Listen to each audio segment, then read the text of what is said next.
down for a moment.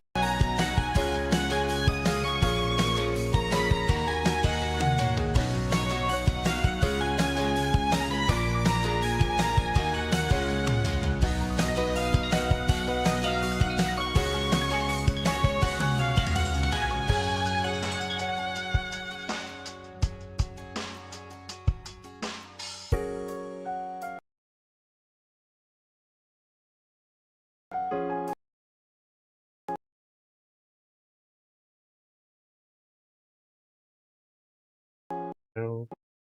今日は天気が悪いので外出任務は私に任せてください。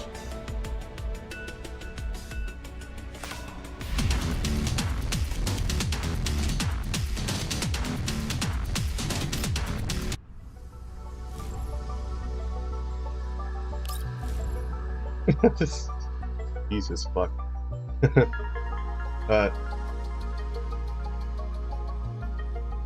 Yeah, give me a minute. I'm gonna get some coffee first. And some water while I'm at it. And then we'll get started. Got a lot of time to kill.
Okay.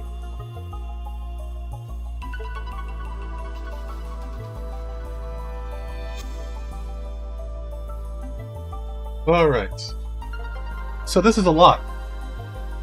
But since the goal is V6, it's not as much as one would think.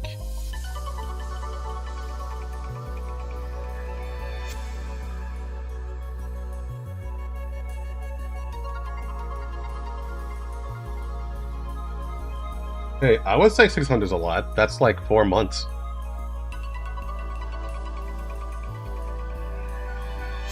Okay, let's go ahead and see how things work out. We are already starting pretty strong with our 35 until the next guarantee. It says guarantee obtaining an elite item. So is this the 50-50 or is this a guarantee?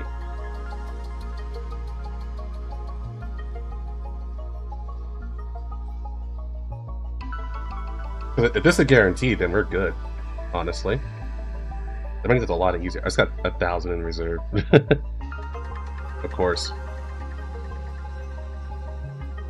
Of course you do. It's a 50-50. Okay. Alright, then we still gotta clutch our balls here.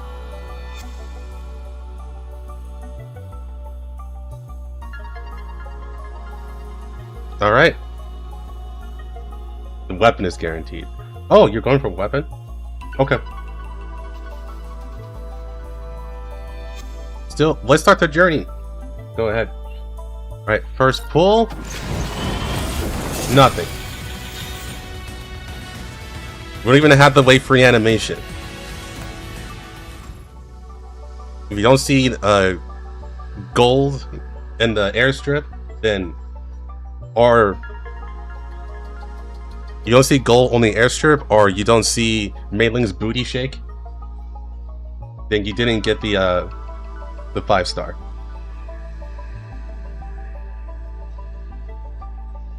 Alright, let's try it again. Oh. Alright. Got the gold strip. She's taking her ass.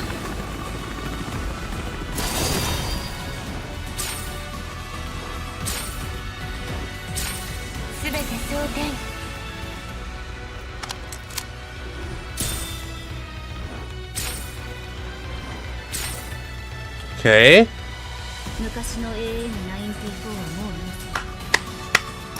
Good start.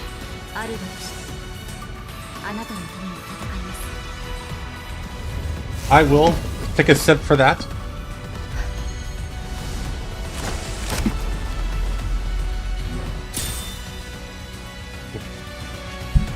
Oh, coffee's really good. Damn.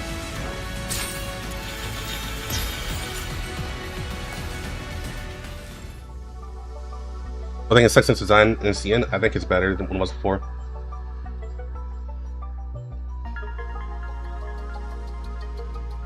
Alright, let's go. So, we're still in 50-50.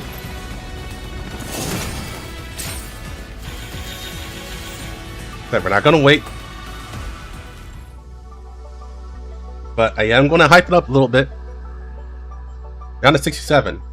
We do need to not go to hard pity on every pull, or for every round. So we gotta hope for some easier stuff. We gotta hope for early Albus. Already killed Maper Syrup. That's gone.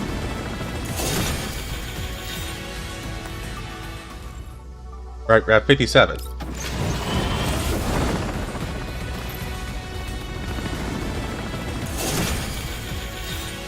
Hey Prince, how's it going? Right, we're at 47. Oh! We did just get an early pull. Oh, we got an early 5-star. Let's see what happens.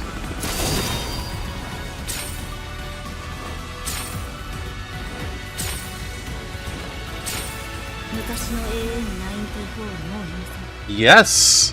We'll take another sip for that.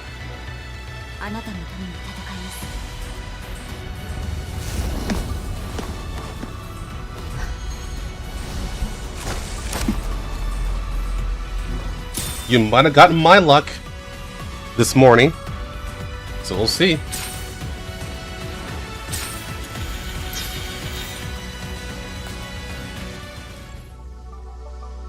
Alright, we're back to set 75. We're now at V1. Got 5 more to go.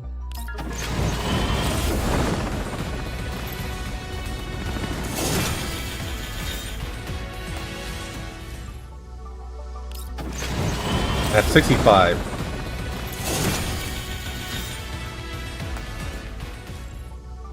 Right, and by the way, we have 520 tickets left. Right now, we are fairly ahead. We are 55 until the next 50-50, so let's keep going.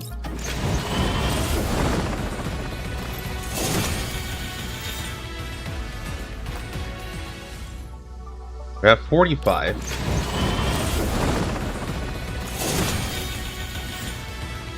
Got nothing yet. Now we do need to not get to the soft pity every time. We do need more early stuff. Like one more would do you well.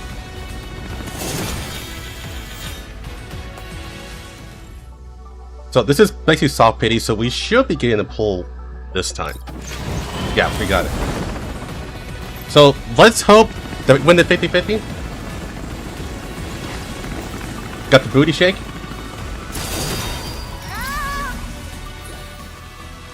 False alarm.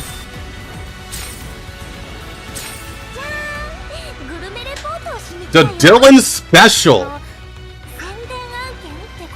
I will sip to that.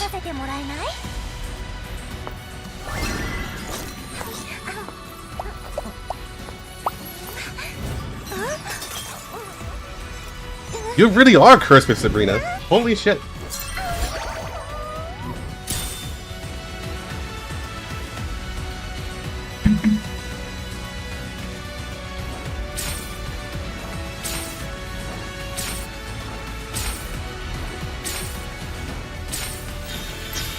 And we didn't get lucky either with like a 10 pull. With two elites and one 10 pull. Alright, so we are still at 2 copies. We're still at 2 copies.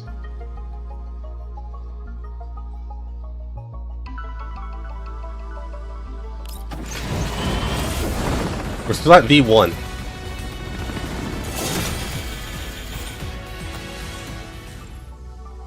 $64 to go.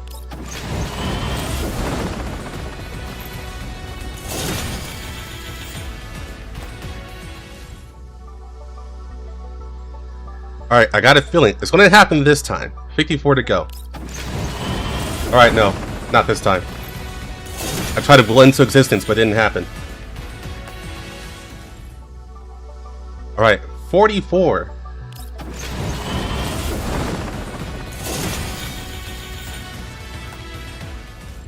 We have 440 tickets. Got 34 left to go. We are not on soft PD yet, so it'll still be considered early if we get it now. No. Okay, 24. It should happen now. If it doesn't happen now, we are actually off the average. Okay, got it.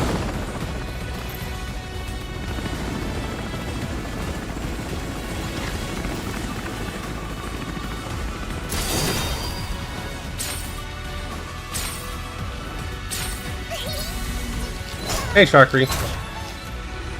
You fucking short stack. So we got the guarantee here, so it's nothing. Nothing unexpected. That's the word I'm looking for. Words, they're hard.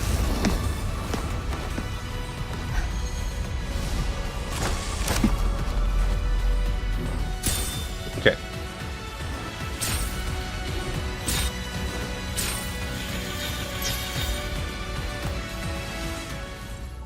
We're at V2. Got 4 to go. 4 to go with 420 tickets. That's a tall order. Let's see what happens. 77.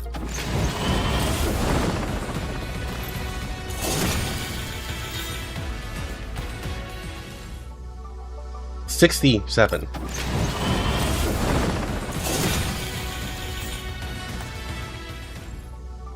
57.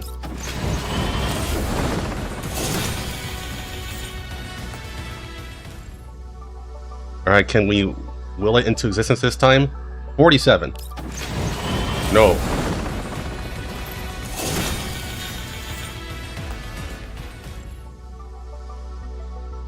The pity before pity? No. Got the A-rank weapon though.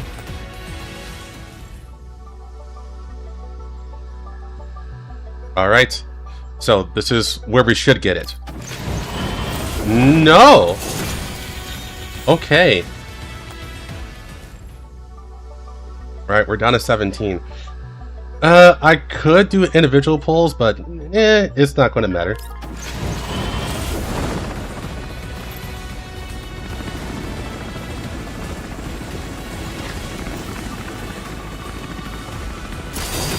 But can we win the 50-50? That's the question.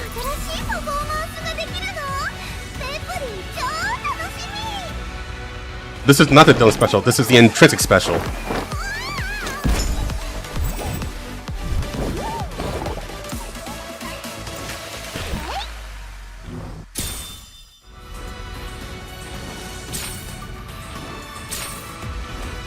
Hey, at least this I like that play as a unit.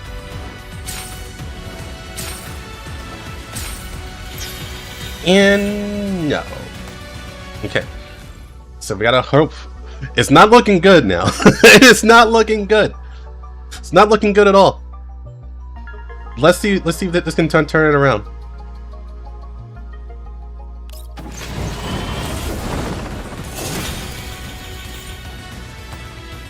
Like, we had a strong start, but then the game's like, nah, you're gambling. 62.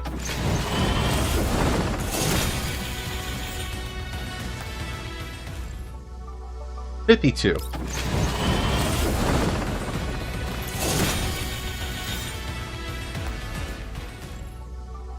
$42.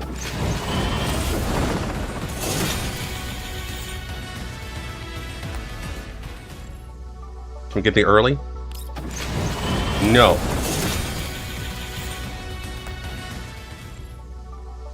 $22. We should get it now. Alright, we got her now.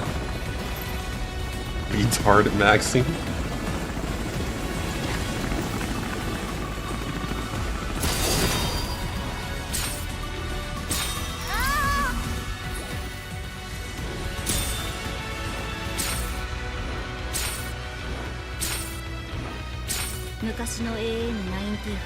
Alright, this makes V3.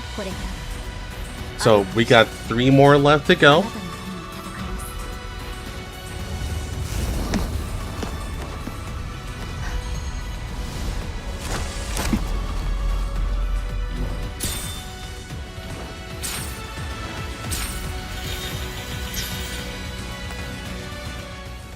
Alright, we really need to get some early wins in there. Even if we lose the 50-50, getting them early helps a lot. So let's see. 78.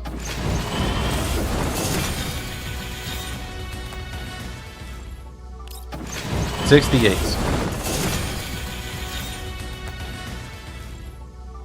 $58. We got an early. We got an early.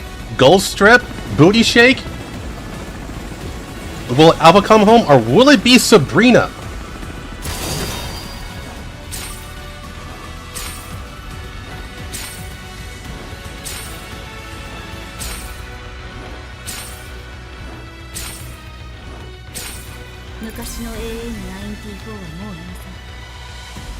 Time to drink to that.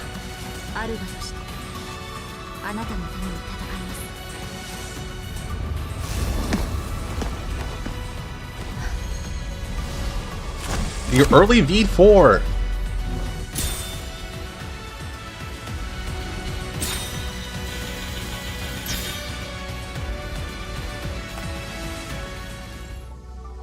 Alright, we got 2 more left. If we get another one early, that basically guarantees the V6 with our patch, with our batch of tickets. So we just need one more early, or we need to at least win the 50-50 early. Or one of those two, you know. Alright, 79.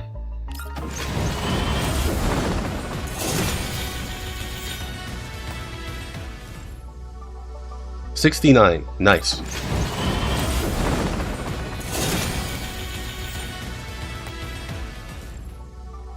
$59.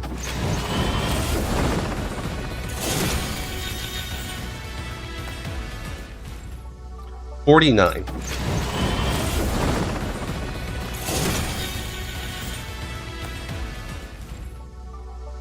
$39.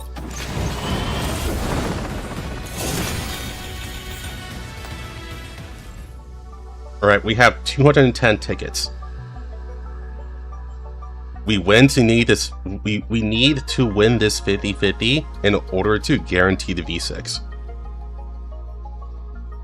29. We didn't even get the pull.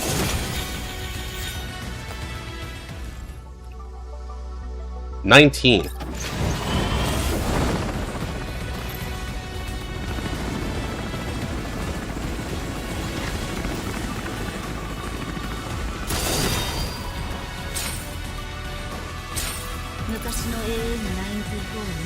Okay.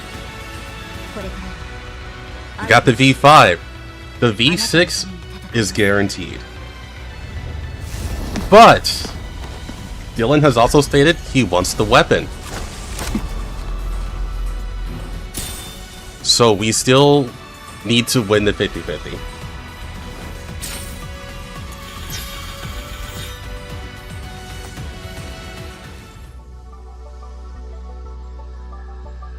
So, start sending your energy to win this final 50-50. 73. Dylan, don't be greedy.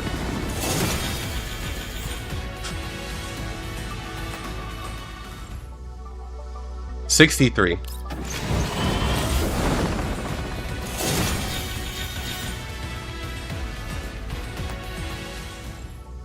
Against. Oh no. 53.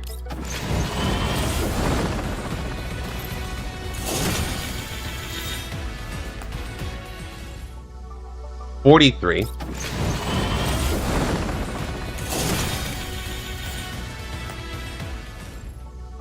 $33.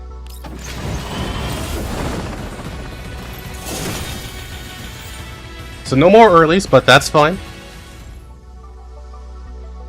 23. Oh no! We didn't get the lead! Wait, yes we did! That was a... Oh no! That was a gotcha moment. Definitely said, hi! I'm the surprise gotcha! Cause I gotcha!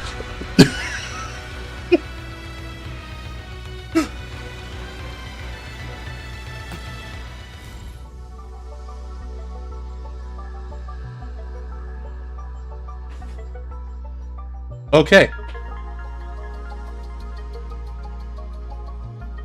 Can we get it early? So let me check here. Okay, so we actually... Because you already said that this is guaranteed. This is a guaranteed grab. Oh, wrong one. So even if we go all the way 75, you should have enough. 75.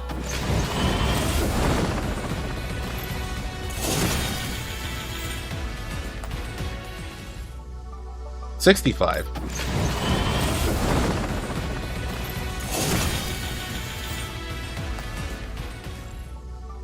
$55.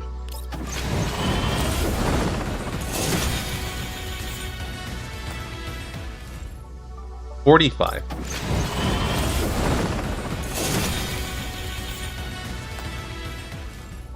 See guys, this is why I don't gamble.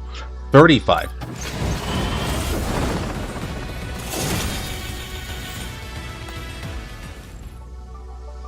$25. It'll be funny right now if you got two Alvas at least. We know we need two Alvas.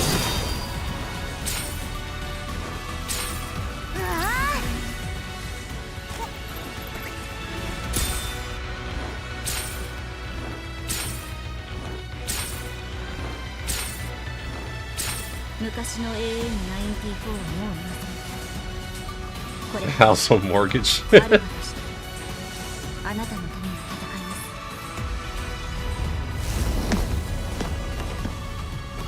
Alright, you got the B6.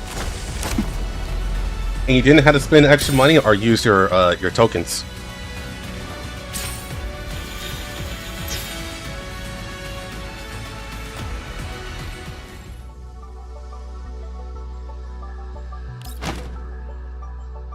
Alright, let's get your weapon. 41.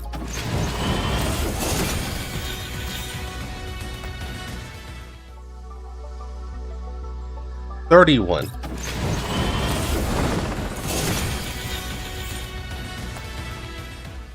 21.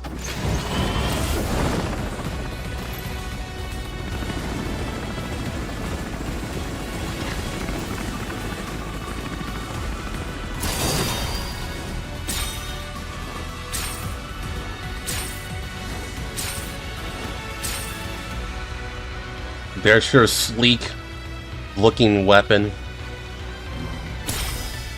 If you want to call that sleek, I'm not sure.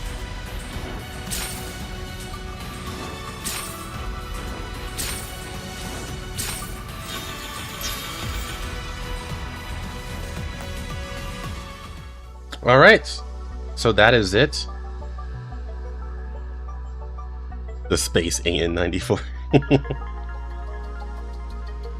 All intents and purposes, that went really well.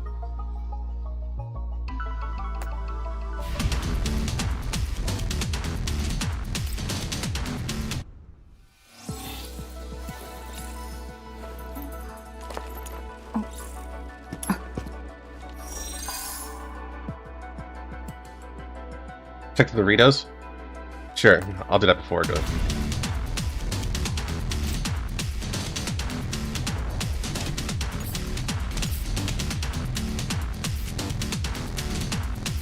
Have 32,000. 32,529. That is a massive fuck ton. How much is that? It's over the cap. Holy shit. It's over the cap. They can't even let you spend it all in one go.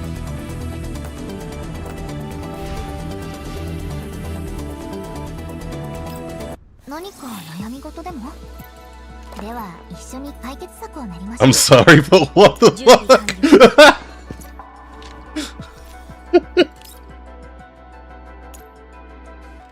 Let's put a weapon on here. I don't know if you want to level the weapon, so I'm just going to level Alba first. And then we'll level the weapon last.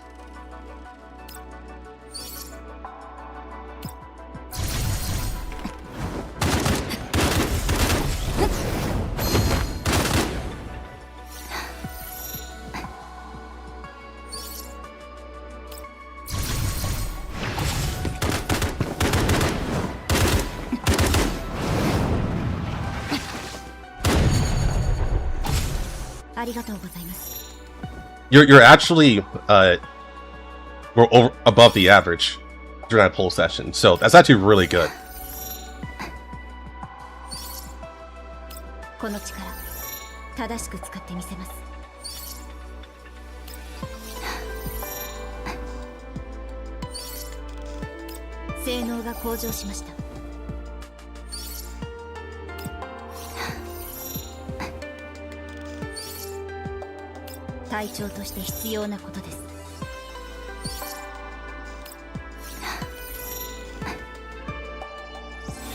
Okay, now we'll do the weapon.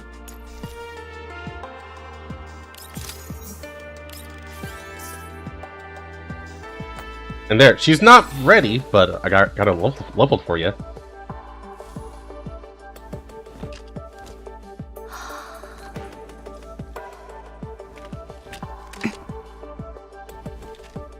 You are definitely ready for Void Masuna, which it comes out in like, what, 3 weeks? Or 2 weeks? I can't remember. You bought her skin too already? Did you? You did, actually.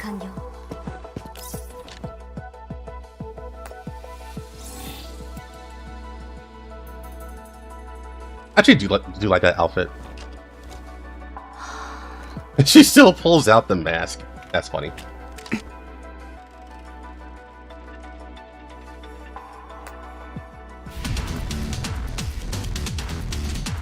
Okay. Now, that was fun. I'm glad I was able to do that for you, Dylan. I've pushed some of my luck towards you. You were able to get above. Actually, I think it was well above average. Now think about it. It was well above average.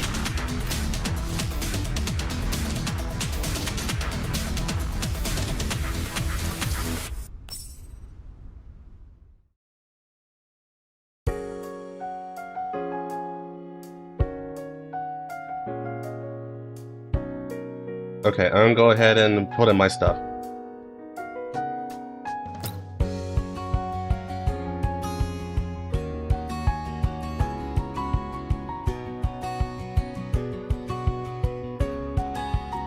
We even did deadly maxing.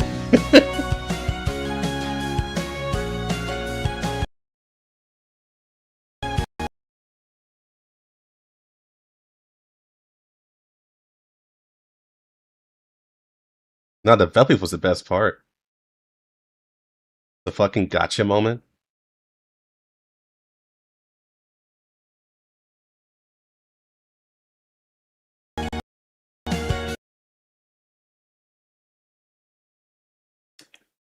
Yeah, big GG's.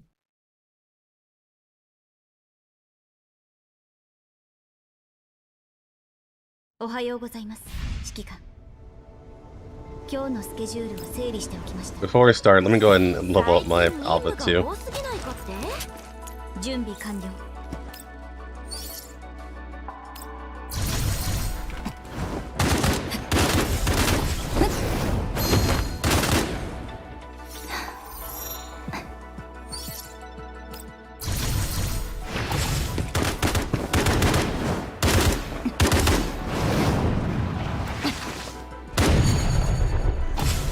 ありがとうございます。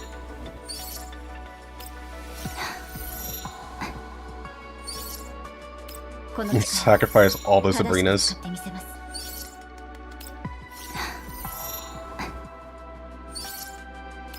性能が向上しました。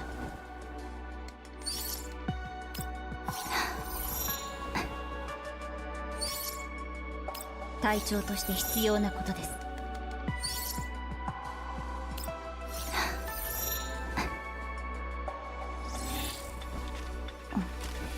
Also need to level Diane, but I'll do that later.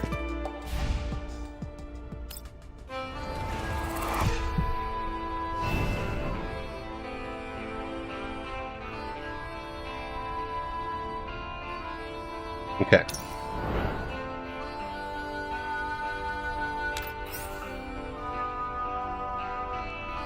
Alrighty. So, when I checked back on the original, when we did this in CN, it was about 4 hours. So we should be okay. It's part 2 and part 3 that's extra super omega long. Alpha's hot as fuck. I agree. She's cute. But the good thing about part 1 is that when you first did it, we had the Luna translator, and I did a lot of deciphering. So now it shouldn't really be as bad. Hopefully.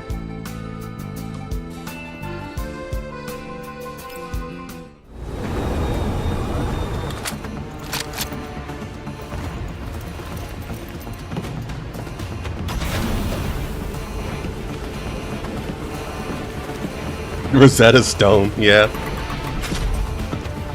座標確認、効果開始。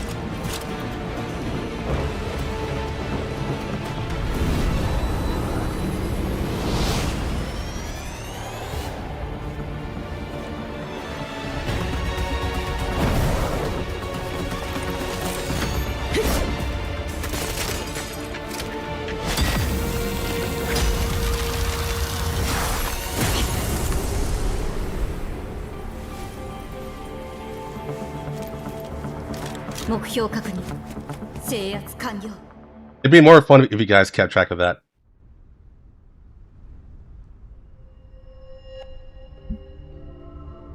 Okay. 2342. On the year 2074.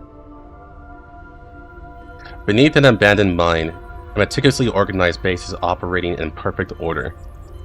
Inside a clean, orderly, high-tech laboratory, a woman in a white lab coat has her feet propped up on the control console, lazily tapping at the keyboard while chewing gum. I'm so bored. Night shift is such a drag. She turns her head, reaches out to enter a string of passwords, then squints at the screen. Hey, little flower. How are you feeling today? Growing pretty well, huh? In sharp contrast to her flippant attitude, the other researchers in the lab are solemnly focused on their work. Unimpressed with the tedium, the woman suddenly sits up straight and clears her throat with theatrical seriousness. Log entry. Collapsed particle adhesion carrier cultivation experiment. Day 217. Sample P17. Responds well to the new culture medium. The success rate of this batch has reached as high as 8%! As soon as she completes the log entry, she slumps back into her lazy posture and blows a bubble with her gum. Such beautiful data we got today. If that little kitty were still here, I can't imagine how fast our research will be progressing. I'm really looking forward to it. She spins her chair and glides to another workstation, opens her encrypted folder, inputs the new data into the system, and labels the file Eden Synchronization Test. Right, so they're going with the word Eden. I believe in Lunar Translator it was like something not Eden. She drags the file into a database labeled Cocoon. Looks like Oleg is probably not far from being finished, huh? If Eden can't be built after all, then I guess it's time to activate the backup plan. Identity verification required. I am the great Lady Chilovig, Paradise's brightest star, the most brilliant genius, the most... Verification successful. Welcome, Research Director. Chilovig pouts unhappily, clearly displeased at being interrupted. Yeah, it was called Paradise. I'm pretty sure that's what it's called. You know foot at all. Fine. Let's see where our little flower might bloom. Chilovig opens an encrypted email and begins browsing through the entries with interest. Oh my. The little flower had to grow up on its own? She opens one of the intelligence emails and reads it carefully. This little flower has been cultivated here? Oh. Through a ritual, it can connect to that person's virtual connection image. Might be a pretty good carrier. She opens the attachment. Inside is a photo of a girl whose hair spreads like wings, marked under surveillance. She's checking the Epstein's. God damn it. Suddenly, an almost imperceptible tremor passes through the room. The lab light flickered. Ah! An earthquake! It's the end of the world! It's... The others in the room show no reaction to Chilovig's exaggerated performance, as if they're already used to it. But suddenly, Chilovig springs to her feet. The playful grin vanishes instantly as she opens the comms channel with a flick of her hand. Guards! Send everyone currently on shift to Zone A to check the security scanners. Then report the perimeter conditions to me. Director, everything appears to be in order to Zone A. There's no... I didn't ask for your opinion. Send people to check. Right now. Immediately. She moves quickly to the security console and enters a complex string of code under the puzzled gazes of the other researchers. She is the Epstein files. Understood. We'll inspect Zone A right away. Is something the matter, Director? Nothing major. Just that we have guests. Guests? Director, there are frequent earthquakes around here. That might have just been... Chilovic stares intently at their surveillance monitors with narrowed eyes. The monitors display live feeds of every zone in the base. Everything appears normal, yet Chilovic looks thoughtful. With a smile, she shakes her head and raises a finger to shush the researcher. Report! Motion detected at Zone A's perimeter with thermal imaging. Speed exceeds normal parameters. Oh! Chilovic claps her hands excitedly. I told you we'd had guests. Things are finally getting interesting.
Okay.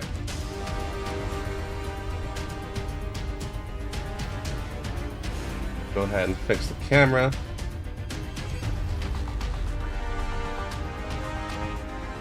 There.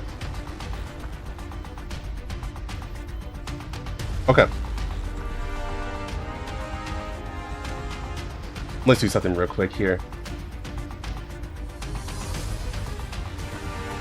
Let me just grab the updates, just in case this does crash again. If it crashes again, I'll just update it. Let's see that fixes it. But for now, let's keep going.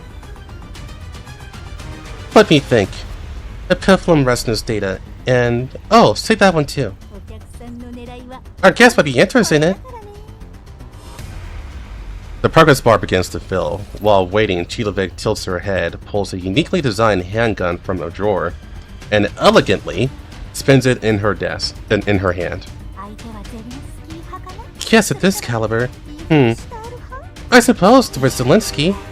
No, wait. They can be Reifenstalls? Doesn't really feel like their style either. Report! We need support! The transmission cuts off abruptly, followed by a scream and a sound of bones snapping. Well, our guest doesn't sound very friendly.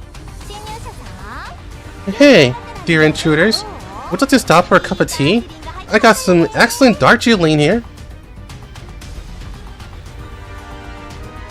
Only static answers from the other side. How rude. Chilovic shrugs and presses a red button. Instantly, alarms blare throughout the entire base. She brings the comms microphone up to her mouth. Attention! Attention, dear colleagues! We have uninvited guests! Security personnel, please entertain our visitors properly. Don't say I didn't warn you. They seem pretty strong, so good luck! Oh, almost forgot. I just activated the emergency lockdown protocol. The base will self-destruct in 10 minutes. Oh, that's only 9 minutes. Don't worry, that's plenty of advance notice. Don't say I didn't give you a chance to run.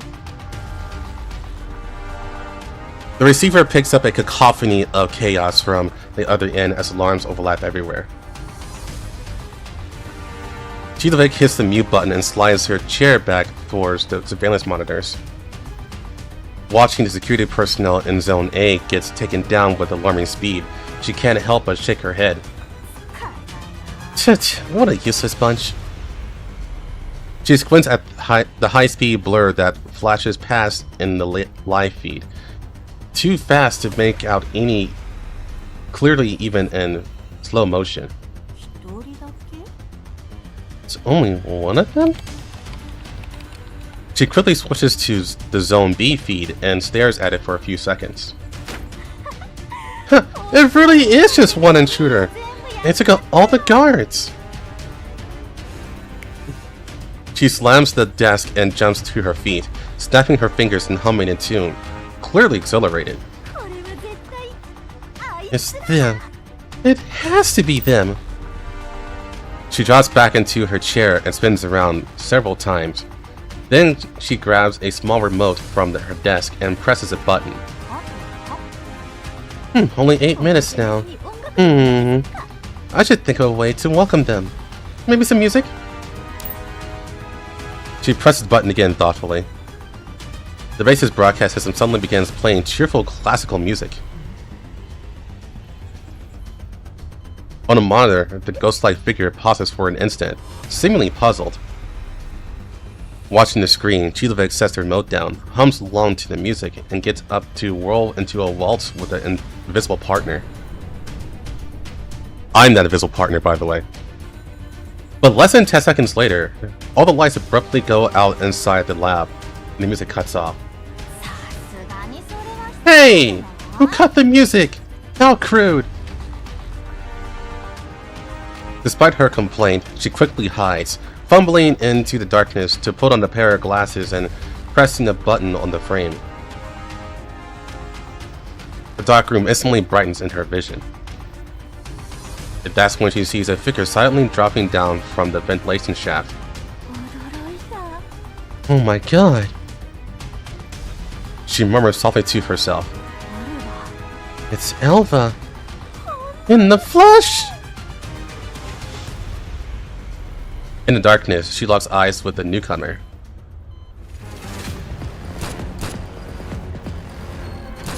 Prepared in advance, Chilovic pulls the trigger first, but the intruder is even faster, dodging sideways like lightning and drawing her gun in the same instant to return fire.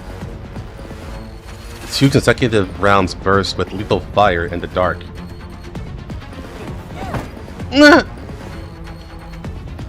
Sharp pain explodes through Chilovic's knee and wrist, and she collapses to the floor. Sweat beads on her forehead as she lies curled up on the ground. She peers up at the computer terminal riddled with bullet holes from her own shots. Sparks flying and remarks dryly.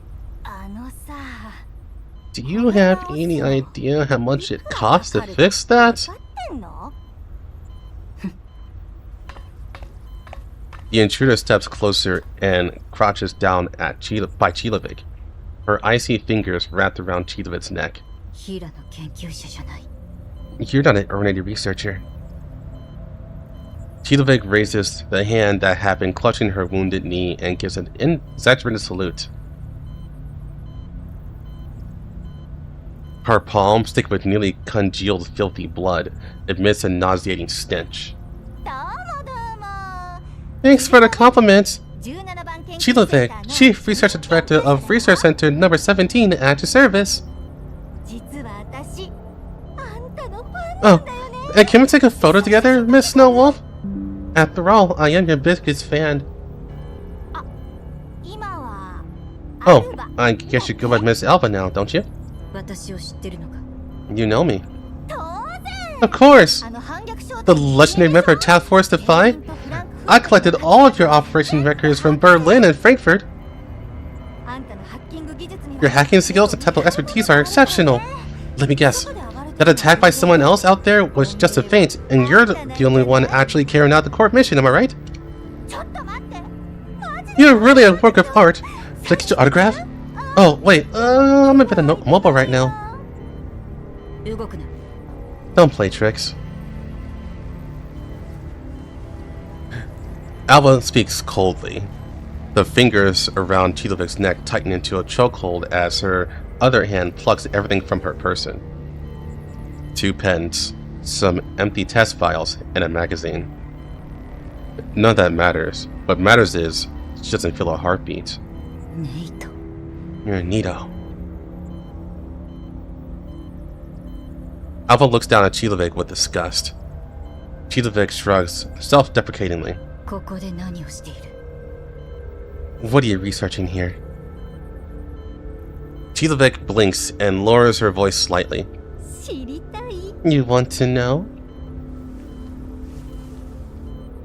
Alba squeezes harder, making Chilovic suck in a sharp breath. Flowers, flowers, flowers, beautiful flowers. Of course, not ordinary ones.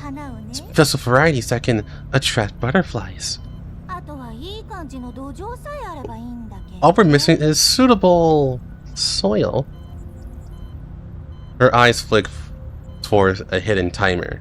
5 minutes left. Alba notices her glance, though she doesn't need to look to know what it means. Watch out. We have 5 minutes left. Aww. If I'd known it was you coming, I wouldn't have rushed to self-destruct in a place like this. Ignoring Chilovic's mad chatter, Alba releases her, then turns to the damaged computer terminal and starts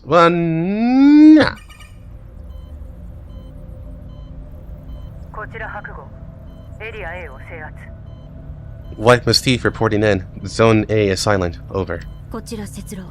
Snow of copies. Wow! The dawn of it must be AK-15. Today really is one lucky day. White Mystique. Base is going to self-destruct. Marking the rendezvous point. I'll guide you in. Over. White Mystique copies. Following instructions. ETA to rendezvous point 30 seconds. Over. AK-15? No, it's William Mastina now, isn't it? I won't stand a chance under her interrogation. I guess I better hurry up. Chilovic passed with a theatrical regret. An unnatural bulge suddenly appears on her cheek. Don't move! Alice seems to realize something. She quickly grasps Chilovic's face and pushes her mouth open. She forcibly wrenches out Chilovic's metal tooth. Like, ah! Pull that shit out.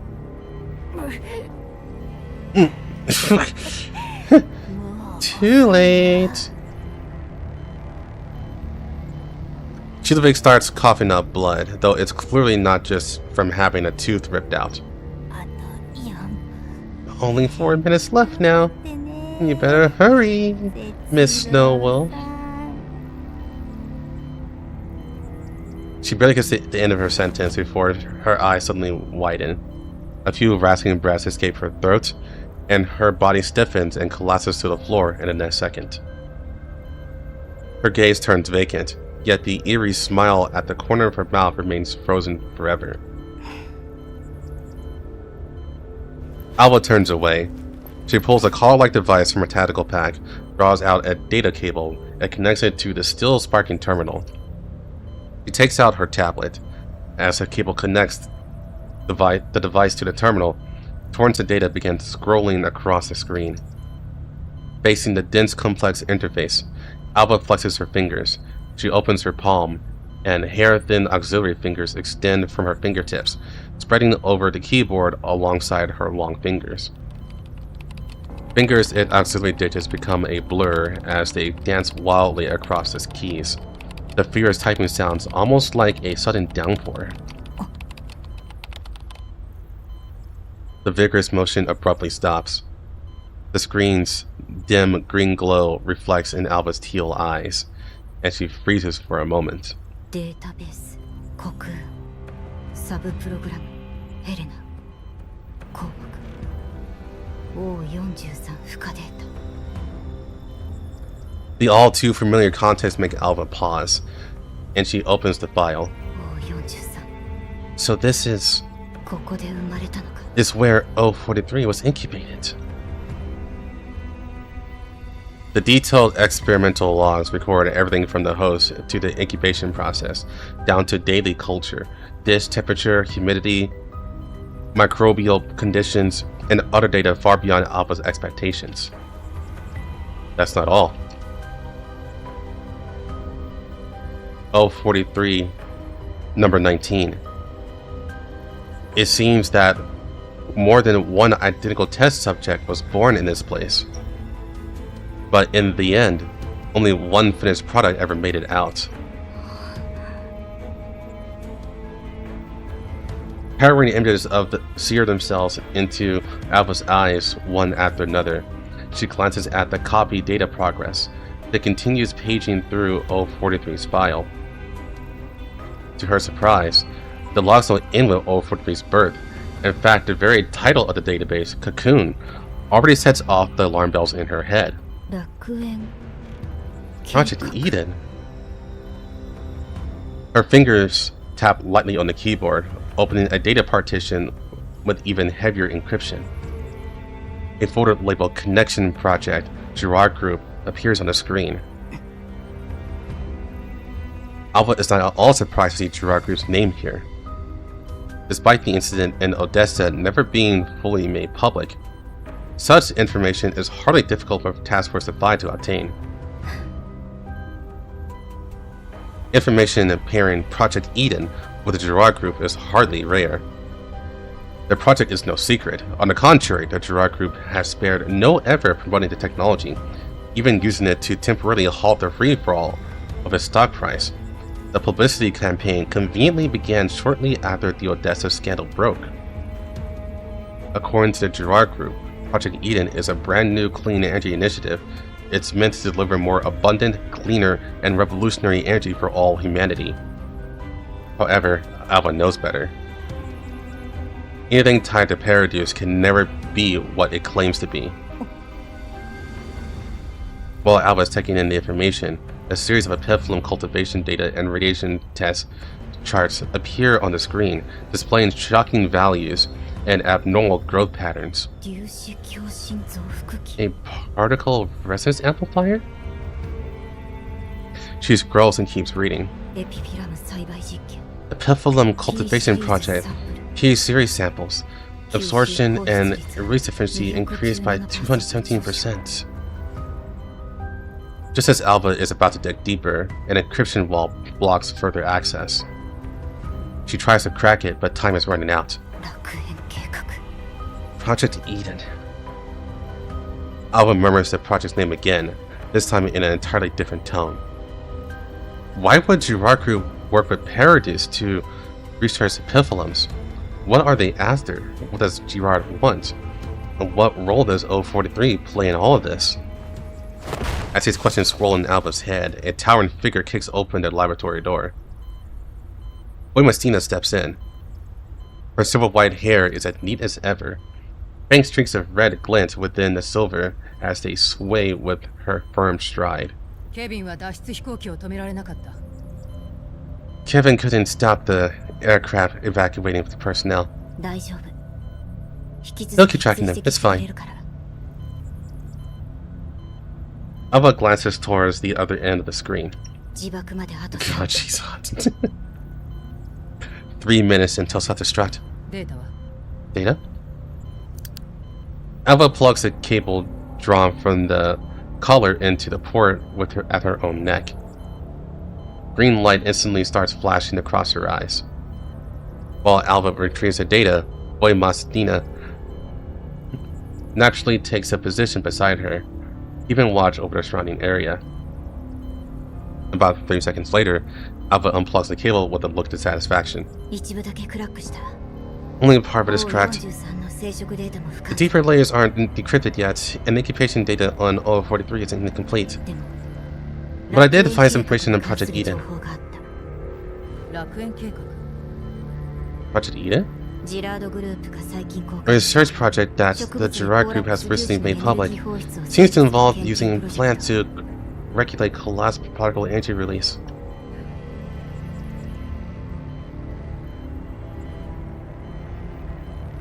Boymastina frowns.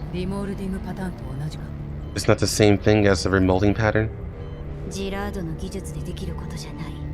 With Gerard's capabilities, the research shouldn't reach that level.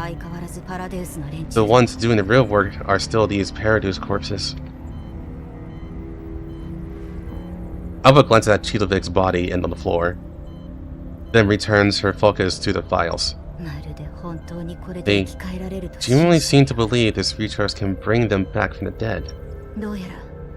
Paradis probably just wants their money, and they're willing to disclose the truth to the Gerard Group. But why is 043 mentioned in Project Eden? Looks like a recent revision.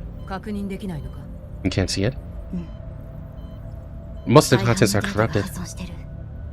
What about the other files? There's no time to crack them. It's fine. We learned enough already. Have Kevin check all the locations connected to the space. Don't let those researchers get away. Send the copied data to Anna later. Have her decrypt what standard methods can't read. Ah.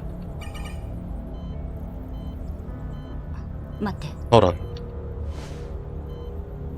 Alva slings her gun behind her back and pulls a vibrating communicator from her tactical pouch.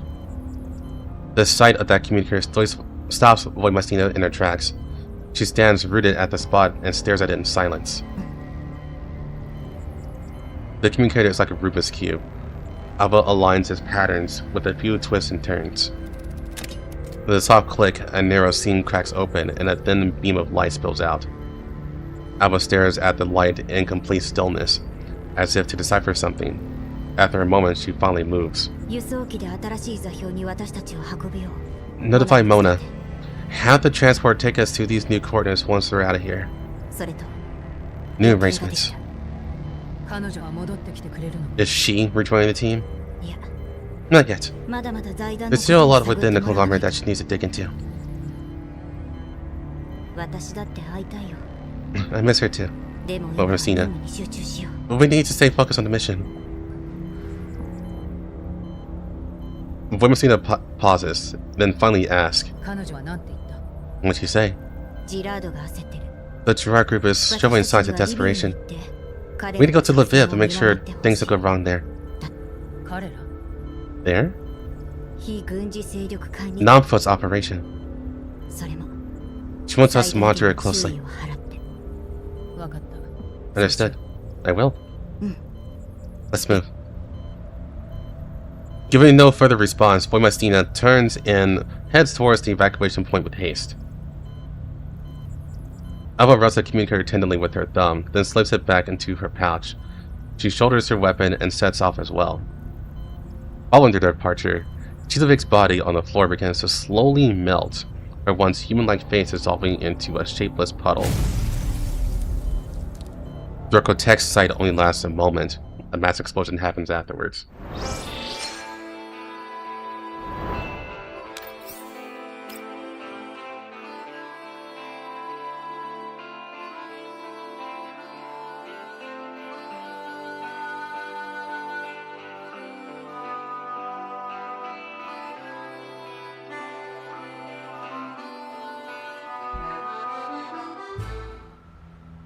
Yeah, who knows what will happen this timeline?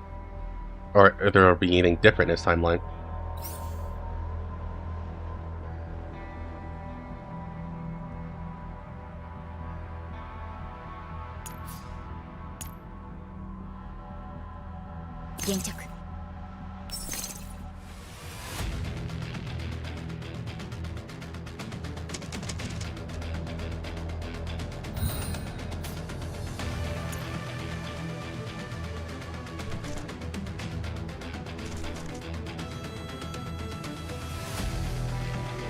Game, please.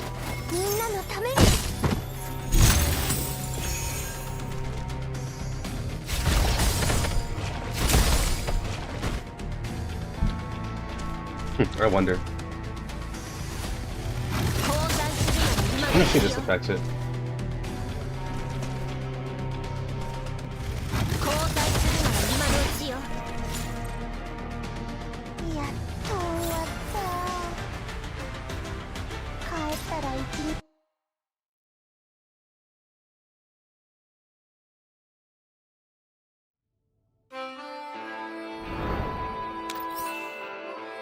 It might have. We'll see.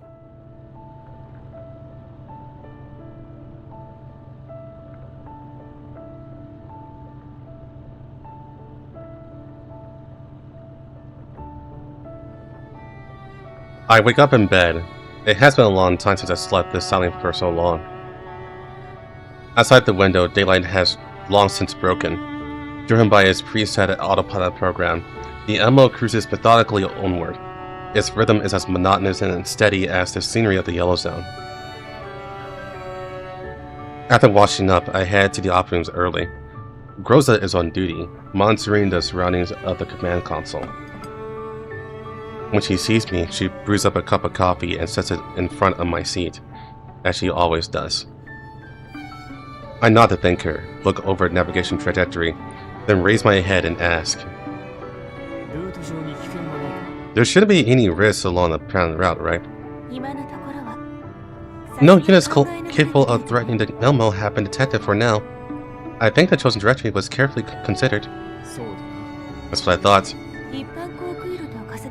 Based on the projected intersections between our route and legal air corridors, potential contact windows are in 7 minutes, 125 minutes, and 314 minutes.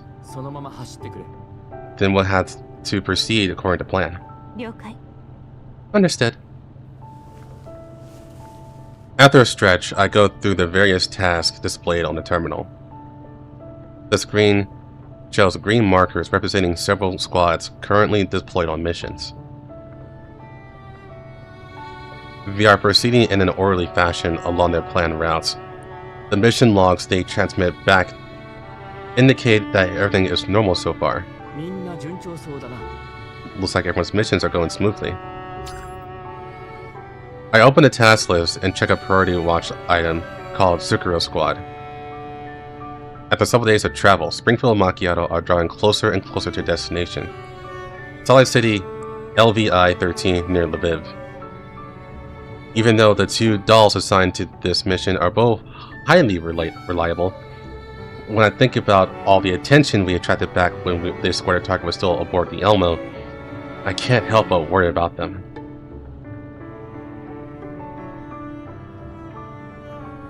I activate the Elmo's comm systems, enter the code, and connect the Zucchero Squad scheduled contact channel.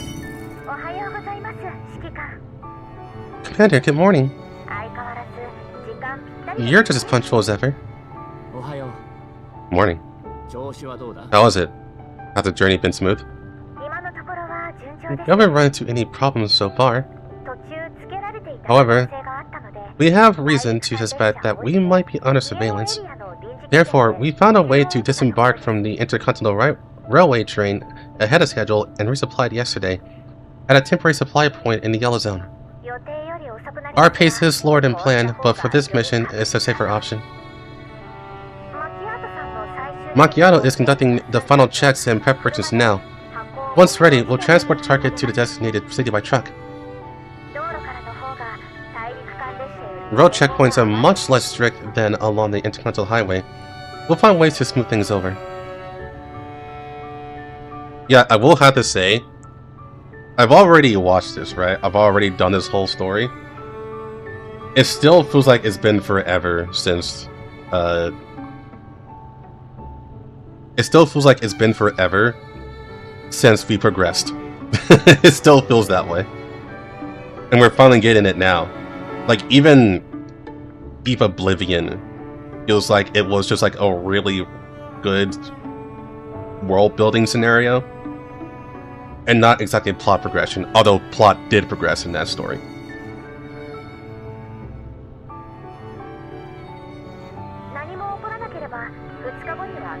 If all goes well, we should reach the scheduled handover point in 2 days.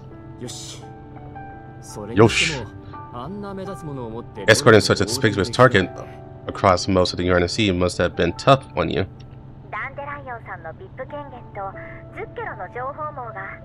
Don't underestimate Miss Dandelion's VIP clearance. All the intelligence network of the Zucchero has carefully cultivated over the years. That said, even with all our preparations, the journey here has been unexpectedly smooth. Especially for a mission that involves traversing the entire Yellow Zone. The enemy who's most likely to intervene forcefully hasn't made a move at all. I mean Paradise. Yes. I originally thought that with such a conspicuous target, we'd definitely encounter them along the way. To prepare her engagement, Macchiato has even brought along a lot of weapons that really aren't her style. But now it seems we have worried too much. Even they wouldn't dare to do anything so openly on the Intercontinental Railway train. Still, don't lower your guard.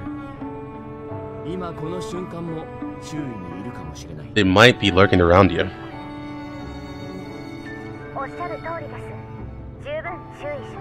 You're absolutely right. We'll stay vigilant. Boy, how was Helena doing? She's been under the protection of the defense system the whole time. Her condition has remained stable since boarding the train. When passing through road checkpoints, I'll hide her in the deepest part of the truck cabin. I've added an outer layer of camouflage. It should be enough to deal with X-ray scans during inspections. I'll have trusted contacts handle the checkpoint procedures. Policies seem to be tightening these past few days, but we should just about make it in time for the appointment with Miss Liba. Good. Stay in touch. The Amo is also heading towards Lviv. We'll want to be with you there. Understood. Be careful on your end as well. The call ends. After hanging up, I finally feel a bit more at ease. The mission to escort Helena is proceeding smoothly, and the previous operations were all completed without a major incident. Our fortunes seem to be improving. Hear my remark. Groza pauses for a moment, then responds with a smile. Things have indeed been going smoothly, Commander, but we still can't let our guard down. I know. Of course. Groza and I finished our task with remarkable efficiency. I leaned back in my chair and stretched again as I listened to the lively chatter of the other dolls on board the MCV. The dolls currently stationed on the ML have finished their own work and seem to be gathered together chatting. As our conversation reached a particularly lively point, visitor laughter and chatter occasionally drift into the ops room. Butterflies. Silent whispers, never sleeping. So that's why you didn't sleep all night. That's Krolak and Nemesis bickering with each other. Miss Mei Ling, may I ask what kind of breakfast you prefer? Me? Since the race, you must be preparing breakfast for everyone. Sheesh, do you have to wake me up this early? What time do you think it is? Get up and finish your shooting drill. Those voices, without doubt, belong to Mekti and Kukai. Maybe it's because recent events have been so turbulent, but this brief moment of calm respite feels strangely surreal. And yet, not long ago, I was just an ordinary bounty hunter driving the Elmo and drifting through the Yellow Zone. This kind of banal, daily life should have been my reality. Is it because so many former companions now aboard the vehicle? Besides Grosso's team, there's now Squad 404, Zokuro Squad. Never imagined I'd be lucky enough to reunite with everyone again, safe and sound. Each reunion fills me with the relief of having survived disaster. But I know this isn't the true reason for the nagging sense of surrealism, which shatters all illusions and drags me back to memories so heavy they still stir my emotions whenever recalled. It's not other than the fateful confrontation with Paradis. Yes. Paradis. This evil force I nearly wiped out 10 years ago has appeared before me once again. 10 years of compromise brought neither stability nor even fleeting peace. It merely gave the enemy room to breathe, a chance to start growing again. When I think about how they've been active under my nose all these years, an uncontrollable anger wells up inside me. No. I will not allow this to happen, or rather, to happen again. At the very least, let me... Commander, the raider has detected a helicopter approaching the Elmo. Altitude 300 meters. Distance approximately 2 kilometers. Bearing exactly matching ours. Looks like our guests have arrived. I switch to the external camera feed and adjust the focus to lock into the helicopter. It's a brand new military helicopter, painted in the latest standard livery of the Neo-Soviet Union Army. The only jarring detail is the UNC emblem emblazoned on it. They're sending a concert quest. It seems to want to land on the Elmo. Oh, we get to see Pimp Daddy. Okay, I remember now. Passing through. Elmo, this is the Special Operations Unit of the NAMFA on the UNC. We request a brief stop aboard your vessel. Repeat. We request a brief stop aboard your vessel. Let him come down. Yes, Commander.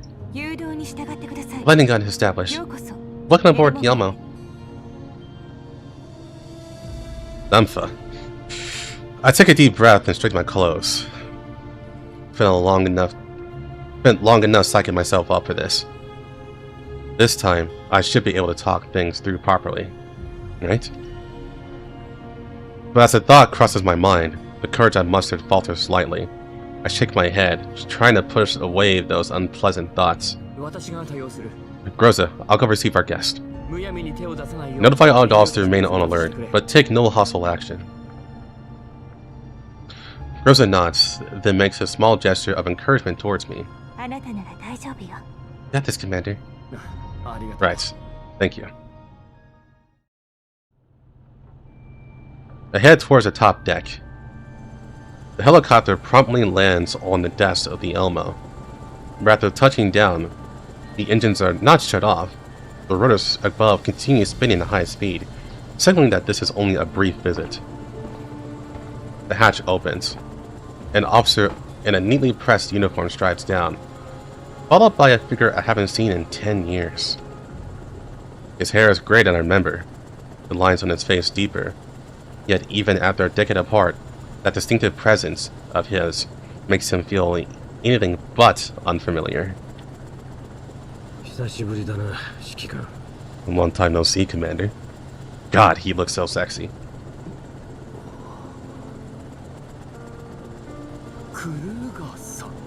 Mr. Krueger? Give me 5 minutes.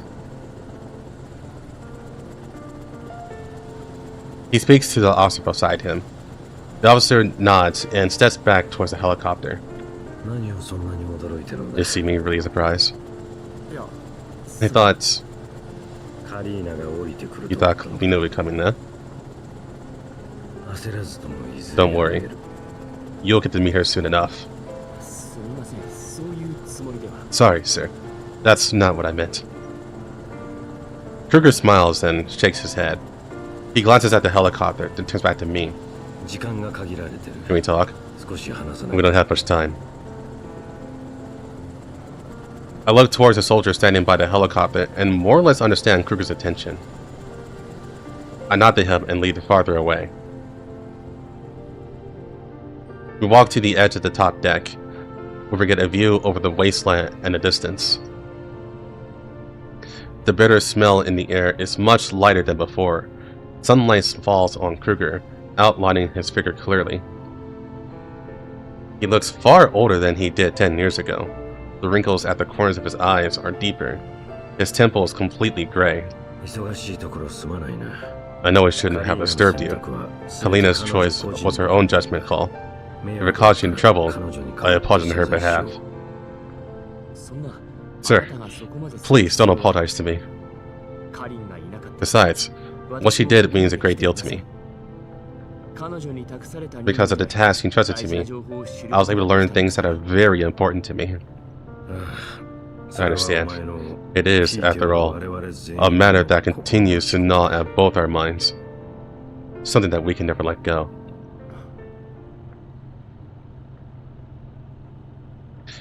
I don't respond and simply wait quietly for Krueger to get to the point. I'll get straight to it. The recent duel insurgents in Odessa has caught the attention of the UNSC's upper echelons.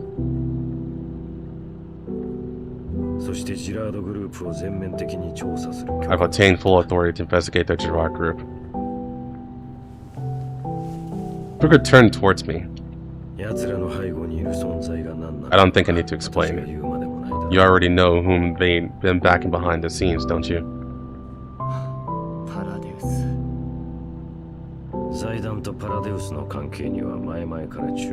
We long heard rumors of the conglomerate colluding with Paradis. We've been tracking this case for over 2 years. It's time to end it. What's your plan? We've already gathered sufficient evidence. In fact, 043 Helena, which was previously handed over to you, is also a crucial piece of evidence. Calling little girl evidence may be a couple, but she truly is key. I'll be heading to Lviv tomorrow. After taking custody of 043, we'll submit the materials to the prosecution. They've already filed a lawsuit with the High Court of the Eastern European Administrative Region, accusing their Orlok conglomerate of colluding with Paradis to conduct illegal experiments. Eat a swig.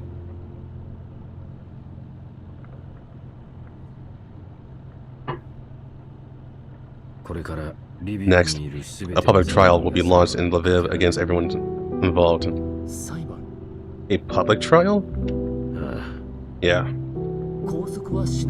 Shouldn't everyone connected be detained directly? We're a law enforcement body, but we still need authorization before we can act.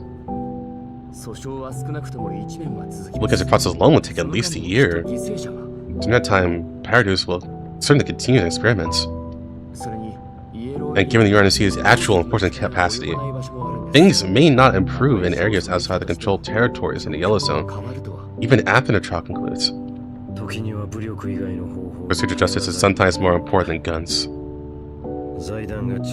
Once the conglomerate collapses, Paradis will lose its largest source of funding that will destroy the foundation that sustains its operations.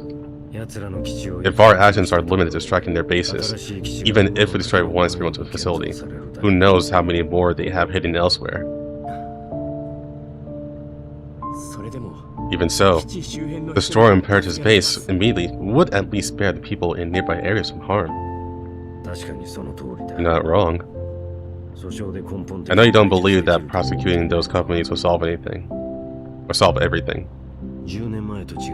But this isn't 10 years ago. We must operate within compliance now. And there's more we can do through the rules than you might imagine. And some people can also escape the punishment they deserve through those same rules. I swallowed those words that almost slipped out and offer only a faint bitter chuckle. Krueger catches my meaning. He bows his head slightly and decides to change the subject. Our field personnel are already in place. Zerko Squad shouldn't run into any trouble on their escort mission. Helena will rendezvous with them near Lviv to complete the final handover. Judging from the Elmo's course, you're headed to Lviv as well, aren't you? Yes. I ran into a small complication along the way and had to return to the Elmo. Now that it's resolved, I'll have to continue my mission and see it to fruition. I knew you'd say that. To thank you for your cooperation, I'll try to secure a status, some standing for you. Even if you remain in the yellow zone, things will be much easier. Thank you, sir. But you know me. I don't need that kind of thing. On one hand, our above-the-table approach can strike at the roots, but the process is too long. On the other hand, your approach is direct, but it can't solve the problem at its foundation.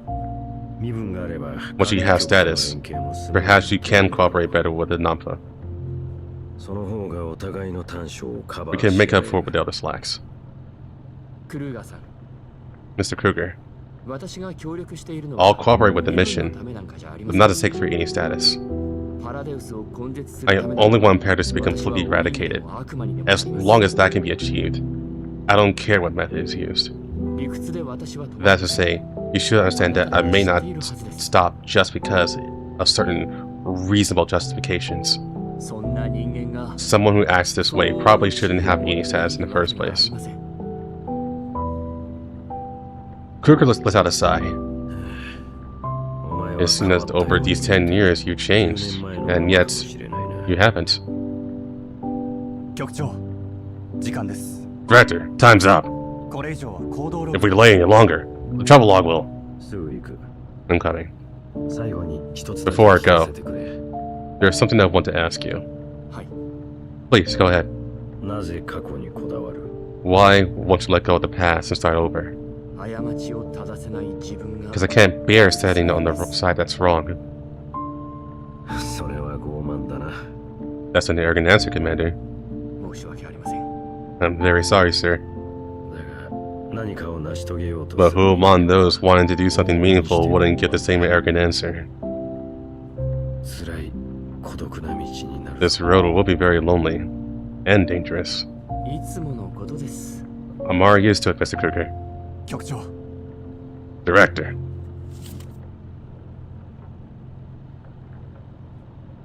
Krueger takes a small card out of his pocket. If you want to enter Lviv, you'll still need a legal identity. Use this for now. I hesitate, still not reaching out. Come and witness how we bring those criminals to justice. I think Helena will want to see the results she's worked so hard for.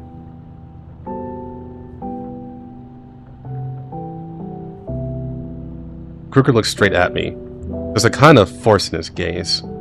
Much as I resist, I find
I will use this for now. We'll go with this for now until my software comes back on. So there won't be any camera for now.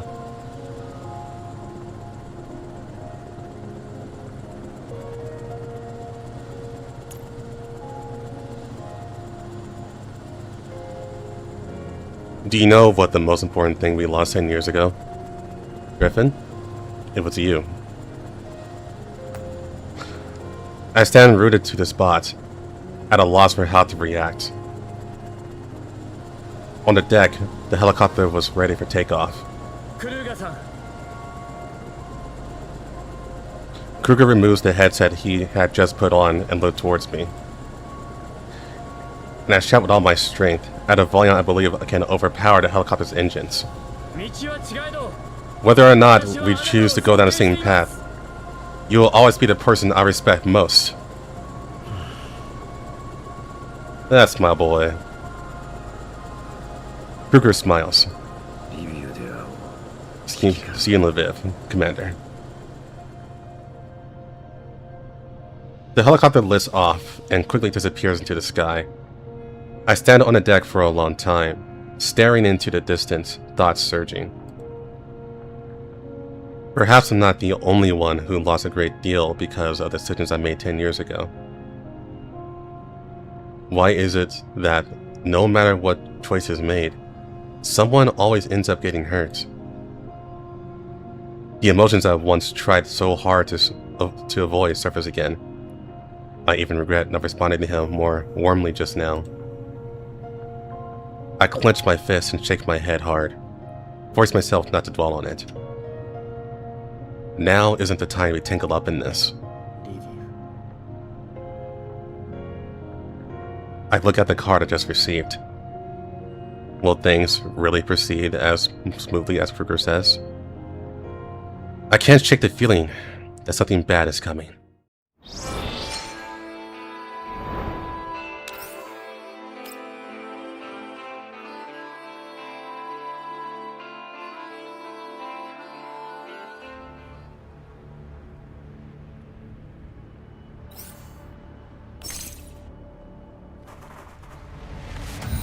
Yeah, I already said that.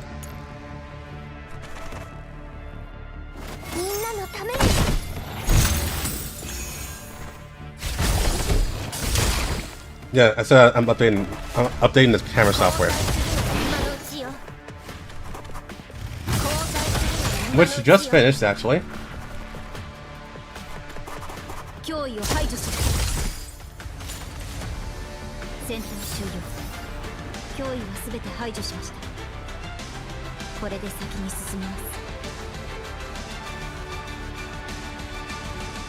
Let's see. That should fix it.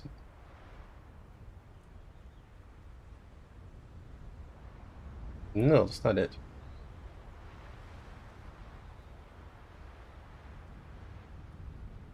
There we go. Ho ho ho ho ho ho ho ho ho ho.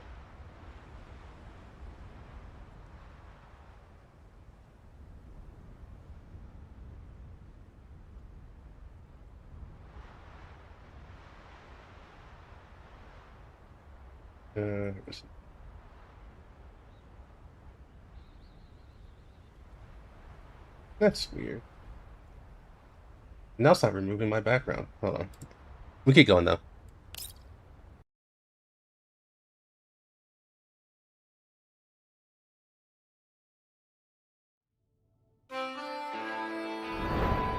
I need to close the software again.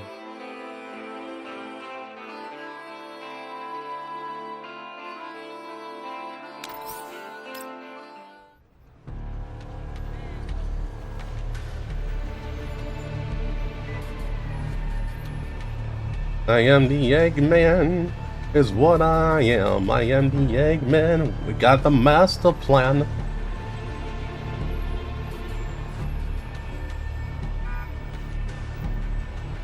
It's still not changing. Oh, that's probably why. Activate that. Let's see if that fixes it.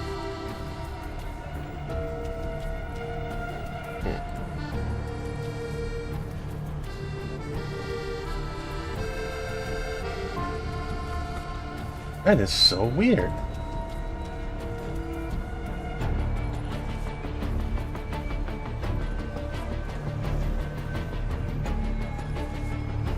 Yeah, it's giving me... Oh, that's why. I have to actually turn on the removal. There we go. That's right. It basically got rid of all my defaults. Okay.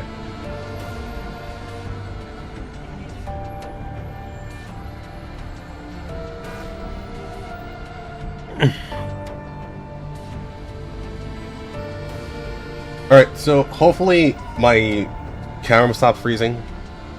The mic shouldn't be a problem anymore, even my camera does freeze.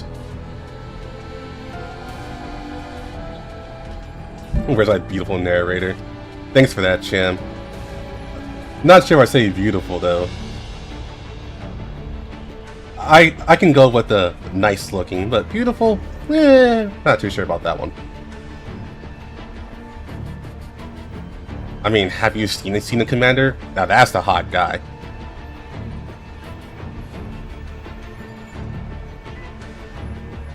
As a side gate primarily used a divert traffic. Wait, hold on. As a side gate primarily used to divert traffic from the central break checkpoint, the queue for entering the city here isn't usually very long. But today, the entry security procedures seem especially cumbersome, causing a large number of civilians to pile up at this entrance.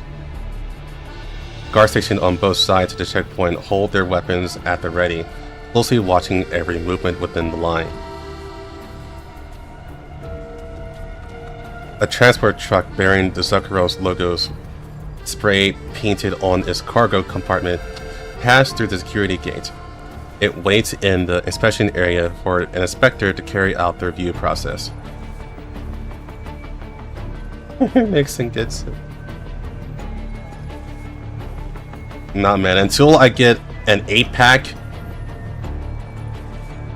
like the commander, I'm not sure about that. Hell, he may even have a 12-pack. No. Dude is ripped as fuck. From the pedestrian line beside the truck, the voice of a family drifts through the half-open window and into the doll's auditory module. Send your future, bro.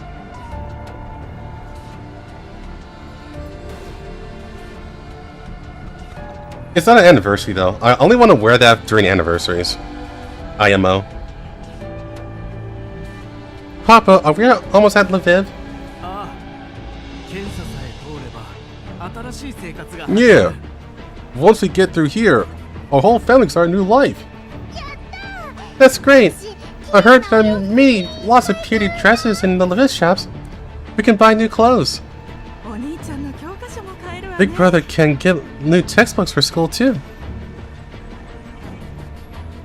The mother walks at the back of the group, gazing lovingly at her two children. She rests her hands on their shoulders, drawing them closer together. Springfield watches the family with a tender glimmer in her eyes. She is no stranger to scenes like this. Families willing to overcome countless obstacles for a better life. Seeing the hope in the children's eyes, she can't help but smile. Although people ahead of them are being denied entry one after another for various reasons, the father remains confident.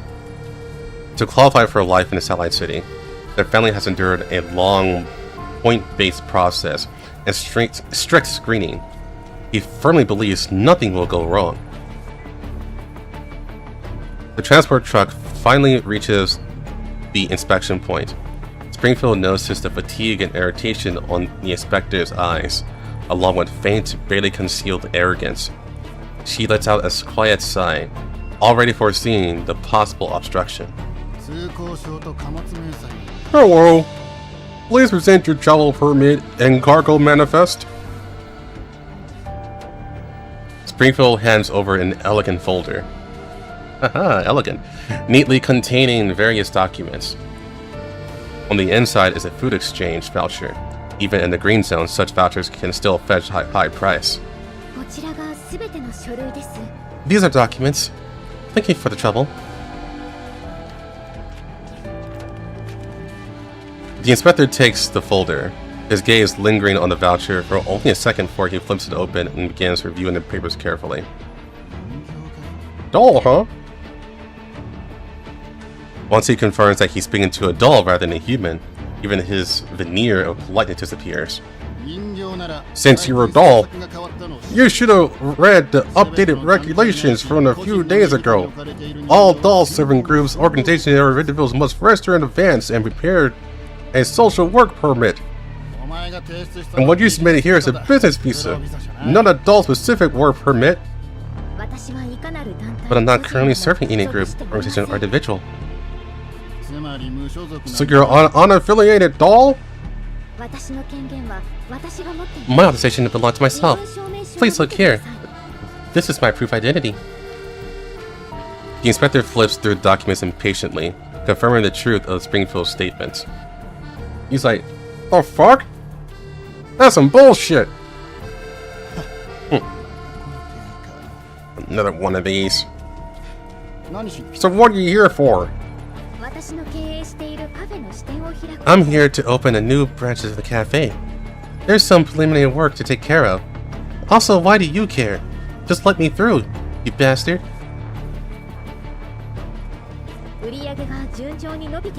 We already have one shop in operation, and business has been fairly good, so we're planning to expand. A cafe run by dolls? Here. Our commercial building approval and operating license. Once the branch officially opens, you're welcome to visit and try our coffee and desserts. Our staff will prepare a special signature cake just for you. I guarantee you'll be satisfied. The inspector ignores Springfield's invitation as he skeptically scans the supplementary documents in his hands. Meanwhile, behind him, the family in line is presenting their documents to another inspector.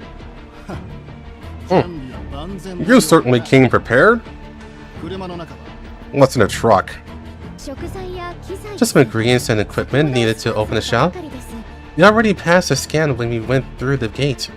Would you like to see the target manifest? Leave it there. Open the cargo compartment too. I need to check it. You want to check the cargo compartment?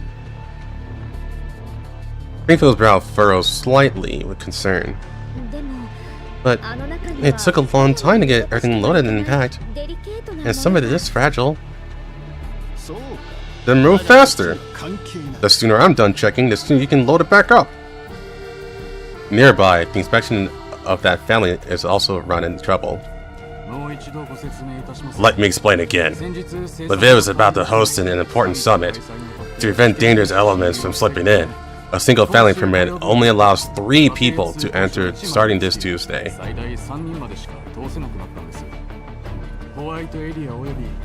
This notice is annotated under Chapter 8, Article 3 of the Entry Guidelines for the White Zone and surrounding key cities. Do you update your documents? Then will this regulation end? We can wait until the martial law is lifted before entering. Who knows? Could be 3 days or to 5 days. Could be a month. Or it might just become permanent. I understand how you feel. But this is out of everyone's control. You'll just have to accept your bad luck. Springfield watches the situation unfold with pity and concern. The mother's panicked gaze and the children's dejection makes her heart ache. She sighs softly, then turns attention back to the inspector in front of her. So we all love escapism in games.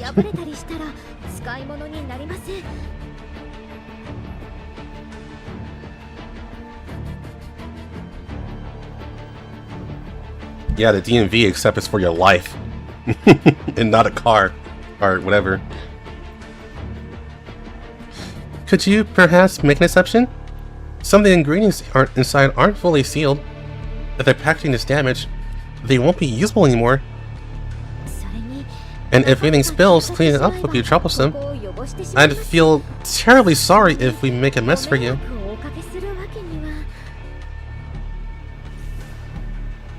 She reaches a small pouch or somewhere, preparing to slip it into the inspector's hand. But he merely gives it a cold glance and pushes it back towards Springfield. Listen, Miss Doll. This trick of yours might have worked a week ago, but it won't fly now. Didn't you hear? In a couple of days, Lviv is hosting an important summit. Lots of big shots are gathering in the city. If anything goes wrong here, I'll be packing my bags and getting sent back to Yellowstone settlement. Those 2 glass pieces of yours will even be enough for me to pitch the tent. Stop wasting time. Hurry up. Springfield puts the glass pieces away, maintaining her gentle smile as she subtly glances at her watch. I understand your difficulties. I'll cooperate with your inspection right away.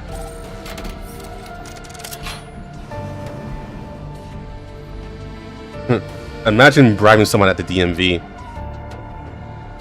Springfield opens the cargo compartment. Inside, layers upon layers of coffee bean sacks and bacon ingredients are stacked neatly, with refined coffee machines and baking equipment secured on racks. The air is filled with the aroma of coffee and sugar. The inspector switches on his flashlight and shines it through the gas towards the depths of the compartment. From the outside, it's pitch black, impossible to see anything clearly.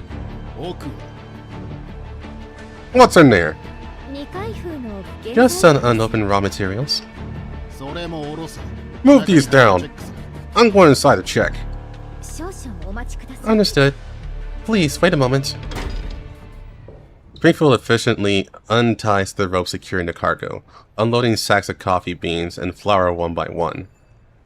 She moves them carefully, ensuring the expensive beans and Zucchero specialty syrups don't spill onto the ground.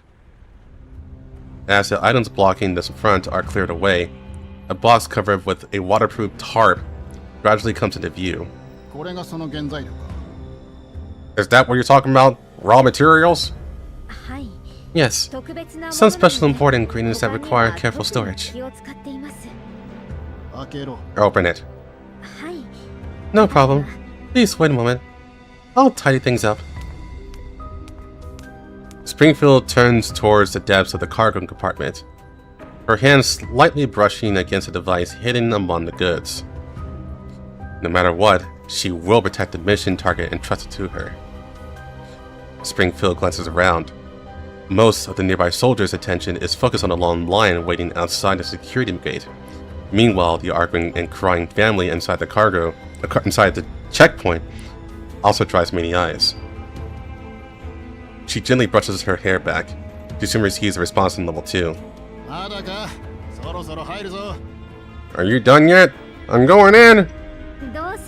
All set. Springfield watches as the inspector climbs into the cargo compartment, stepping over the burlap sacks and slowly approaching the box deeper inside. And while he isn't paying attention, Springfield has already moved closer behind him. Alert, alert. A suspicious target has been detected near Salt Lake City West Gate number 3. All nearby personnel immediately close the security gates and coordinate with security forces to provide support. A suspicious target has been detected in Salt Lake City West Gate number 3. All nearby personnel immediately close the security gates and coordinate with security forces to provide support. Springfield continues to smile. In front of her, the inspector, only a step away from opening the box, frowns impatiently and answers the beeping communicator in his hand. What's going on at Gate 3? Sir, a gang of Rayangers tried to smuggle contraband and has suddenly exploded halfway. We detained the suspects. There was also a batch of cargo mixed in. We needed to quickly check for illegal items among those who already passed through. Got it. Coming right now. The inspector thinks for a moment, then hollers for Springfield. Where are you? Well, I'm right here, behind you, dumbass.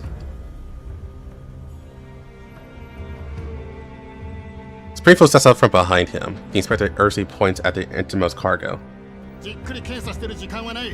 Something happened outside, so consider yourself lucky. Open all those boxes. I'll take one last look, then let you go. Springfield's smile stiffens slightly. She adjusts her gloves on her hands behind her back. Hi.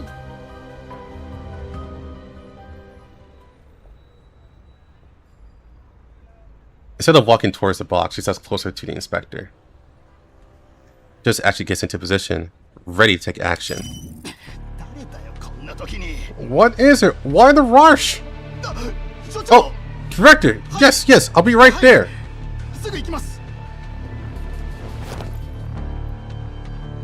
The inspector hurriedly jumps off the truck, not being sparing Springfield a glance. All inspection here are suspended for today! Everyone, follow me to gate 3 for support! What? I've been lined up since before dawn!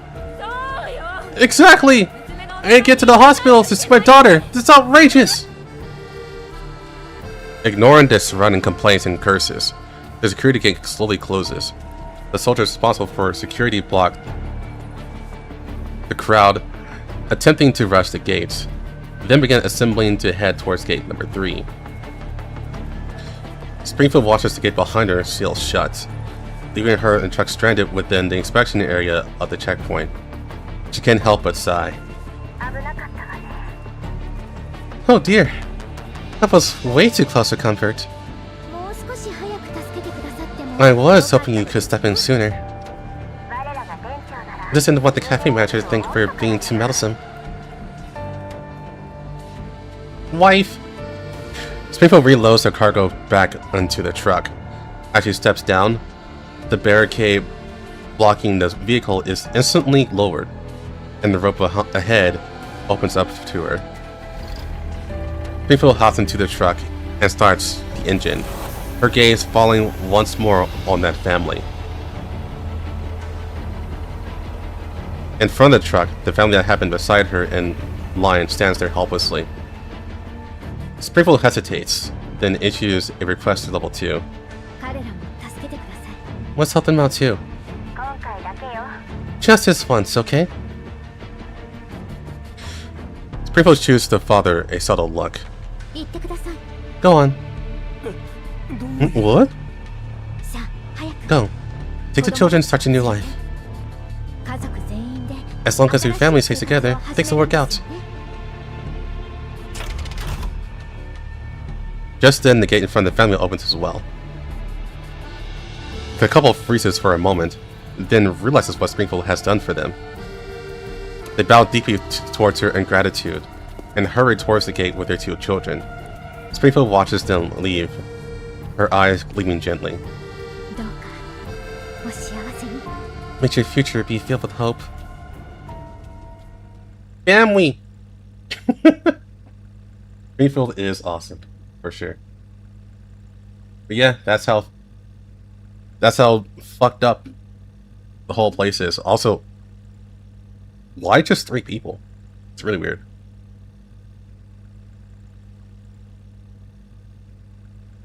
I think about it.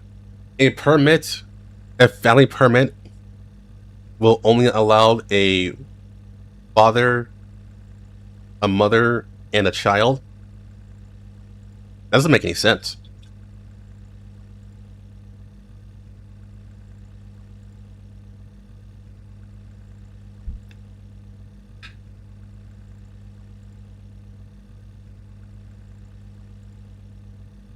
Yeah, so I guess post World War III made everyone into unreasonable dicks.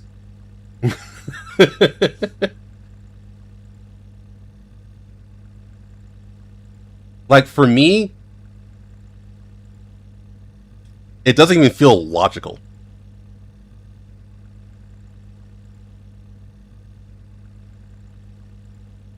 Like, if everyone has, like, a last name and there's documentation that they're all the same family, it should be fine. Or there shouldn't be, like, any limitations. You know what I mean? Like, I can see, like, extended family that wouldn't count extended family, only nuclear family. We can, like, maybe that? But they're like, yeah, only 3 people per family. Like, what? Okay. Like hell, if I was in a position, that means I couldn't have my whole nuclear family, because I have a sister. So, one of us would be fucked.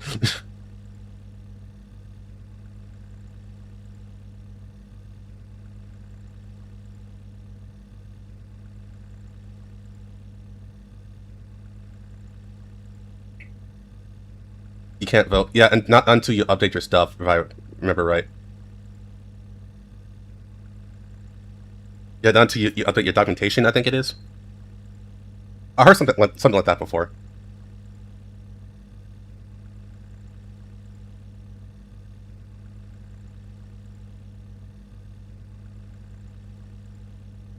Yeah, I shouldn't yap too much because we still got a lot to go through. And not a lot of time.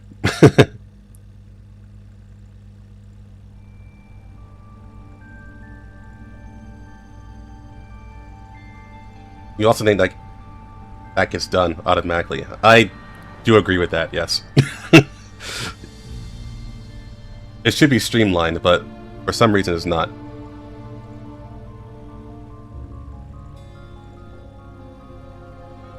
The last transport truck to pass inspection accelerates away from the checkpoint.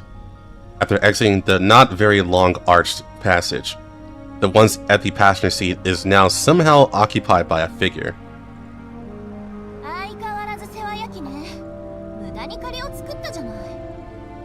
That would make too much sense.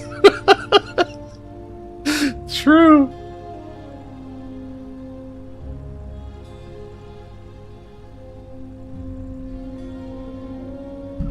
He's such a meddler. Now you owe someone yet another favor. Macchiato props her chin on her hand glumly, clearly not in a very good mood. You were already here to help anyway. Helping a few more people takes barely any effort. They didn't have to pay at all. This isn't your fault, Macchiato. You did a splendid job creating the diversion. Exactly. How did the timing arrange so perfectly? Who could have guessed we run such stubborn inspector? Even in the green zone, there are pig-headed people like that. Eva? Don't just hack into other people's comms channel.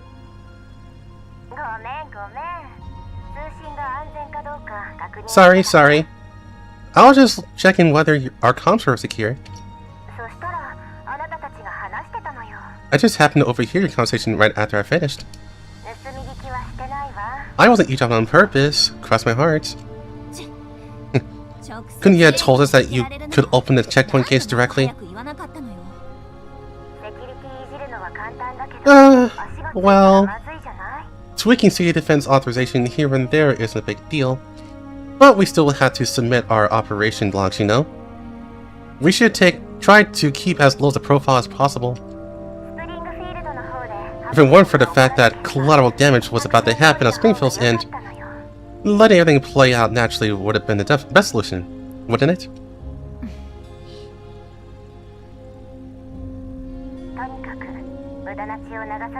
Anyway, it's great that there were no unnecessary casualties.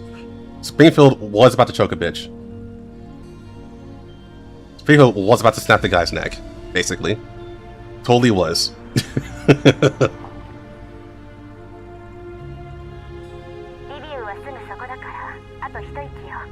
We're already close to Lviv now. From now on, everything will be a piece of cake. But the security measures around Lviv took even more stringent than we expected. Miss Leva, what exactly is this technology summit they're preparing for?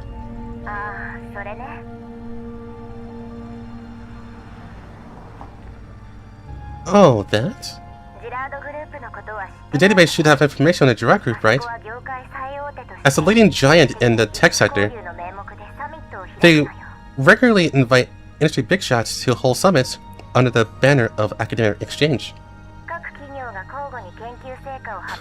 Although a lot of this year's new research gets unveiled at the event, The grand finale is always the announcement of the Girard Group's latest cutting-edge technological achievements. So even though it's called a technology summit, bringing together industry elites, it's really just a Girard Group's annual show-off event. Even so, security matches at this level seem a bit overkill, don't they? Yeah. Which makes it pretty obvious. The real purpose of ramping up security is to deal with us. Nampa?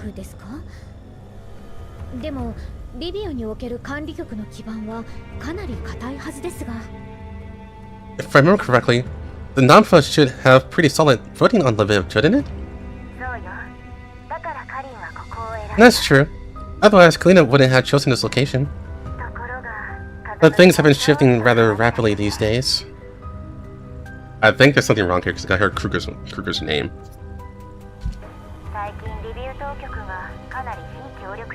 The local administration has been getting less and less cooperative. As soon as Mr. Krueger lived in Lviv, he was escorted straight to a reception hotel designated by the Girard Group.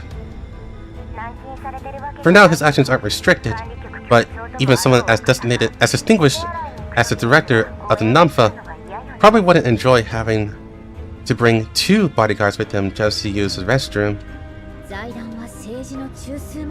The bureaucracy here has been infiltrated by the conglomerates to this extent already. This is more complicated than expected. Looks like we'll have to act quickly.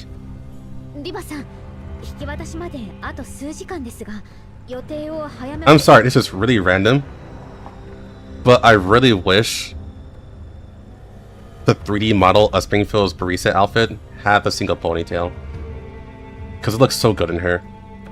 I like it more than the double ponytail on her defaults.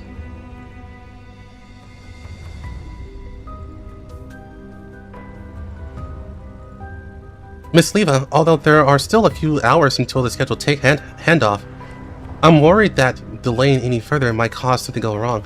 Can we contact Helena now and receive the handoff? I wish I could unlock it! True. She's next to me, actually. Easy to pull on. No. No, Dylan. I am not that type.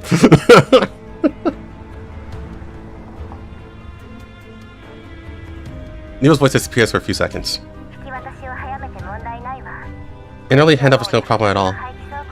After all, we've already been waiting for you at the abandoned warehouse designated at the exchange point. But first, we need to be sure. Don't worry. I promise we're not being followed. We're shaking off everyone who tried to track us outside the purification zone. As expected, Sokuru's manager. The commander really made the right call in trusting the mission to you. Then let's bring the handoff forward. I received the coordinates on my end. See you in 20 minutes.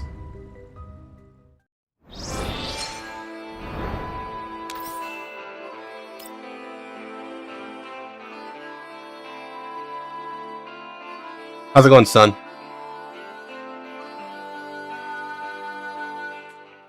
Hello, son. I'm Dad.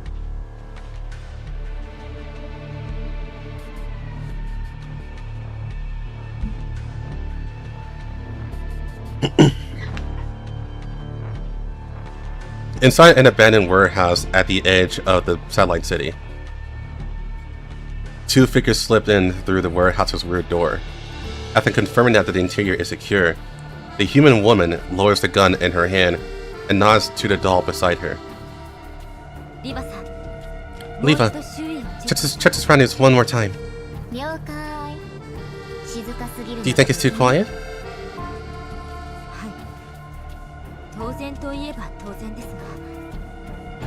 Quiet as how it should be.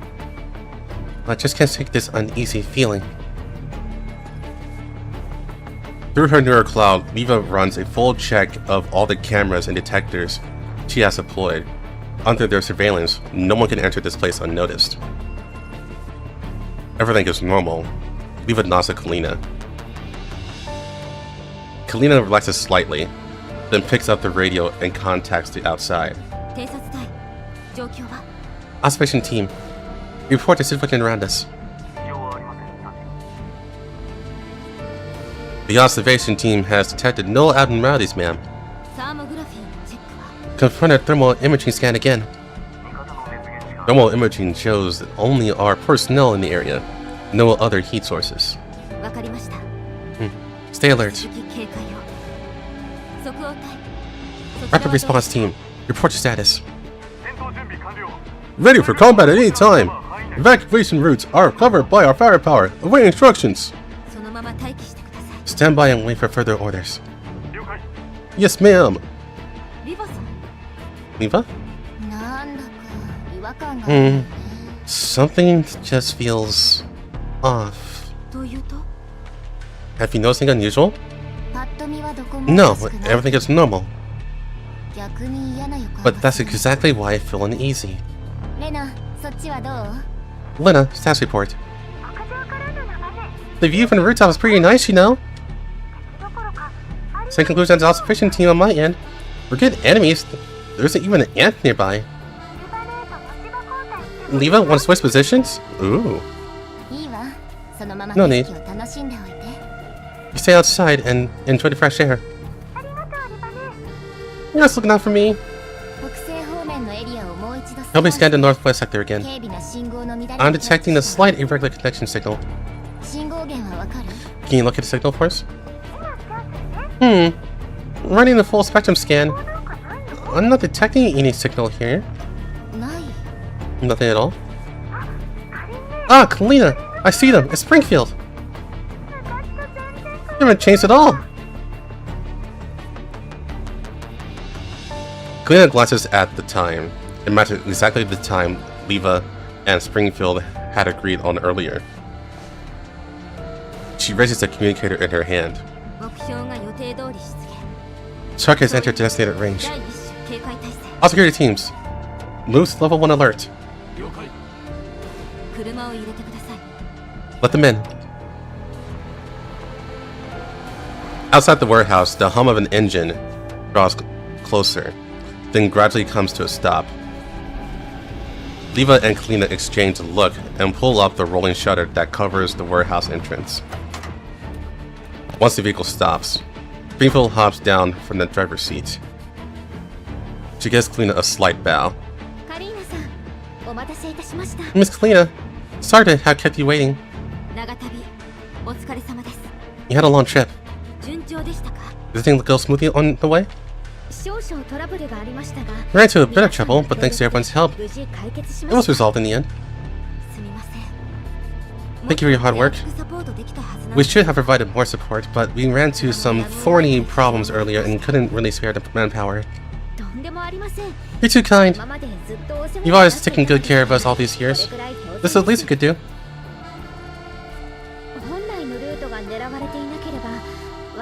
It's just that the original route seems to be under surveillance.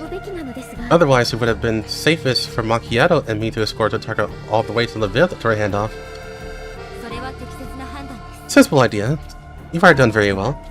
Leave the rest to us.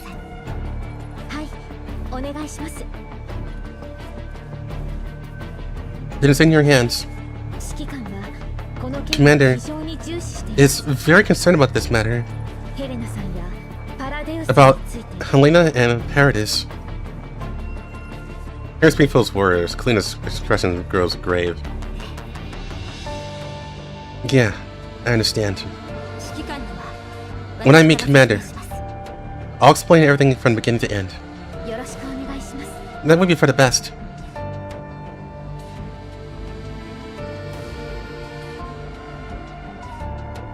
While Helena is conversing with Springfield, Eva looks past her towards the distance, as if confirming something. Meanwhile, Macchiato walks in and sets down the sealed container that had been hidden deep in the cargo hold. With a heavy thump, the container hits the ground, kicking up a cloud of dust. Every time I have to move this thing, I'm speechless. This box is seriously heavy. It just contains a little girl. The materials for this container automatic defense system are the real deal. Yet they float. Luna steps closer to the container, but it suddenly starts to quiver. What's wrong?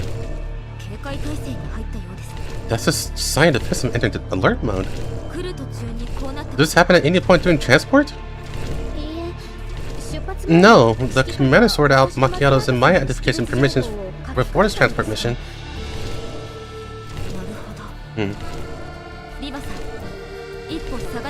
Leva, try stepping back.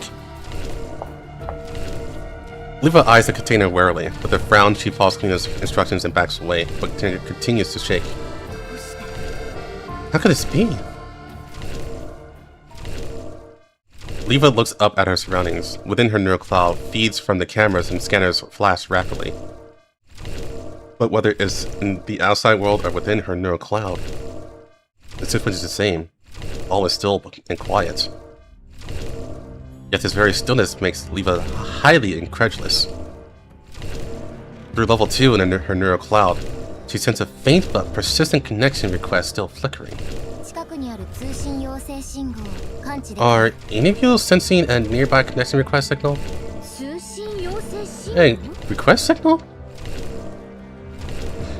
Scream looks at Macchiato in confusion. Macchiato shakes her head as well. I'm not sensing any request signal at all.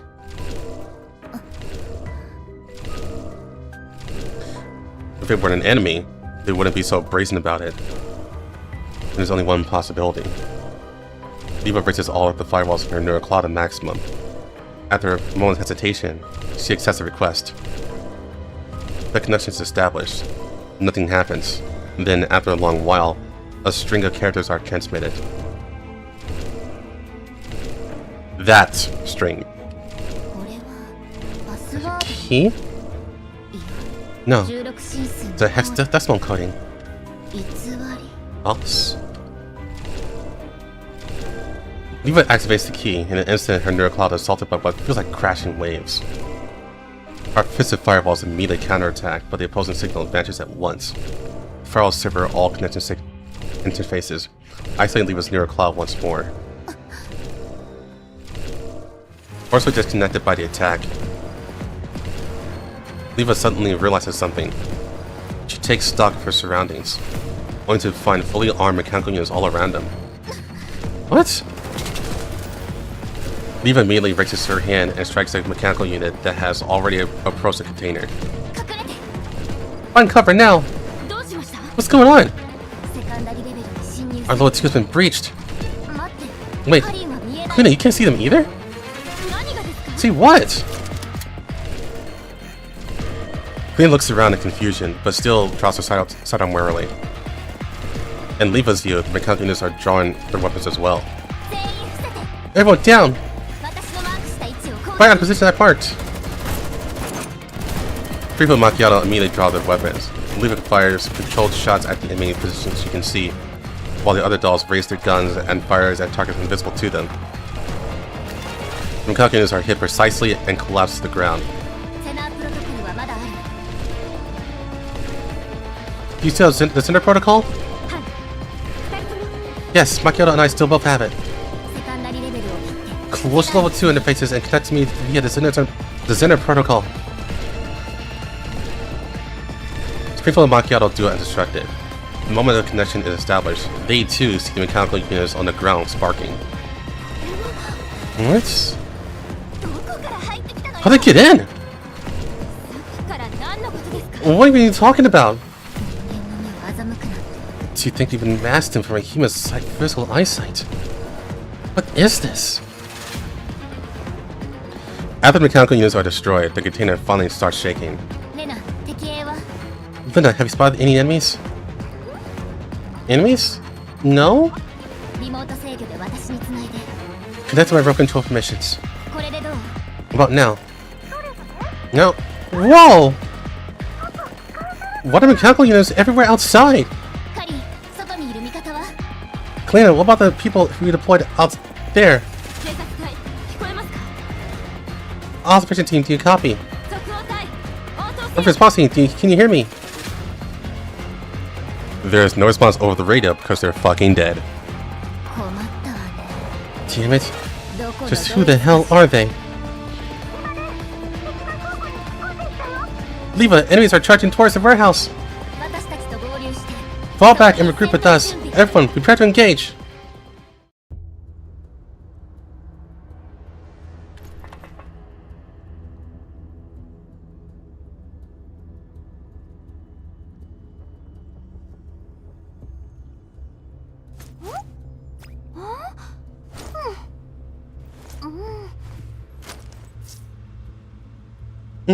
What all are these? I can't believe they got this close without me noticing. Against dolls is electronic attacks. Against humans, probably something like hallucinogens or poison gas? I'm afraid it's something like that. I'm not worried about electronic attacks. I'm just afraid that Miss Helena's been hurt in some way. Then let's wrap this up quickly. We'll take care of any other business after we take them out. Yep, I'll help too.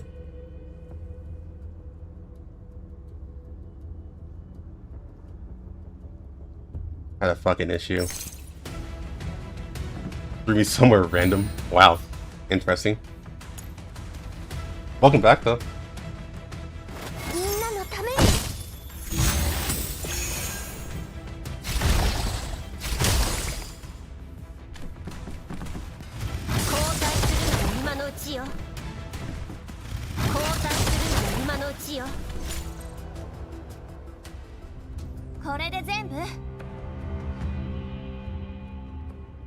Are the enemies dealt with? It seems to have quieted down. Suddenly, a series of noises come from outside the warehouse. Helena frowns as she hears them. It's PSA sirens. Outside the warehouse, the screech of vehicles braking hard can be heard, followed by multiple sets of footsteps drawing closer and closer. This is the PSA of LVI 13. Drop your weapons immediately. This is the field personnel of Namfa, conducting an active operation. You have no authority to interfere. And we're here to take your word for it? Drop your weapons. You must verify your identities. If you refuse, we will shoot you. From the extremely forceful tone, it's clear that they are prepared to attack at any moment. Helena signals Leva to stay calm. They're from the PSA. We can't just open fire on them. Looks like the first strike failed. It's not a switching to underhanded tactics. They can't move easily against us either. Let's see what they're up to and play it by ear. Helena gestures to the other dolls, who quickly move to conceal the container holding Helena in a hidden corner. I call for reinforcements. Our people will arrive within 15 minutes. Let's hope we can hold out for that long. Helena nods. She clears her throat and calls out towards the outside. We load our weapons. You may enter. PSA officers, please enter the warehouse and conduct your inspection. There may be senior officials of the RC inside. Please escort it to me courteously. The armed PSA personnel enter the warehouse. Helena raises her hands and presents her credentials. I'm a level 2 counselor and regional security supervisor of the 3rd Sub-Bureau under the Namfa, currently carrying out a special field operation. What operation? You don't have the authority to know. Under Helena's imposing sense of presence, the armed officer doesn't dare act rashly. He takes their credentials, flips through them, then hands them to someone who appears to be the team leader. That person walks off and passes them to another indistinct figure in the distance. The moment she enters Kalena's field of view, Kalena's nerves snap taut. The one that's not before her is not a human, but a meticulously dressed third-gen doll. Her suit is perfectly tailored, like a highly trained senior butler from a noble estate.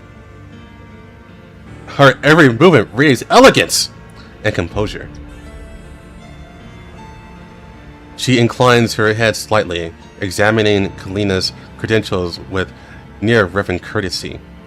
Her fingers, fluid and graceful, turn the pages lightly. Then she looks up, a gentle and polite smile on her lips, while her eyes resemble fine porcelain displayed in an old mansion. Flawless on the surface, but hiding something deeply unsettling within. You are the counselor of the Namfa. Please accept my sincerest apologies for receiving you in such a manner. It is truly disgraceful. You're certainly fast and polite. Efficiency and elegance are virtues that naturally complement one another. As a standard of next generation etiquette, we've always tried to integrate the two perfectly in order to provide the most attentive service.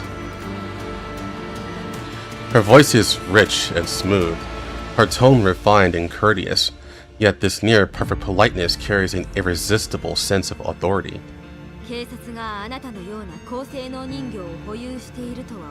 Surely the Public Security Administration doesn't have a doll as high end as you as the ranks. You have a keen eye. I am indeed not a doll registered under the PSA, but here in a support capacity. The doll gives Helena a slight nod. Please, allow me to introduce myself. It's official, boys! Her name is Igla!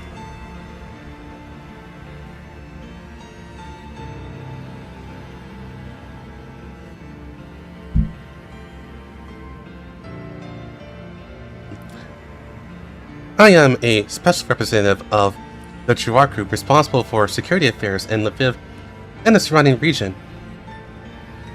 You may call me Igla. I was just informed that there has been some unusual activity in this area. You should be aware that the Juar Group also undertakes security operations for the cities around Lviv, so we could hardly ignore the PSA's request for assistance.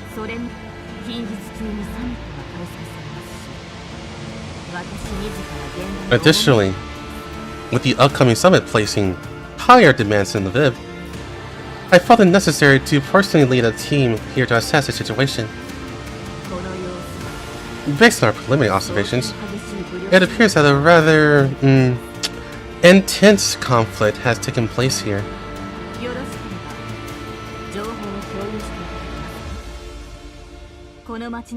Perhaps you'd be willing to share what you witnessed? After all, maintaining peace in this city is a goal we share. Igla's gaze rests gently yet intently on Helena, then casually sweeps towards a corner behind her. That seemingly idle glance feels as though it sees straight through everything. Her smile never wavers, polite and composed, yet exerting invisible pressure. As you can see, Namfa is carrying out its assigned task. We were suddenly attacked by unknown mechanical units, but fortunately our field personnel repelled them. Most of them anyways. What an unfortunate incident.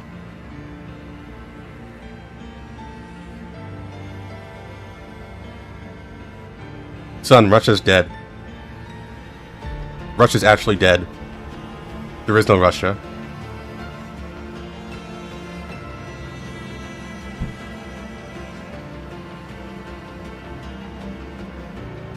Igla inclines her head gracefully, offering a perfectly measured gesture of apology.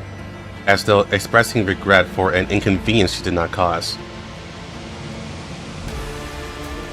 Her expression remains impeccably pleasant, save for the intense focus in her eyes, like a predator locking onto its prey.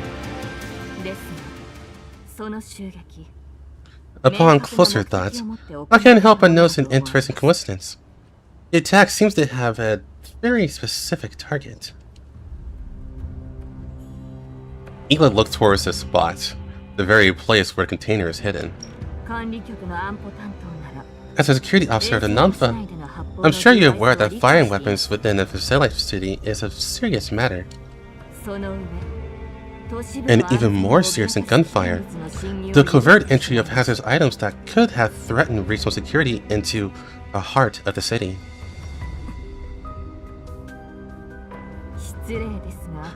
Although this may please you, my duties require me to conduct an appropriate investigation into you and your subordinates. Please come with us.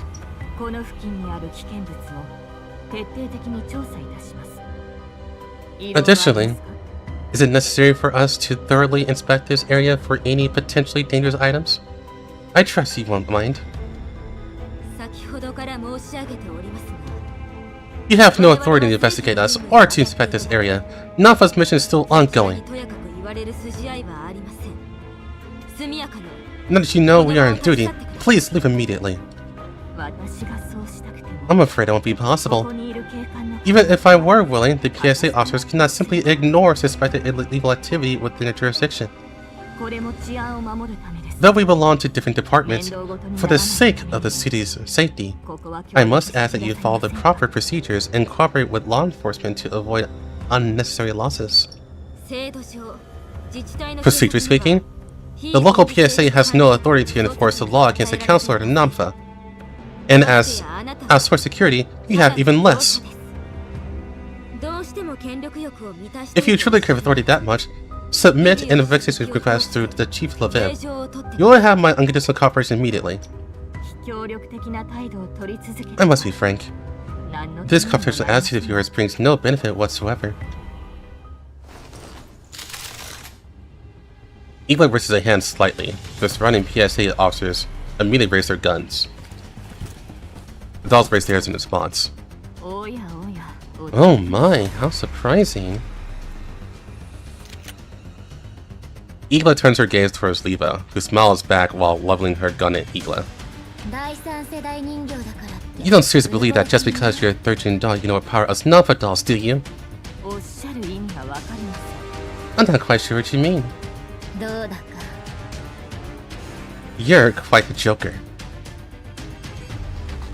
Beneath their smiles, countless streams of light flashes through their eyes. Within Liva's level 2, a signal source at point-blank range attempts to forcibly connect to a neural cloud. Massive amounts of data crash violently against Liva's official firewalls. The signal source launches high-speed, high-density attacks against all her ports. But the key activated earlier provides Liva with a complete decoding logic, allowing her to dismantle those lethal viruses within the limits of her processing power. I'd advise you, Miss Special Representative, to not act rashly. Let's leave aside the fact that we could take you out even if you strike first. If anything happens to the Counselor, the Director would probably get plowed into the ground and turned into next year's fertilizer. Are you sure that'd be acceptable? Igla frowns slightly, then resumes her original smile and addresses Liva. You're quite a jokester. Of course we didn't act rashly. However, you did remind me of something important. The Counselor should indeed take good care of her health. If something were to happen to her, we wouldn't be able to shoulder the responsibility. Igla casts a meaningful look towards Helena. Liva's gaze is drawn there as well. Helena keeps her gun trained on Igla, but suddenly her chest heaves. She coughs several times, then collapses into an uncontrollable violent coughing fit.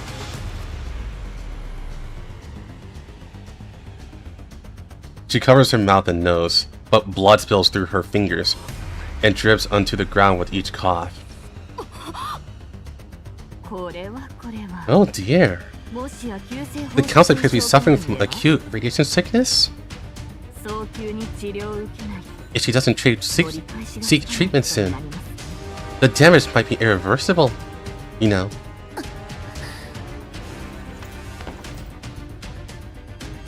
Helena drops weakly to one knee, but immediately raises a hand to signal that she can still hold on. Fine. My immunity is still pretty strong. Bracing herself against her knee, she forces herself back up, wipes the blood from the corner of her mouth, and raises her gun at Igla. Even if I die here, I won't leave.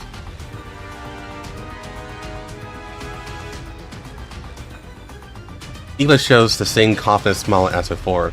She bows lightly and gestures for the other armed personnel to lower their weapons. Then, let's wait a little longer.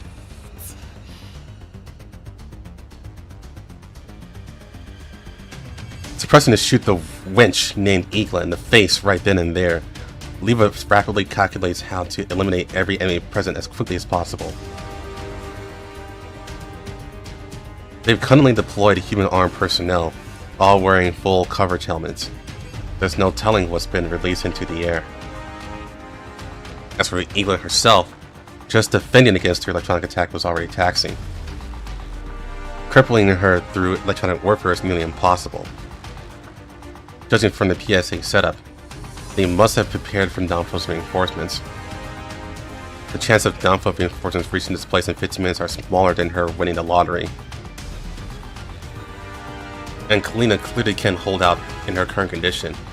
She already has a history of ELID. Her life would be at risk if this continues.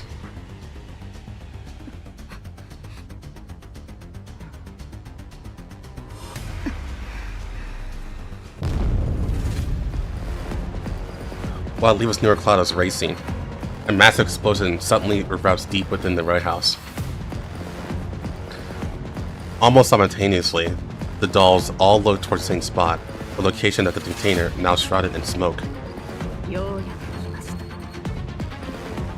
Looks like our real guests have arrived.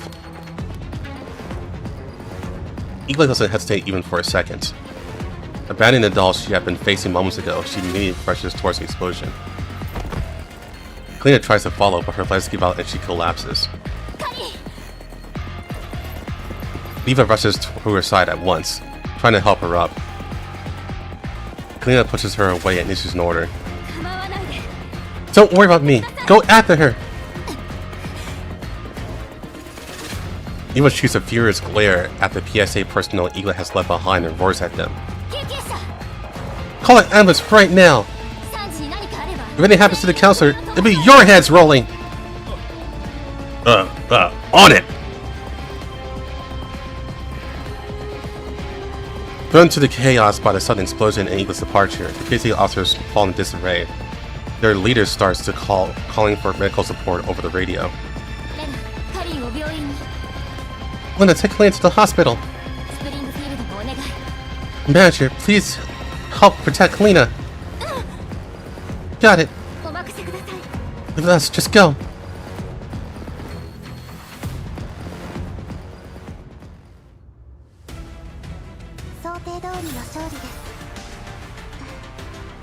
No.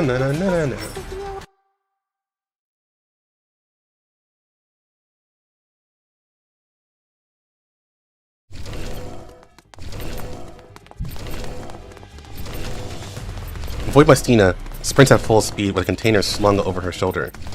The boss is checking violently. She clamps it tightly with her arm to keep it from slipping free. Alva runs alongside her, but unlike Void Bastina, she keeps her head down, continually working on the terminal in her hand. That quest decision we just made. Alva doesn't look up. Her fingers still flying across the terminal. You mean when Naho was attacked? The timing was bad. We shouldn't have intervened. That was my initial thought as well, which is why I helped Leva. Facing the third gen doll puts enormous pressure on her. That key ensures she won't be crushed outright. But even so, they failed to uphold their responsibility. The terminal emits a crisp unlocking chime. The container on Void Mastina's shoulder stops quivering. Awa finally turns to look at Void Mastina. Although this container wasn't part of the original plan, the Namfa had already lost effective control over it. If this continues, the Director will attain the O-43. That's an unacceptable risk. So we have to change the plan. I don't understand. You didn't disclose the full plan to me. I will let out a quiet sigh. I'm sorry for Messina. You're right. I didn't explain it clearly. This was her request. O-43 must have fallen into the hands of any conglomerate. Not a single one. We still don't know what role O-43 plays in Project Eden, nor do we understand the project's full scope. She has been active inside the group for a long time, yet still uncovered nothing. So now we can only rely on ourselves. That's why, in addition to this mission, we need to take her back. Neela will conduct a comprehensive examination. Maybe we'll find some clues. Only then can we determine how far Paradu's scheme has progressed. Transit detainer significantly reduces our chances of completing the mission. Perhaps we should find an opportunity to return to Namfa. No. Can Namfa not be trusted? I trust Mr. Krueger and I trust Miss Helena, but I can't say the same for everyone else. If the RNC were fully trustworthy, we wouldn't have broken away from the state second in the first place. Understood. The Director was almost done for, but it still possesses the capacity to cause enormous damage. Even though Mr. Krueger has done everything he possibly can, I'm still concerned that Namfa's plan may veer far beyond what they anticipate. If instability erupts within Gerard, the situation will become irreversible. Woman Selena pauses slightly, then nods and says no more. The silence between them carries an unspoken mutual understanding. In the distance, the sound of running engines and footsteps drops closer. Looks like our enemy's catching up. I'll prep the vehicle. Give me the container, or just hold you back. We'll rendezvous at the extraction point. Void Mastina watches Alba leave. Then silently, she turns. No!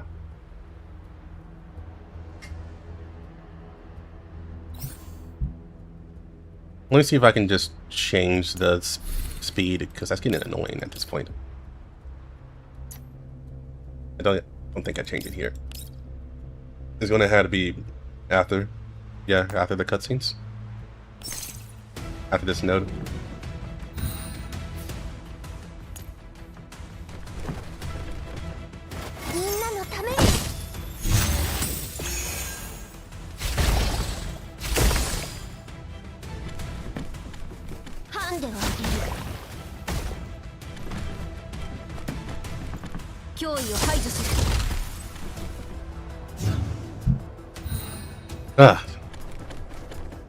Done with my coffee. Now all I have is my water.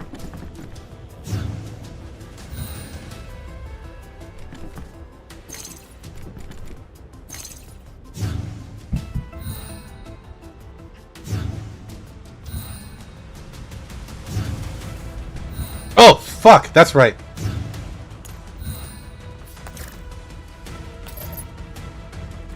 Wake up, you bum.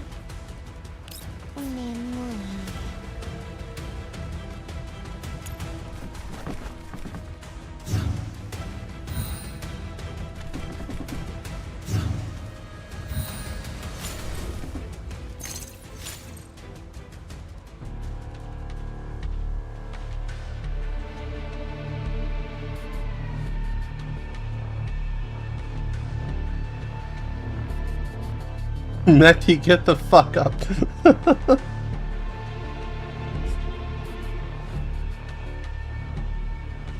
After taking down the last pursuer, Void Mastina scans her surroundings. Once she confirms that the area is secure, she prepares to relocate.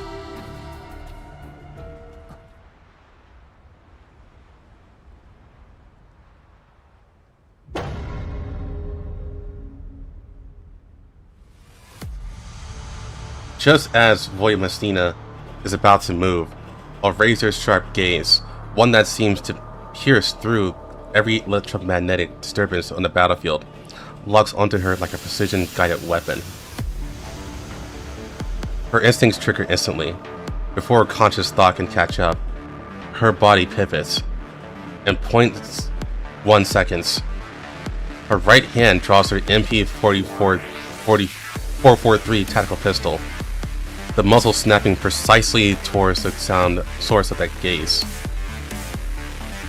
At that moment, Voimastina's system experiences a rare stall.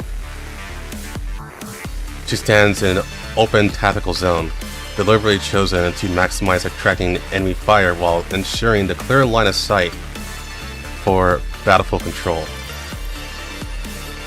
Her first assessment is that the enemy has deployed a sniper team for long-range suppression, where her wolf's eye full spectrum scan detects no thermal signals or electronic traces of conventional weapons.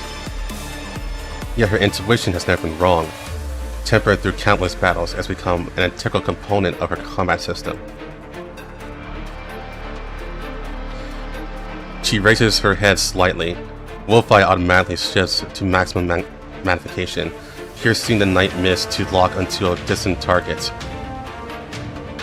On the edge of the battlefield, over a kilometer from the engagement zone, atop a high-rise overlooking a warehouse district, a slender figure stands in silence. Even with Wolf Eye, Voimastina must run a system at full power to clearly capture the figure's image. It is a woman dressed in an elegant, masculine formal suit, poised and graceful, with neatly styled short hair and movements that radiate near perfect refinement. I won't say that's masculine though, but yeah, her gaze meets Voimastina across the vast distance.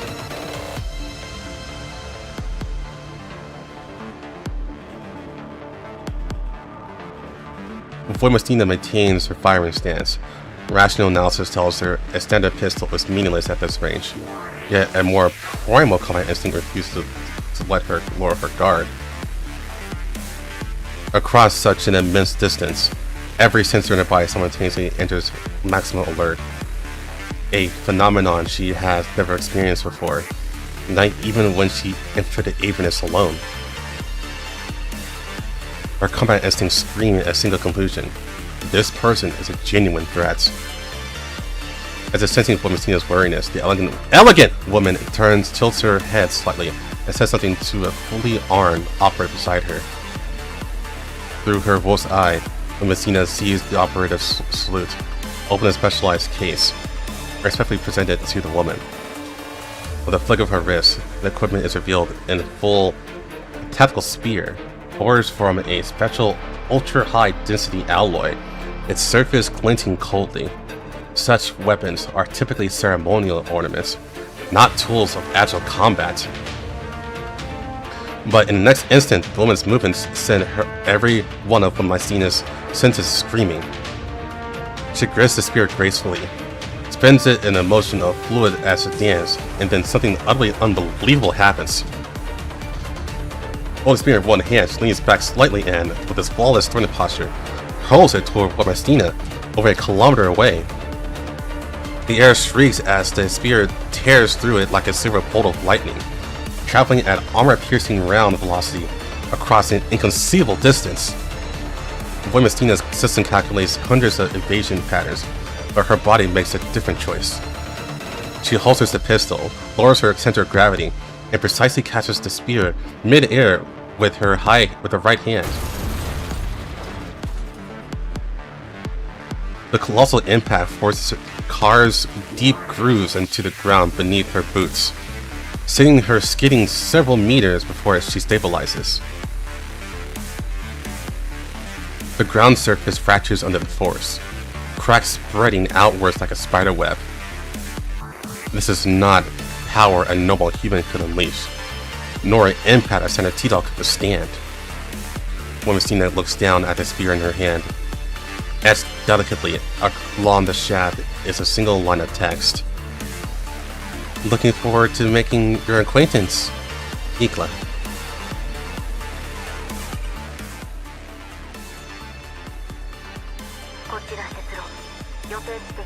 Snowwolf at the rendezvous point. White Musty, report your position.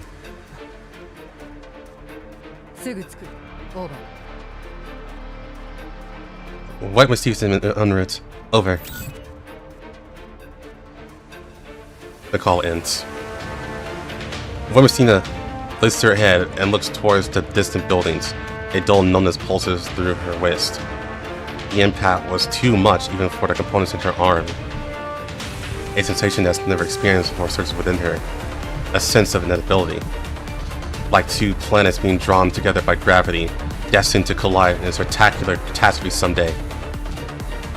However, the elegant woman in menswear, I don't think that's menswear, has already vanished into the night, as if she had never been there at all.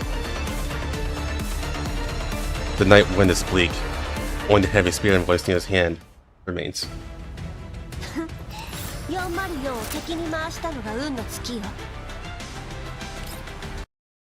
Let me fix that shit real quick.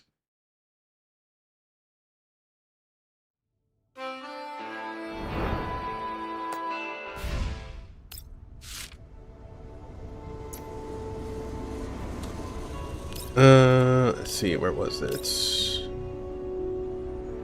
Yeah, I had 35, but apparently... Let's see... Stories, auto skip... Favorite room, locking care of voice line, on a share, at least, sorry, text.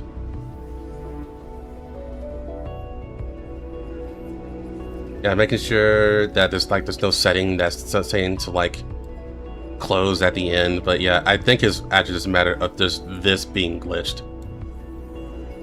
I'm pretty sure it is. I'll take it back to the lowest, and see if it's still a problem.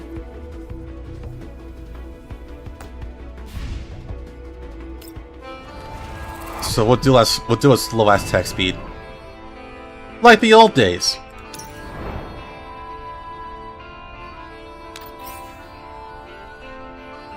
Need the elegant cam back up. And give me a second.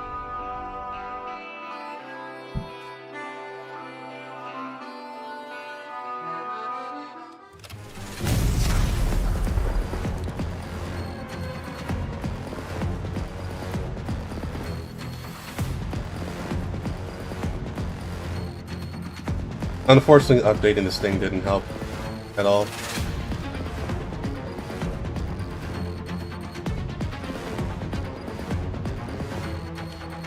I think my camera freezes when... Actually, I don't even know why it freezes at this point. I'll have to actually look and see what the fuck's going on with it. It is getting quite annoying because it only happens when I play Frontline 2. It feels like.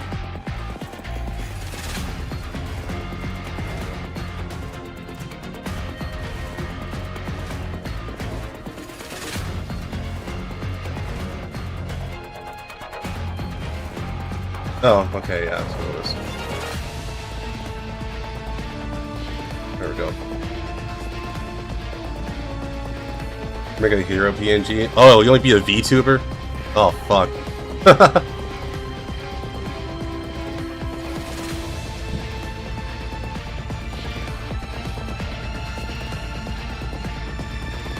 I might just need a different software. Now that I really think about it. Something that's less demanding on the system.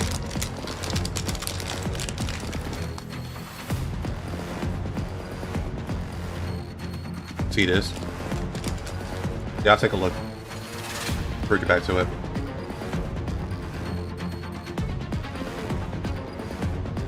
Yeah, if I remember right, you want me to be a big titty blonde cat girl.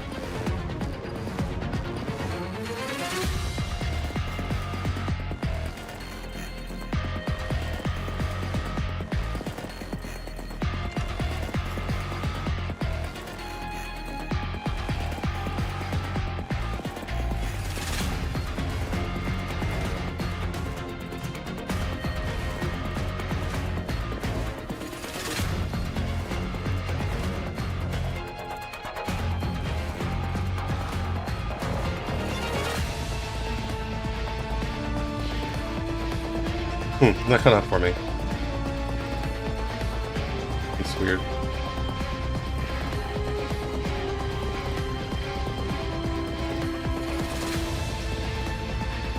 Oh, is the period actually in the URL? Let me check.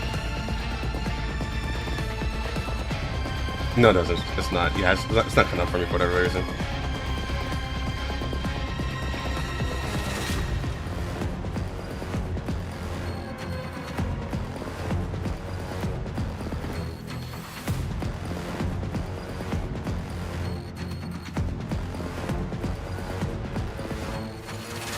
Make your rocking twin tails too.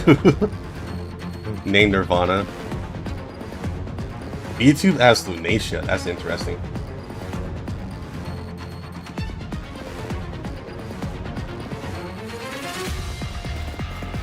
Dylan, could you give me the post in Discord instead? Actually, hold on.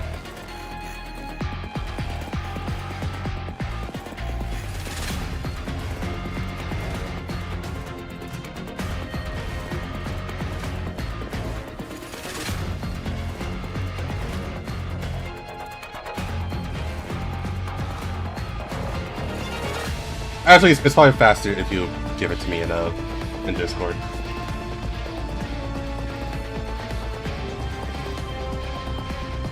Ah, here it is. Thank you, Dylan.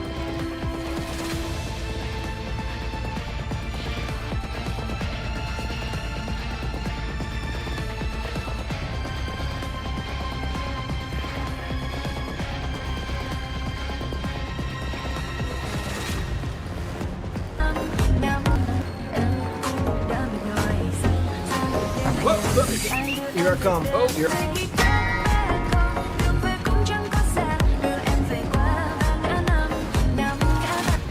Oh, really?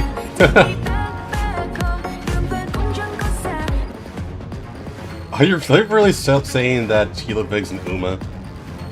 An Uma Musume? Oh man.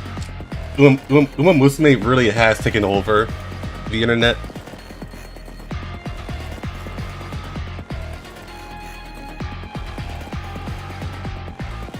Okay. Ah, fuck this slow text. Ah! Okay. A dull sound tears through the air, and a blazing fireball balloons into the night. A jeep racing down a narrow road is struck dead on by a precision-guided rocket. The shockwave throws out a ring of heat, shattering all the nearby windows. Damn it! Who authorized heavy artillery? Headquarters explicitly stated urban combat restriction protocols. The target rated item is rated A+. Aimed has resulted in... At least we can cut off their escape route! Wait! Scans show their vehicle interior is empty? Uma terrorist? Just then, a string of precise gunshots cuts off the security team's transmission. Alba and Void Mustina appear simultaneously from cover 3 blocks away. They are covered in light dust and scorch marks, yet their combat efficiency remains completely unaffected. Their perfectly coordinated crossfire suppresses the entire pursuit squad. Their private armed security forces, bearing the Girard Group insignia, clearly did not anticipate this. Task Force Defy has not only evaded encirclement, but it has already completed a counter maneuver, turning from prey into ambushers. Keep moving. Do not stop. Urban surveillance systems have locked into our signatures. In 7 minutes, Girard's 3rd heavy blockade unit will reach the outer perimeter of the combat zone. Do we execute this contingency plan? Yes. What's the plan B? Disruptive deployment as much as possible. When that's done, proceed to the second extraction point. Keep the channel open. I've notified the support units. Without wasting a breath, Alpha gives a slight nod and swiftly adjusts her comms to standard encrypted mode.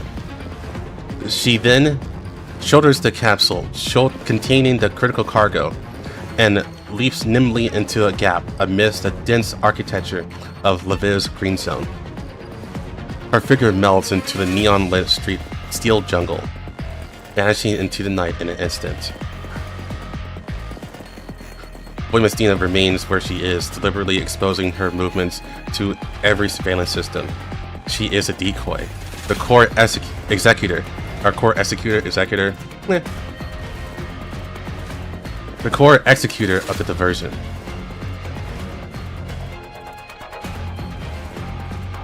Quiet, Dylan. I don't know what you're talking about. The night in the satellite cities around Lviv should be lively and bustling. Colorful neon lights illuminate the commercial streets lined with buildings that blend Eastern European tradition with modern design. This place should be packed with nightlife seekers and tourists, mocking those who struggle desperately just to survive. Yet now the streets are completely deserted, as if this entire city has been evacuated by some invisible force. Voimastina looks directly at the armed helicopter flying towards her. The searchlight and a light tactical chopper illuminates her figure in stark clarity. On this battlefield, she stands like an unshakable mountain, awaiting the coming storm.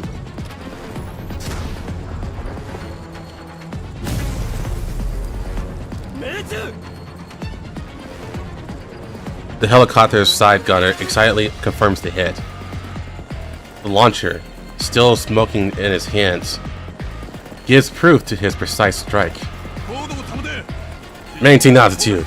Deploy ground teams for battlefield confirmation. Watch the surroundings. Her allies may still be lying in ambush nearby. Wait, what's that? Thick smoke and dust from the missile explosion blanket the entire area, combined with turbulent heat currents among buildings. Infrared imaging is nearly useless, just as the helicopter descends to deploy the confirmation team. A violent, unnatural gale erupts from the center of the smoke. A dark shadow rockets upward, breaking free of gravity pull. The figure is still wreathed in lingering smoke, like a Valkyrie from myth taking flight. That's impossible! A hand seemingly clad in steel clamps firmly into the landing skid. The immense force tilts the entire helicopter to one side, its frame emitting a dangerous metallic screech. The enemy's on the helicopter! Voimastina hauls herself into the cabin and immediately delivers a precise, crushing punch that sends the nearest armed operative flying out the open hatch. Ah! The fully equipped tactical soldier is hurled hundreds of meters away, vanishing into the night like a feather. The helicopter crew consists of 13 tactical elites, all specially trained to counter high-performance T-Dolls, veterans of two-person coordination and squad combat. In addition, her non-biomimetic droids are deployed inside the cabin. Mechanized combat tools more efficient than humans, executing orders with absolute merciless precision.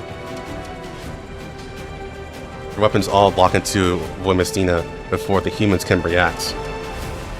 However, faced with true difference in power, even the finest training, the most flawless coordination, and the most advanced equipment are nothing more than meaningless numbers.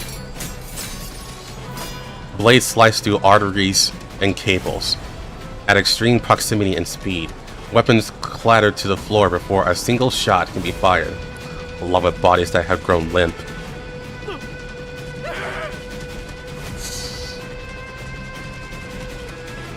When a pilot turns at the sound behind him, his eyes fall on the bodies strewn across the cabin, and a T-Doll standing at the entrance, making a silencing gesture. Voimastina gives the pilot one last look. When she's certain he won't attempt anything dangerous, she leads from the helicopter as they continue circling at low altitude.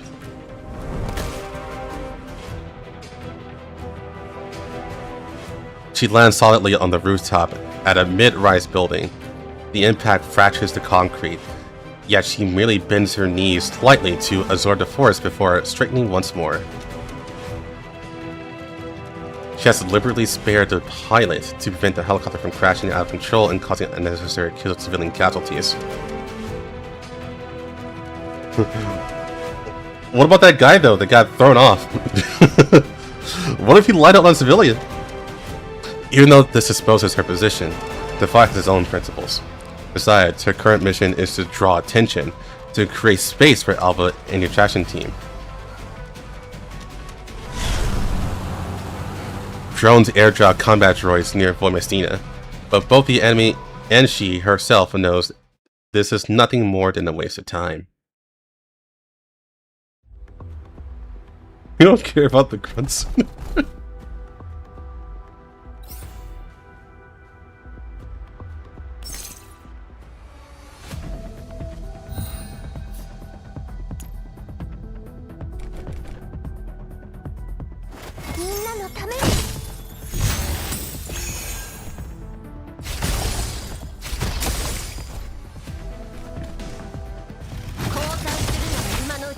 Guys, just wait until Voimestina comes out and everyone will realize the real power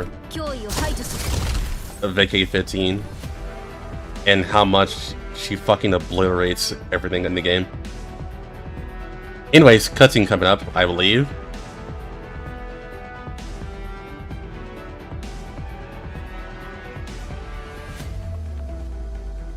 Also, does that look like a masculine outfit to you? I don't think it does, to be honest.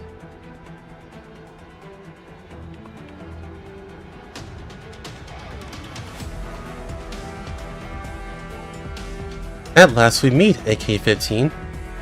Your reputation precedes you.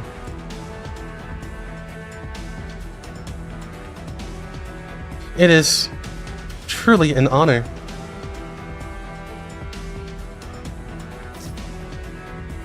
I hope you like this welcoming gift. Please, grace me with a demonstration. Show me the power of the strongest from the previous generation. Come.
She really just parried an RPG. I forgot she did that.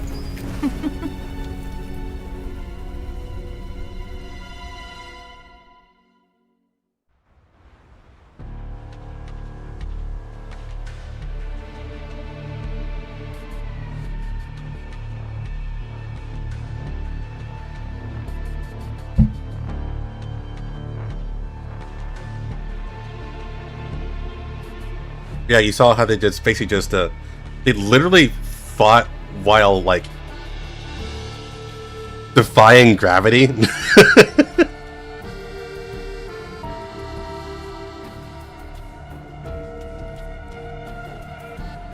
At least that's what it feels like.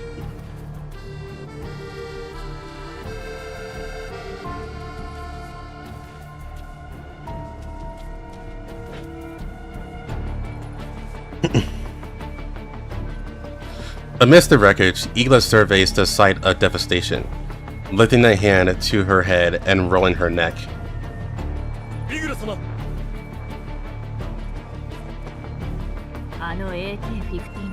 I must admit, meeting the legendary AK-15 in this manner has been quite an enlightening experience, though the outcome is somewhat regrettable.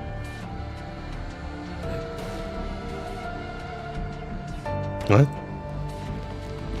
Squad after squad of Gerard's armed security forces rapidly encircle the area, professionally raising the weapons and establishing a perimeter.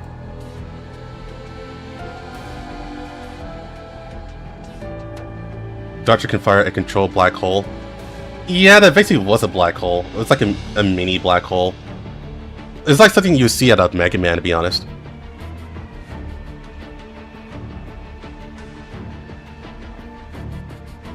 In fact, these units... Well, you know what? It's collapse particles. That's all I have to say. Collapse particles. Because it is. They got that reverse collapse tech. In fact, these units have been observing the entire battle from a safe distance. But after witnessing a confrontation that defies comprehension, not a single person dares to intervene.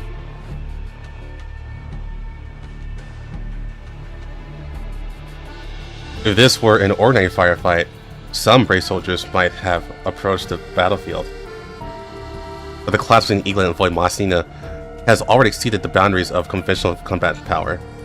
The suffocating exchange of force compels every combatant present to wisely choose observation over interference. Dylan. You're right. But one very pivotal question. Can we fuck them?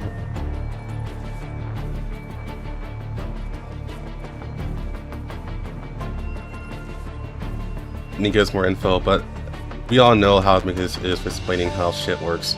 Yeah. They either don't explain it, or they explain it in the most convoluted way possible. Yeah.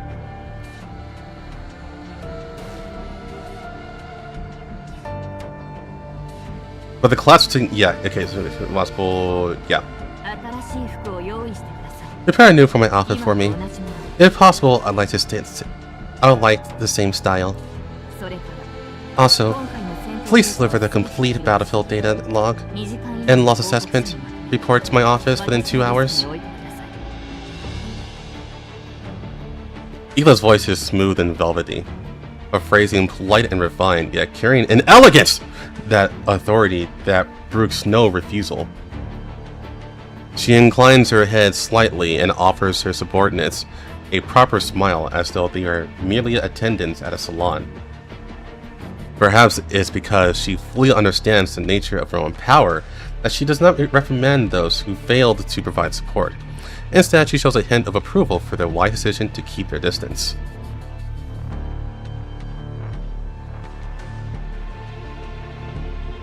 Imagine they make a series of tech manuals for in-game science.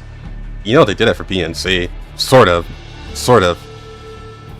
And it was also there for reverse collapse. I wouldn't mind a glossary and dictionary.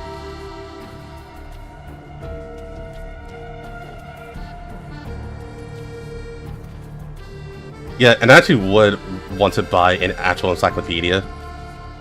Like a physical copy. I would love that. I would even shut down on stream. But I'm not going to do it. At least not in English.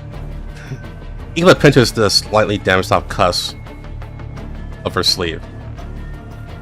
Her movements focused and graceful. She extracts a pristine white handkerchief from her breast pocket and gently wipes the remaining blood from her cheek, as if powdering her nose at a banquet.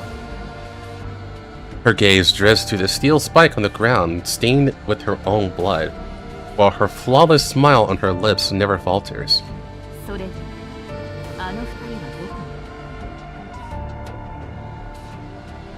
If I may ask, where are our guests now? Yes, ma'am. The two target dolls are still fleeing. They seem to have entered the underground facility. We lost their precise location. I see. Igla narrows her eyes.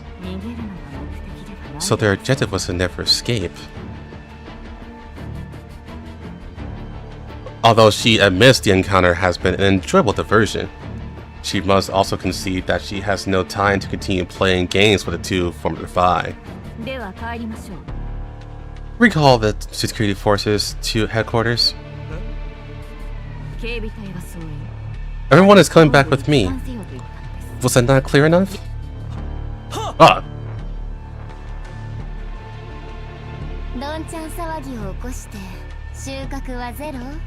All that ruckus and you still didn't catch them? Just as Igla's about to issue orders to pursue, a female voice tinged with unmistakable mockery suddenly comes from nearby. A small figure steps slowly out from the shadows, entering the glow of the streetlights. Igla was slightly surprised.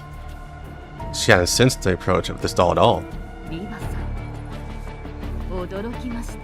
Please forgive my rudeness, but I thought you would be staying by Miss Helena's side at this time to ensure her safety. I'm not a medical doll. Instead of standing around doing nothing, I'd rather be doing something more important.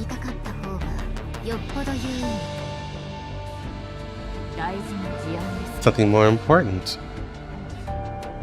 Igla tilts her head slightly. I'm not quite sure what you mean by that. For example, making someone pay. A certain doll who obstructed URNC's agency in carrying out their duties and deliberately injured an important official.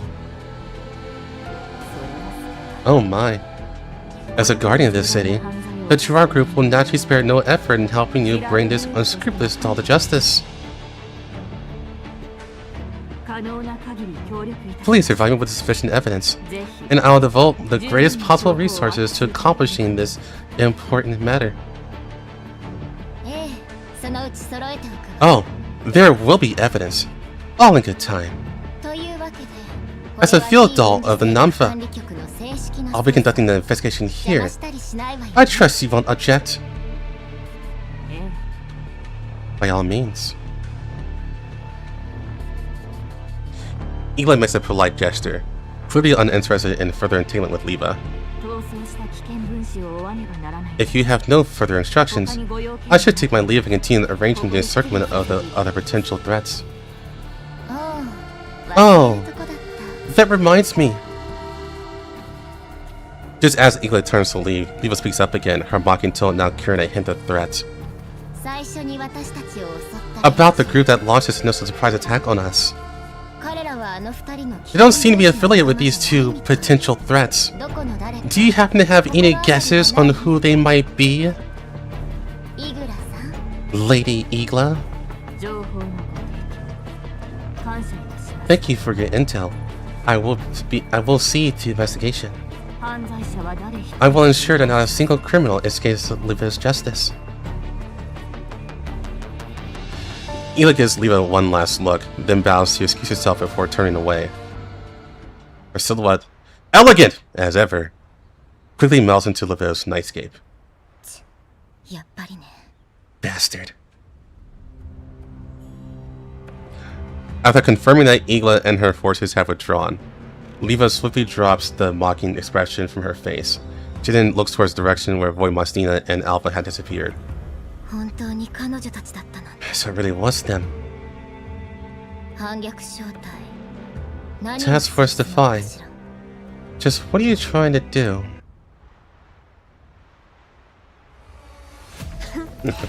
9.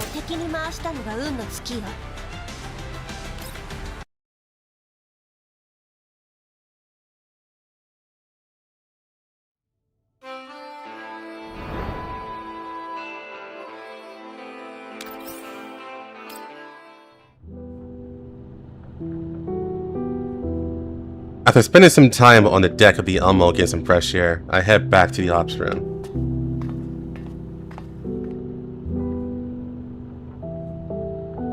The dolls who had been watching the spectacle through the glass earlier have already vanished without a trace.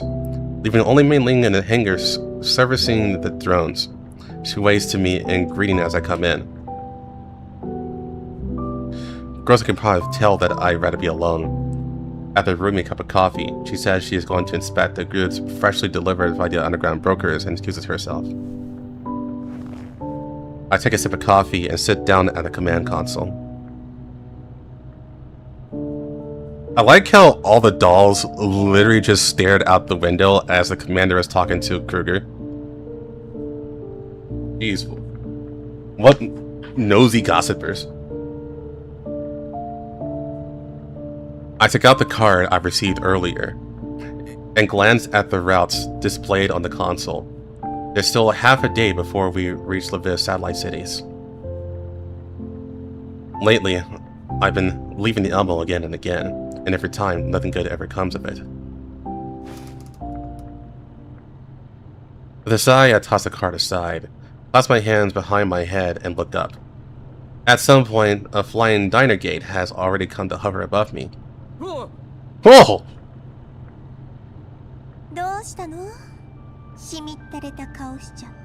Commander, why you look so troubled again? Don't scare me like that! I thought you'd be in a super good mood having just finished catching up with Krueger. And how did you arrive at that conclusion? Well, look. The diner gate flies over to the card on the desk, circles it once, and starts projecting Dandelion's image.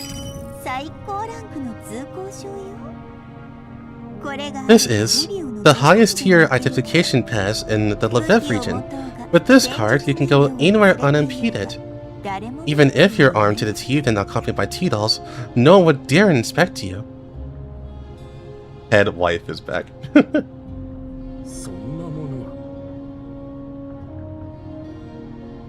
I didn't know such passes were even a thing. Just to address this real quick, for the question, you guys think an English dub might help us sell the Girls Frontline 2? At this point, I would say no. Primarily because we just don't have the marketing anymore. Girls Frontline 2 is at a point where it's in the background, it's no longer in the forefront. So it would actually need more marketing first. And then we can do an English dub. Because the English dub would definitely help. It did help PGR. It definitely got the global scene, or maybe to be more specific, the English-speaking scene for PGR a lot more excited to keep following the game.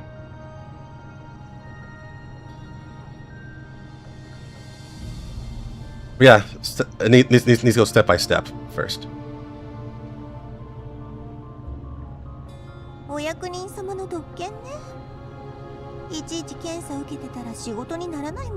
Also, I'm gonna be real with you, I doubt there's someone who can sound as hot as that Alliance Japanese voice right now. Just saying. She's killing it right now.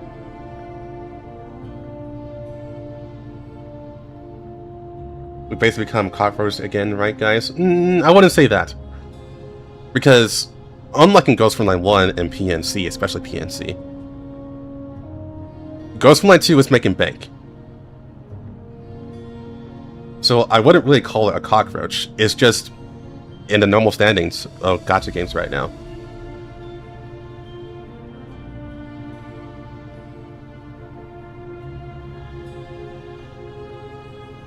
Like Dandy or Groza. I think Groza is more, would be easier to match.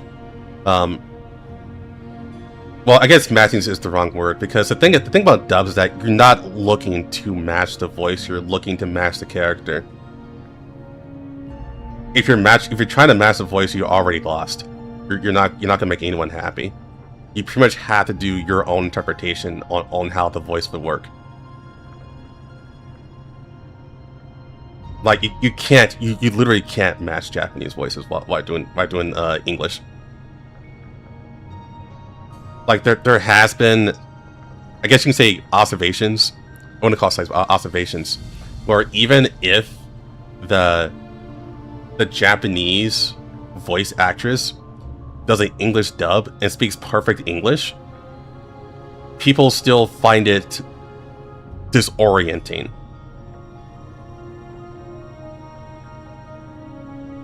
It does have to have habit of reinterpreting characters, so they need to be accurate as possible, but you inevitably have to do interpretation on your own side.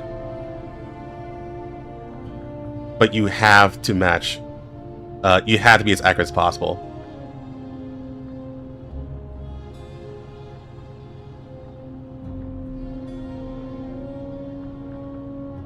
Like, they could totally find an English dubbed Dandelion, or an English voice for Dandelion that can be just as sultry as the Japanese version, but she's not going to sound the same.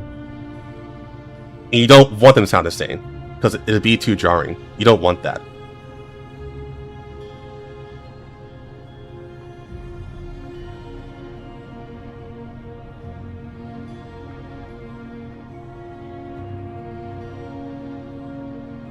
Yeah, Lantren, you're not listening to me. That's why I said you need to be as accurate as possible, but there is inevitably going to be an interpretation.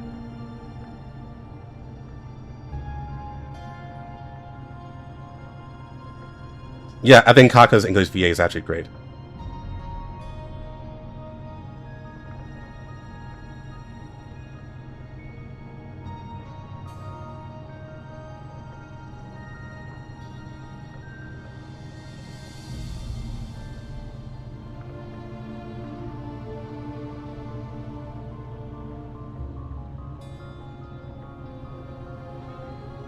Yeah, and if you're talking about localization, I'm not talking about localization. That's an entirely different thing.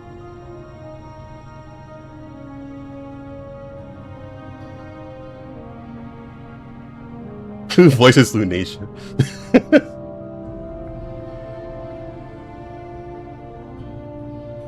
They'd be like 9% British. Well, that would be that would honestly be because the British voice companies, or the British voice agencies, just have better quality voice acting than the US does right now.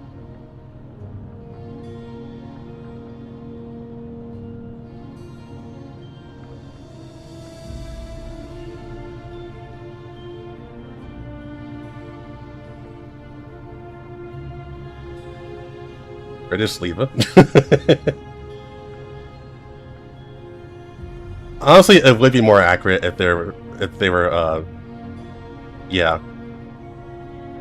respective to where their weapons would be, but that is a pretty big project.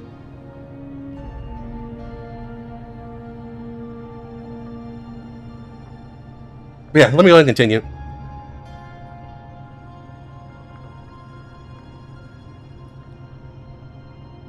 Plenty of officials need unrestrained access. No one wants to be searched routinely. Can I take a look at that card?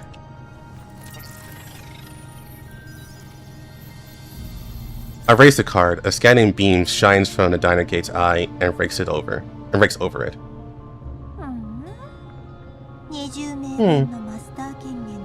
This card contains 20 anonymous unrestricted access identities. A reservation for a presidential suite at the 5-star hotel in Lviv, and electronic keys to several buildings around the hotel. Krueger really understands you. He's arranged your entire itinerary for you. After all, without those weapons, you probably wouldn't even dare step off the elbow. Oh, shut up.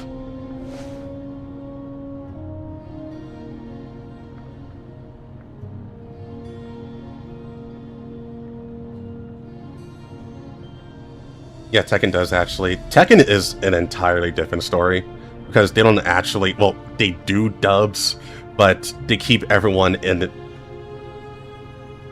what's the best way to put it? They keep everyone in their native language.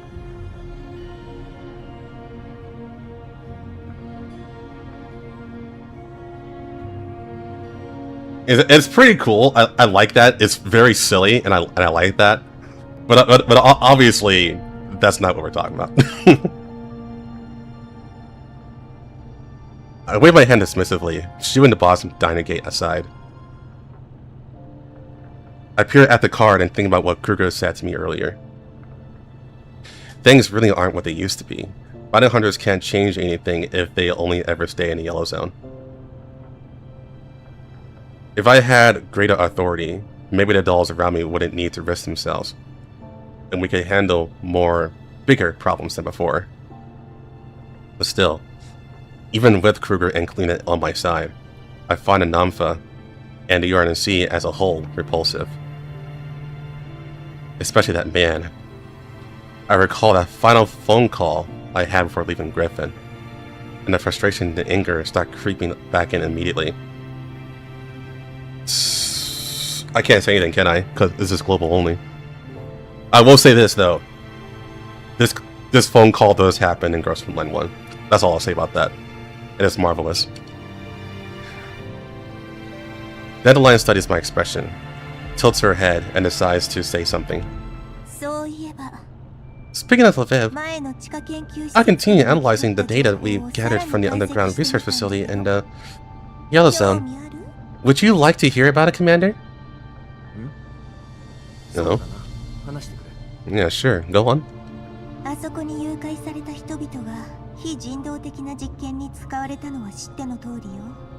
The problem underground were subjected to many atrocious acts.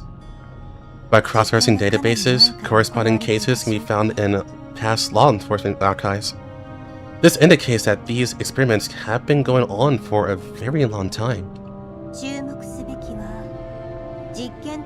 Of course, the most valuable information to us is that, according to the downloaded data, the test subjects and procedures were systematically categorized. I'll say this, finding someone to match the character's overall tone is way easier than voice direction or script writing to keep the character from staying too far from that source material.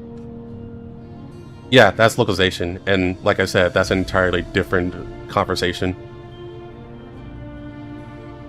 Which is why people don't even want to work in the US, or rather, foreign companies don't even want to work in the US right now, because they're well known at this point for destruction of the script. But yeah, I'll continue.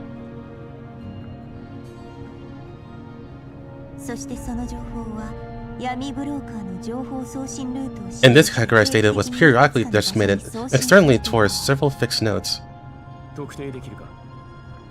Can those nodes be traced? Oh my! Commander, you know how those underground brokers' information relay services work? They go through millions of transfers and layers of obfuscation. For ordinary people, tracing them back would be extraordinarily difficult. But you're no ordinary person, are you? Just as expected, Dandelion smiles in satisfaction. She quirks an eyebrow and goes on with pride. Naturally. Even the URNC cyber intelligence agencies would need at least a year or two to crack protection at that level. But I cleverly relocated some computing power from Heli while handling another project. So it only took me a few days. Is that really okay? It's no big deal for now. Anyway, I traced all the data aggregation nodes to something called Project Eden, and that project directly points to its developers and financiers, the Girard Group. And Girard Group's headquarters happens to be in Lviv. Lviv, huh? Based on this trace, can we assume that the Girard Group is cooperating with Paradus and undertaking experiments related to Helena and Bujims? I don't think the Girard Group alone has the capability to pull off everything involved in those experiments. Besides Girard, another entity known as Seth Fabin is appearing in the data, although far less frequently than Girard. From what we've found, Seth Fabin's strength surpasses Girard by far. Given this certain situation in Lviv, Girard may just be an outer shell, a disposable one that looks ready to be abandoned at any time. so Gerard is a scapegoat. So the public trial led by Nampo has little real significance in dismounting Paradis? Not necessarily. Gerard is the main hub of fund circulation after all. Taking them down is like severing a major artery.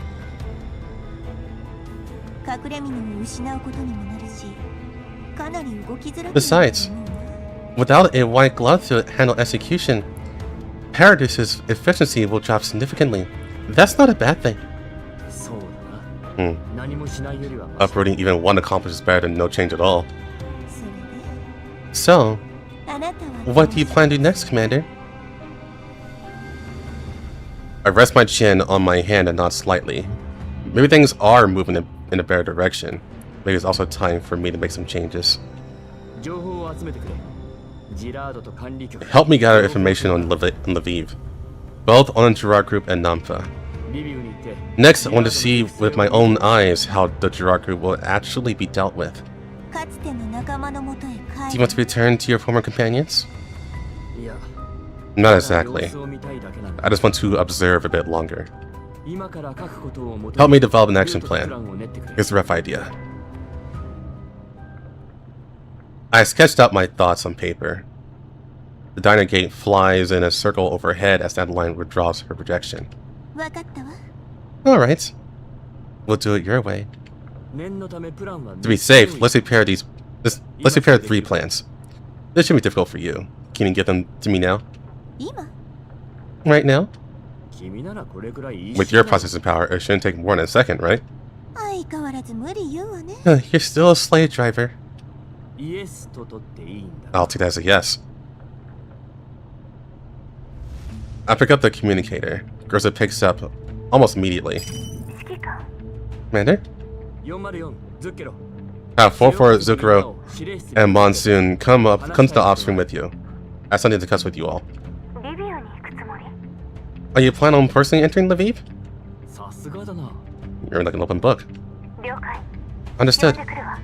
I'll send them right away. Soon enough, the dolls fall in the ops room. The scene looks almost identical to pre-mission briefing some years ago. They're chatting about their previous missions. Once I see everyone is present, I step up to the command console and clear my throat lightly. The room immediately quiets. All eyes turn to me as I gather my thoughts and begin. We're approaching the outskirts of Lviv. Mr. Krueger visited earlier and gave me a high-level access badge. So I plan to enter Lviv, complete the task Helena assigned to me earlier, and investigate all information related to Paradis. We knew all along you definitely want to go there yourself, Commander. The other dolls nod in agreement. Everyone's really worried about Helena. I wonder how the mansionets are doing now.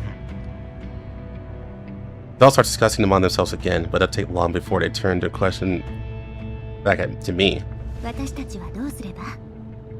What do you want to do, Commander? I bring out the regional map on the console. The dolls step closer to look. I want to split everyone into 3 groups. Group 1 will enter the city with me and participate in the upcoming operation involving Namfa. Group 2 will enter as rapid response unit and be responsible for gathering intelligence within the city. Group 3 remain aboard the Elmo, handling perimeter security and supporting emergency extractions for groups 1 and 2 if necessary. Then the Lion will explain the details. The Renegade flies up above the console, drawing our attention. Right. This operation is practically a sightseeing trip. The Elmo will stop on the edge of the Green Zone's quarantine wall. Group 1 will be led by the commander, with Culfrid and Groza acting as close protection. You will enter Lviv proper via an intercontinental railway, transferring here and then there. There aren't many satellite city transfers, so in theory, with the pass, your journey should be completely unobstructed.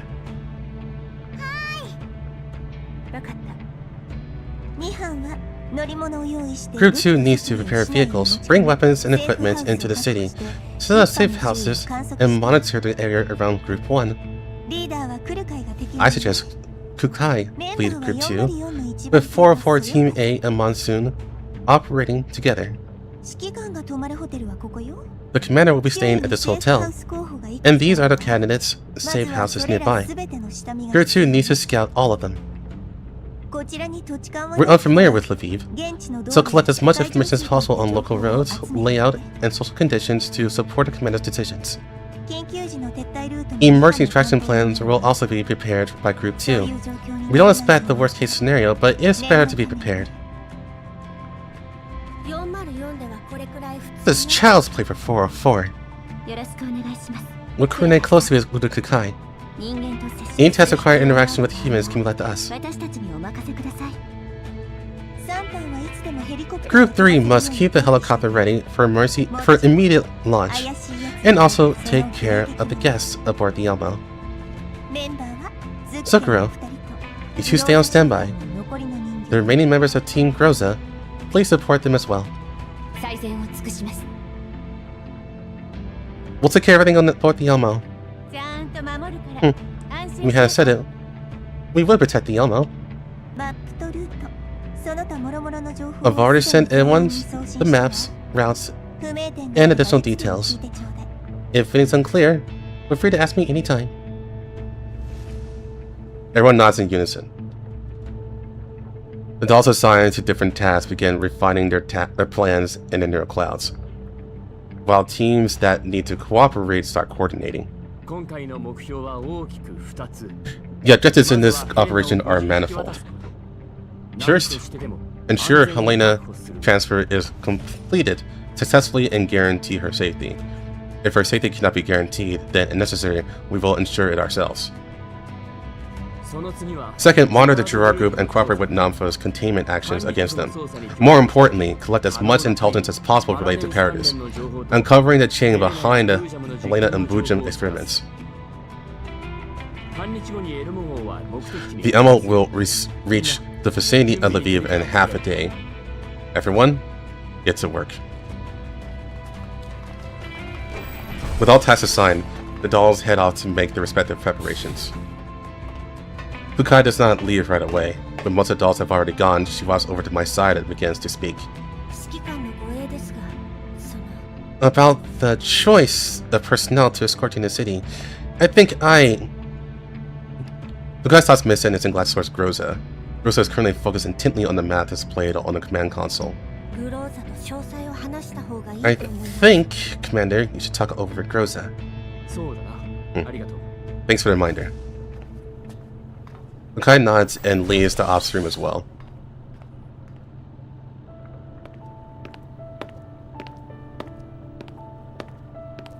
I walk over to Groza. She lifts her head and looks at me. What was that just now? You seemed uncertain about the arrangement. Not at all. It's just that... Yeah? It's just that I'm not very good at dealing with humans. Once we enter the city, my strengths won't really come into play. And right now, there are dolls with stronger combat capabilities aboard the Elmo. There might be better candidates to serve as an escort. I scratch my head. Groza never shows it outright, but it's obvious she's still upset about what I said back then. It doesn't look any different than usual, but with her eyes fixed directly on me, I find myself weighing my words with extra care.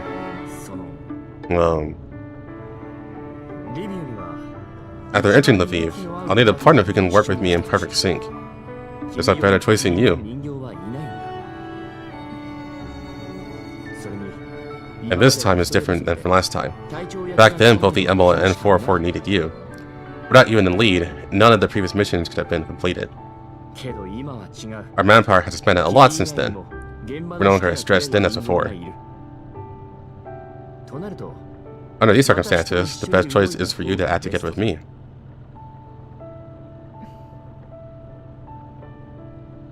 Ursa looks away and turns her gaze back to the command console. I feel a quiet sense of relief, just like I just been let the hook. Commander, have you really thought this through?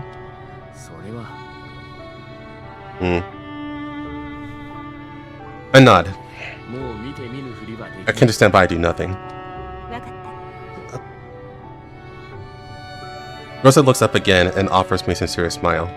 今度こそ大丈 I 夫。 can tell you already made up your mind, Commander. あなたの言う通りに。 Let's do it your way. Rosa looks out the window. I follow her gaze and stare into the distance. As the ML advances, the road stretches endlessly ahead. Perhaps it's time to take a brand new step forward.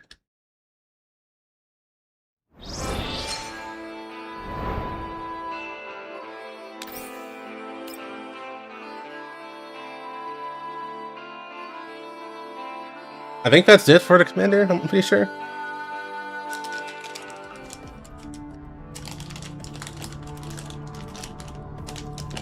After this is all the 5.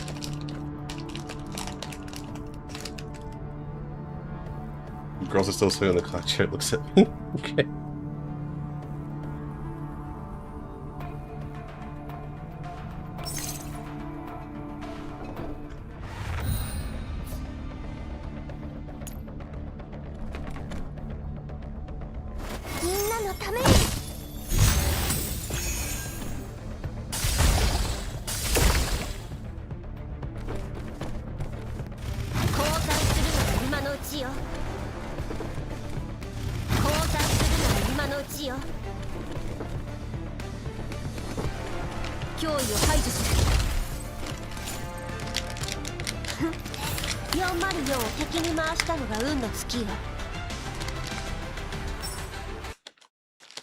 Hell yeah, mission!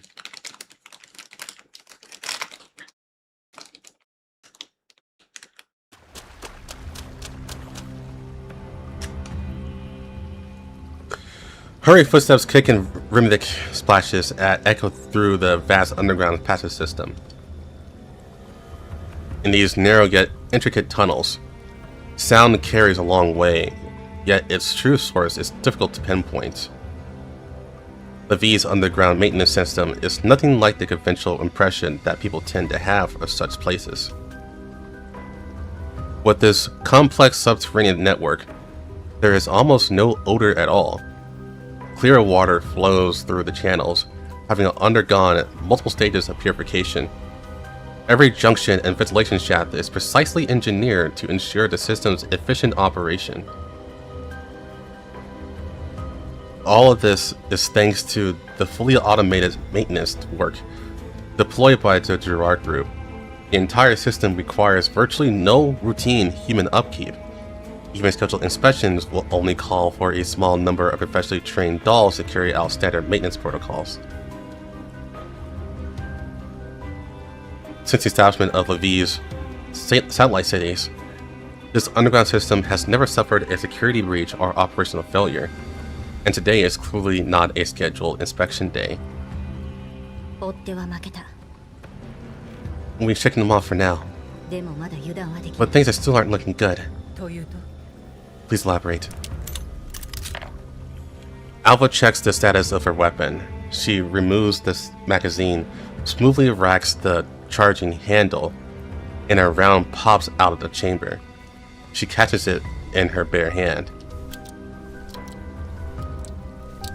She presses the round back into the magazine, then takes out another pack of ammunition and loads it in one round at a time. Once the magazine is full, she seats it back into the weapon and chambers it. While you're fighting that doll, I checked every possible evacuation route. All routes leading to the second extraction point have been sealed off. The Gerard Group has deployed a large number of armed automations.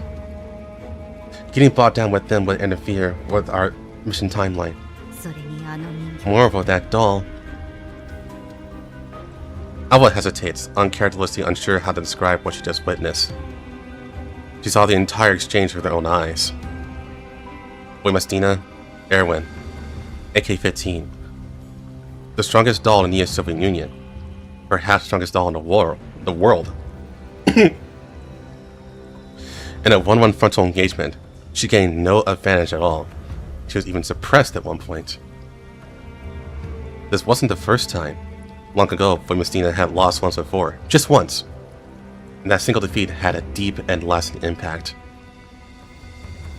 Alva has partnered with Void Messina for 10 years now, longer than even her time with the previous Snow Wolf.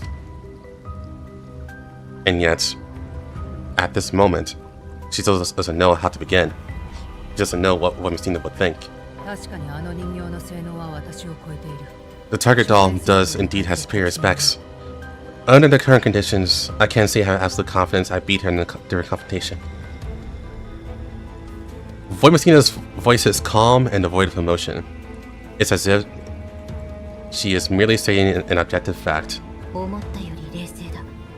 I thought she might need some time to adjust. We're on a mission. We don't have time for emotional processing. Besides, I don't feel discouraged. When I lost to you back then, I was cursed for years. The technological advancement of dolls' frames is inevitable. I'm already counting my blessings that Shaw's design has kept me at this level for even 10 years.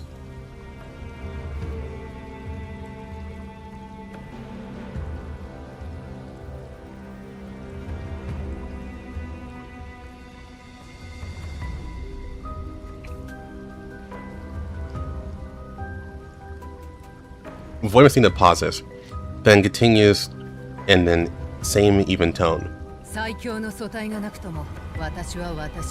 Even if my frames don't go strongest, I'm still AK-15. I'm still a member of Task Force Defy. Ava shakes her head with a faint smile. I didn't expect the one we getting comforted. That's embarrassing. Ava looks up at Void Messina's calm face and quickly regains her usual composure. I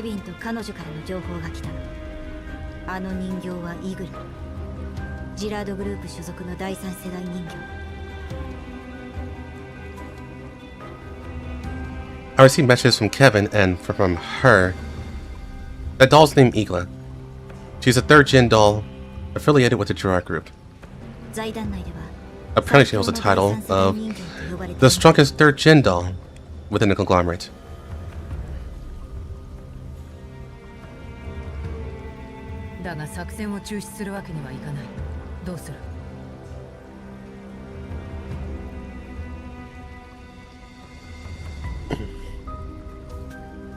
This doesn't change our course of action. Is the plan still viable? Carrying 043 comes with too many unpredictable risks, so I want to make some adjustments to the plan. Ava sends a revised plan to Void Messina, who frowns slightly as she reads it. The sewer system was indeed a blind spot that doll failed to notice at first. But judging from the command capabilities she demonstrated, encircling this area and tightening the perimeter is only a matter of time once she reorganizes and coordinates her forces.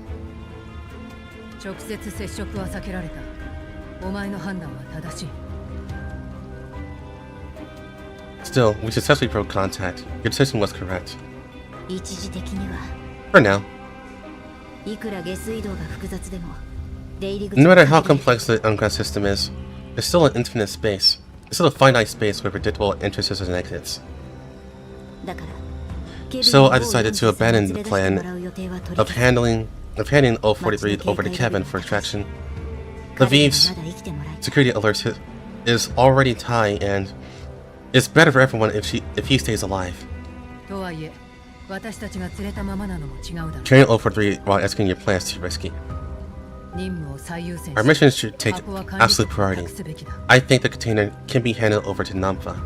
I didn't really want to bring this up, but I specifically had her look into 043, and the conclusion was that Gerard Group's president, Oleg Gerard, had already reached a cooperation agreement with Nampha. That explains why Nampha would deliberately send 043, a component of Project Eden, and something that could fairly be called a dangerous object, to Lviv, right to Gerard. They're involved too? No. I don't think it goes that far. At least, I trust a conscience. But it's also a fact that Nampha and Gerard have reached consensus. They work for Nampha, but they don't represent Nampha itself. Nampa has no reason to cover for the Girard group. Admittedly, this is only a possibility, and I judge it's more likely that this is so-called cooperation with the Girard group, offering allegiance to Nampa to avoid becoming a scapegoat. But for safety reasons, we can't place our trust lightly in Nampa as an organization without concrete intelligence. That's also what she thinks. I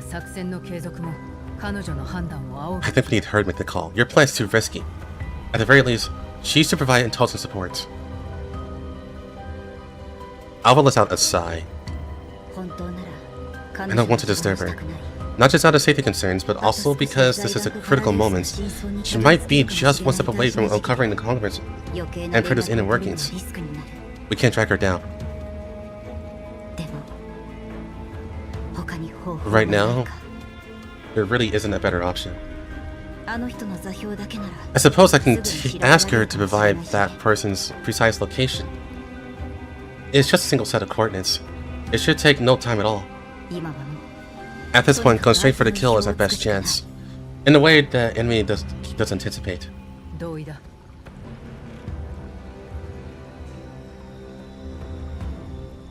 Alva takes out a cube-like communicator once more.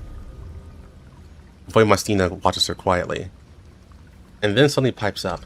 What? You return to the right position, the cube will start talking? Of course not. It's based on hexadecimal algorithmic lockout encryption, with physical link pathways added to increase isolation and security. Alva looks up. Wait, did you just try to crack a joke?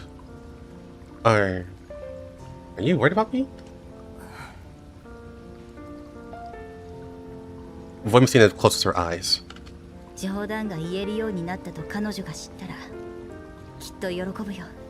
was so pleased to see that you developed a sense of humor.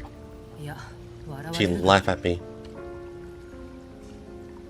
Voimastina falls silent again, looking decidedly sullen. Alva gently shakes her head, her lips curled up in a small smile, and redirects her attention to the cube. She flexes her fingers. Microdata ports extend from her fingertips and connect precisely to the terminal secure interface. With another flex of her fingers, hair-thin auxiliary digits emerge and insert themselves into the cube as if they had a mind of their own. Data flow through the auxiliary digits and interface with Alva's neural cloud. Voimastina watches silently, periodically scanning both sides of the tunnel with her wolf eye.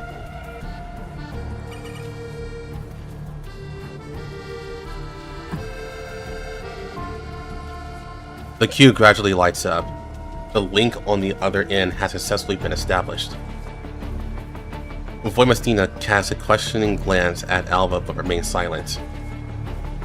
After several seconds of processing, Alva finally speaks. I need a vodka.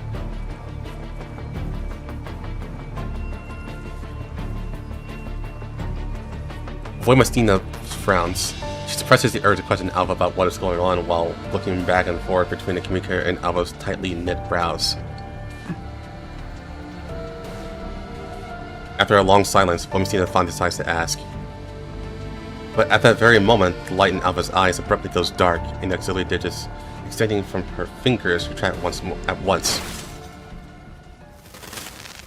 The cube drops to the ground, producing a crisp, muted blast as its built-in emergency self-destruct protocol wipes everything. The signal was intercepted and traced. Before Voimastina can ask, Alva had already delivered a concise status report. Her expression turns grim. After only a brief pause, she rises swiftly and starts moving in a certain direction.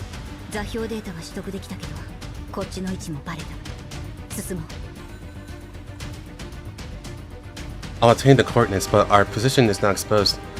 We need to advance deeper into the tunnels. Understood. Voimastina replies tersely with no superfluous words. She quickly grabs O-43's container and adjusts its position for optimal ease of carrying.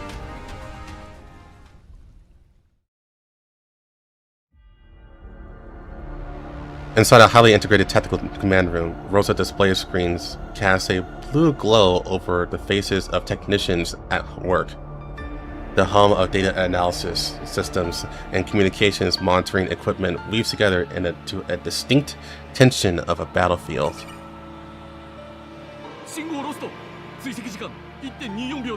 Ma'am! Trigger comm signal tracking interrupted after 1.24 seconds. 1.24 seconds. Quite a fast reaction time. Impressive. Igla stands elegantly before the main control console. Her brand new uniform is immaculate, with not a wrinkle in sight. Her movements unhurried, as if she is enjoying a refined performance. Ma'am, preliminary signal analysis indicate that the signal source connected to Doll appears to be located within the group's internal network. That is a logical inference. Of course be internal. You already knew? Considering the encirclement operation just now, we made the most thorough arrangements and plans possible. We even employed certain special technologies that cannot be disclosed to the public. Yet even under those circumstances, our operations went still in awry. Tell me, what would be an appropriate explanation for that? Indeed! By all logic! With plans and deployments so complete, the operation should have been watertight. The operation was never disclosed externally, but within the group, a small number of specific personnel did have access to it. For testing purposes, there were individuals with varying degrees of possible foreknowledge. In such a situation, what is the simplest conclusion? An internal information leak? Dun dun dun! A remarkably accurate description. You want to keep the numbers. Igla turns gracefully and returns to her command position. She folds her hands atop a desk. Her posture composed and dignified. Her gaze settled on the sewer topographical map, continuously updating on the display and on the search perimeter that is steadily shrinking. Her expression is calm as water, yet deep within her eyes flicker a light, much like Alva's when she enters analytical mode. A traitor? Or a long embedded spy? How long have they been lurking? How much critical intelligence have they attained? And how much has already been passed on? Igla's gaze remains serene and courteous, but anyone who knows her can sense the restrained anger beneath that elegant facade. This may be an unnecessary question, but please, indulge me anyway. Can the eternal signal source be traced? No, it can't. The cutoff was too fast! We didn't have time to trace it back. As expected. Igla gives the security officer a polite nod and steps out of the command room. She takes out an exquisite-looking communicator, frowns slightly, and presses the call button. At last, my dear Lady Igla! Taking long enough to contact me. So, did you mess up? What she wanted was taken. We're in pursuit. Just like I predicted, huh? And you refuse to believe me. Oh, what a shame. We should have made it better something.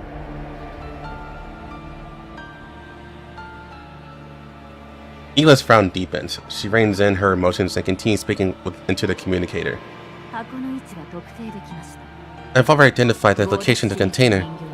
Just as you anticipated, the dolls who came to seize it are indeed Task Force Defy. Oh my, those two dolls are anything but easy opponents. Even if you're the strongest third-gen doll, you really shouldn't underestimate them. Okay, You flatter me. I will respond with full and thorough preparations. What I'm wondering is, can you track those dolls continuously via the container they took? I don't even know what a container is. How would I train? Oh, hang on a sec. Did you just say you found a container's location? Indeed. We intercepted their external communications. We can now determine and plot the coordinates. The sewers they're in should all be equipped with signal amplifiers installed by the Gerard group. I believe we could use them to forcibly establish a connection with the container. That's true. Hold on, I'll get right to it.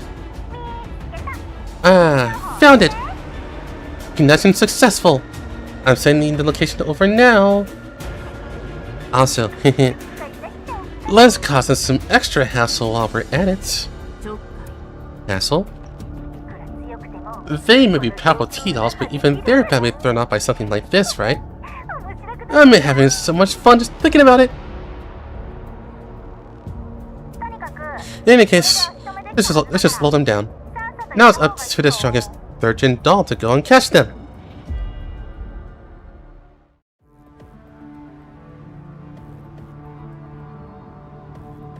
Wah wah wah wah wah wah wah wah.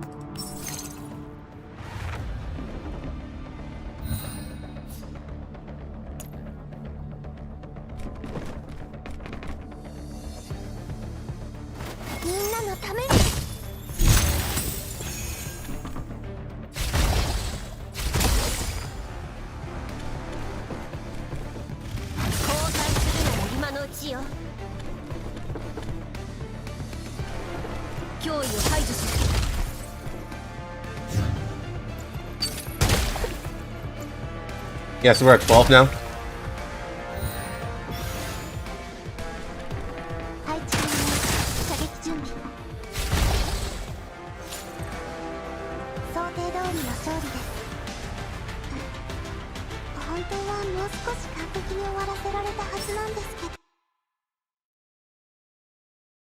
We're living in a timeline where Nikkei has killed more of the main cast and goes Frontline too.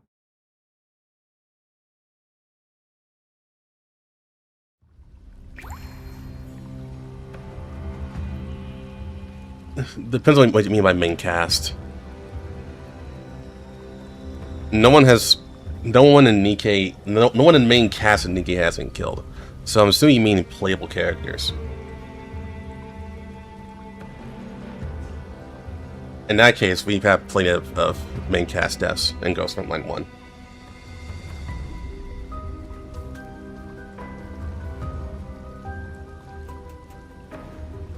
Instantly.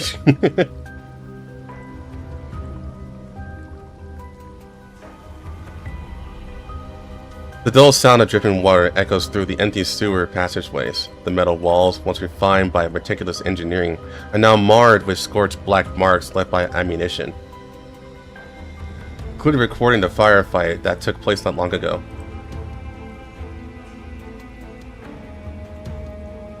The air, once heavy with disinfectant, now carries a scent of gunpowder, a reminder that was just unfolded here. For Nikkei, the main cast to be Commander and Countess, right? I will also include not Goddess Squad, but Pioneers.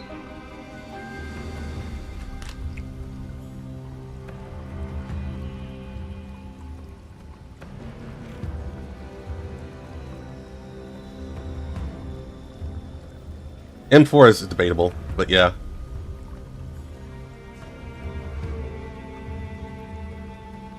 Irma technically didn't die either. She just stayed in the Summer Garden.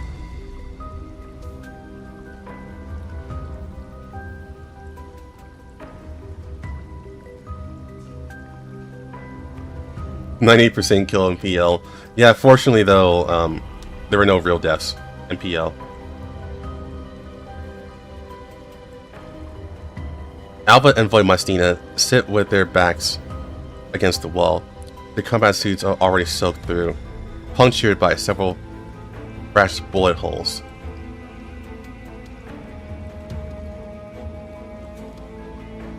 A silver-gray pod lies quietly nearby, Despite the fierce battle, its surface bears not a single scratch. Voimastina remains silent as she methodically checks her weapon. The metal rustles and clatters occasionally while she works the parts. Alva fiddles with a slightly singed lock of hair between her fingers, thinking through their next move. Even as the enemy closes in again and again, she maintains her composure, as if all of this has already been accounted for in her calculations.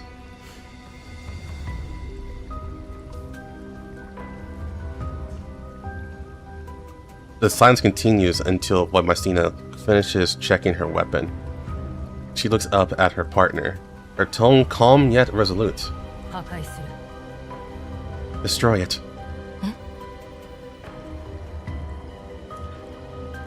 Alva freezes for a moment, clearly not understanding what her partner had just abruptly uttered. According to your plan, we can't be 100% sure that we can hold onto the container. The container shows our movements and drags down the efficiency of our operation. And if it's seized by the Girard crew, the risk would be immeasurable. Yeah, absolutely. Andrew count as a major main character death. Yeah. Voimastina glances towards the pod lying not far away. If we destroy it, we increase our mobility and accelerate the execution of the plan, while also cutting off Parady's ability to complete Project Eden with it. That is the most rational choice. Voimastina puts forth her argument grimly. She seems to have anticipated Alva's reluctance, but she speaks her mind anyway. No. Just as Voimastina expected, Alva rejects her proposal outright. It has always been this way. Sometimes Alva accepts Voimastina's suggestions, sometimes she does not. 10 years have passed, Alva is no longer the doll she once was. Now not even she can easily sway Alva's decisions. Alva gazes at Voimastina somberly. In the past, she could never read Voimastina's thoughts. Standing before her, Alva would feel nothing but unease as if facing a slab of cold steel. But in time, she finally understands why she always calls Voimastina an open book. Her emotions are simple and straightforward. I understand your reasoning, but this isn't how we do things. Besides, the exact nature of Project Eden remains an unknown variable. O43 is a core component, yet her concrete function and role are still unclear. Even her told this network can't provide complete data.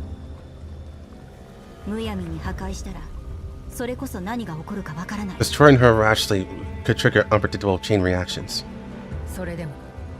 I believe the risk of destroying it is lower than the risk of failing the mission, or Girard reclaiming it. Alva remains patient. No matter the function she serves as OS-43, or what role she plays in whatever plan, she herself is just an innocent little girl who knows nothing of the world. What Paradeus or Girard intends to use for her, she herself is blameless. You remember how we met Anna? The mission when I formally rejoined the unit. The submarine base. She was a failed subject among Paradeus experiments.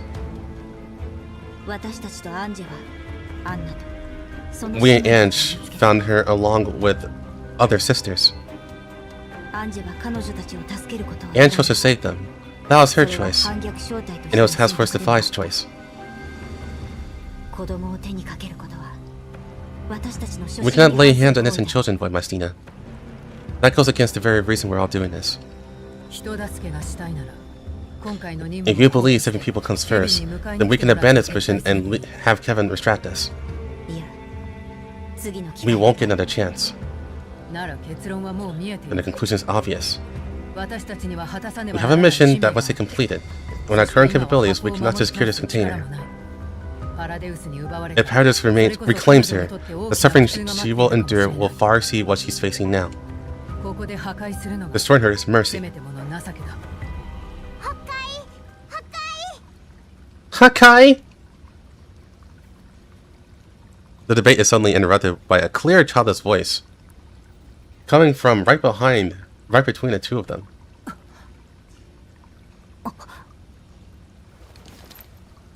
Both of them startle at the same time, instinctively jumping to their feet in combat stance as they turn towards the source of the voice. The silver-gray pod that had been sitting quietly nearby has somehow opened. A doll-like little girl steps out. Behind her, the pod itself splits into countless tiny components, which then regroups into 3 spherical clusters. Drawn together by a force that appears to be magnetism, they form 3 metallic oars that float at the girl's side. The small figure peeks out from behind the metal spears, waving her tiny fist as she shouts excitedly. Alva recognizes her. This is Helena, the immune individual destined to L43 mentioned in the files. Her expression is innocent and bright, clearly unaware of what those words mean to Alva, Gomestina, or even to herself. How? That sounds so cool! Commander, what does destroy mean? Commander? Where are we? Who are you? Looking around, everything she sees is vastly different from what she last remembered, and a surge of fear threatens to overwhelm her. Where is my dad?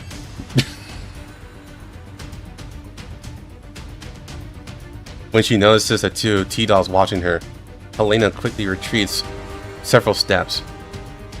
The 3 metal orbs immediately reconfigure into a simple barrier, partially shielding her body and leaving her only a pair of weary eyes exposed. What's going on? Another wife. The pod will only open a special sequence. Or was it opened by force? Was it opened remotely by force? Our situation is already extremely precarious. The enemy can clearly connect to her. I believe the risk level is now unacceptably high. I think your remains controllable. We need to continue protecting her.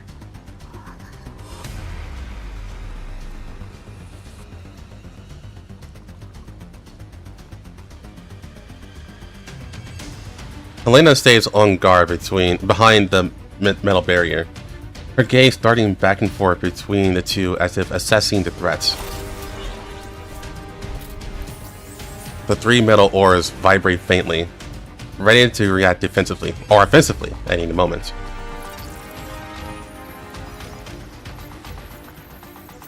As Gomestina's wolf eye attempts to scan Helena and the spirits beside her, the sense display is flooded with error messages out of failed analysis, which pays a little mind. This has not been a rare occurrence in the past 10 years, because it's not being updated.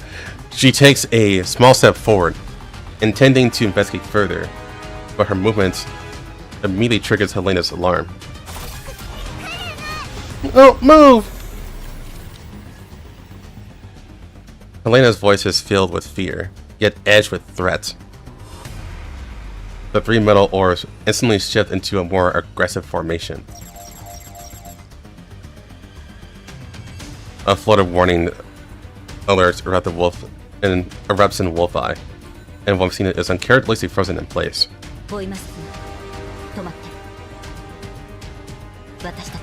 She seems extremely sensitive to our movements, especially yours. Gomestina halts, looking at the clearly overstressed little girl with some bemusement. Helena. Alva speaks up, deliberately softening her tone in an attempt to lower Helena's guard. We won't hurt you. We're actually protecting you. Liar! You don't look like good people!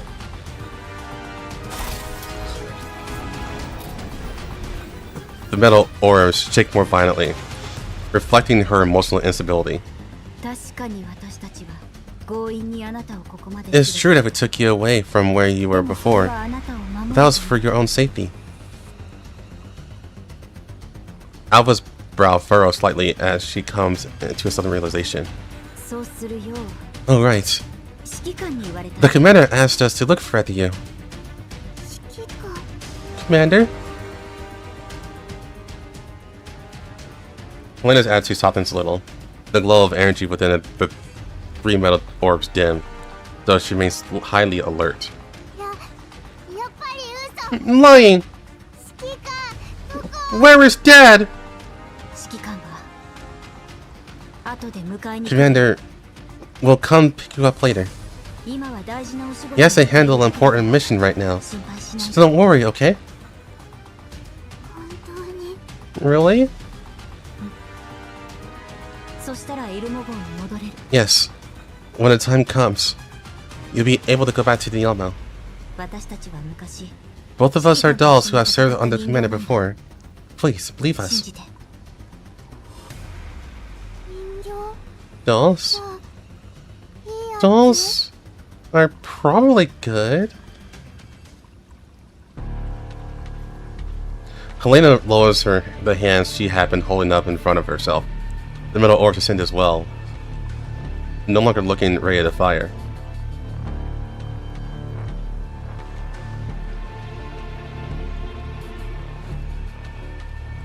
I was like, hey, we're dolls. And I was like, oh, I like dolls. 今までのこと覚えてる Do you remember what happened before? 例えば There's a place like a mine, an underground ritual site. Do you remember what 地 happened 下 there? にある祭壇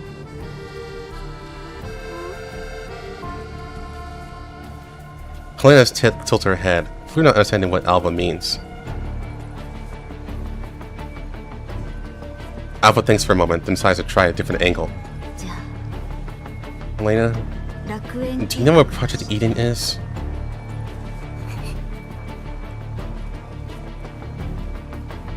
Helena's body stiffens at the mere mention of Project Eden. The metal orbs floating around her abruptly freeze in place. Eden. No, no, don't say that! Alva clearly sees the pure terror flash across Helena's eyes. The little girl clenches her fist. Her body begins to tremble uncontrollably, faint whimpers of fear escaping her. I'm not going back to that place. No! Not going back!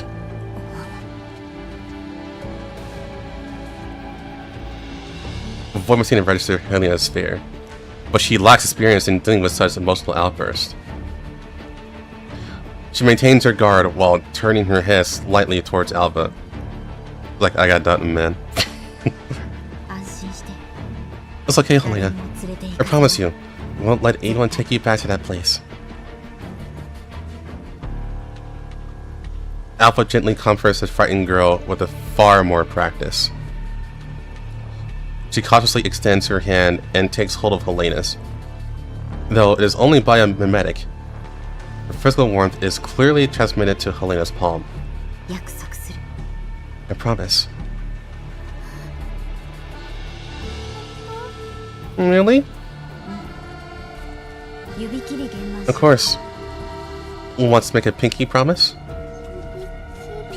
Pinky promise? 約束をするときに Like this. こうやって Once we hook お pinkies, 互いの小指を引っ掛 we け had to keep our promise. Alpha hooks her little finger around Helena's. あなたは You're really scared of Project Eden, aren't you?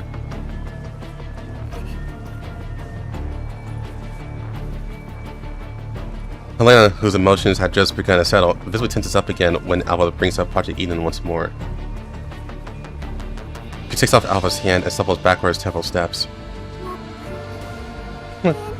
Eden. 悪いもの Bad. ヘレナ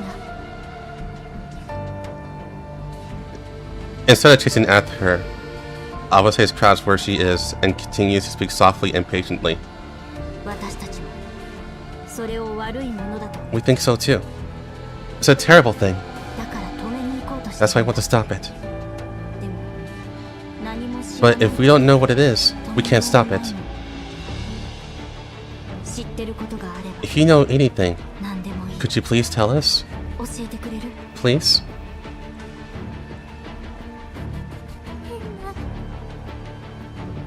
Strange. 変な Strange?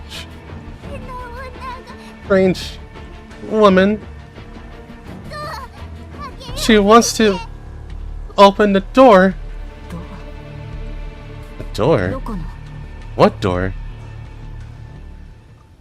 Just as I was about to press further. In an instant,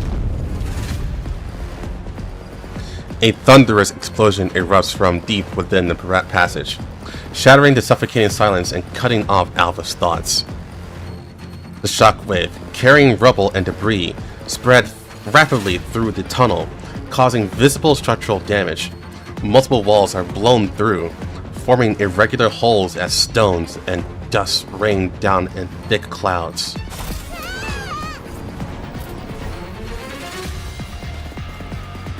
Helena lets out a terrified scream. The three metal ores emit erratic high-frequency vibrations, clearly entering an emergency defense mode.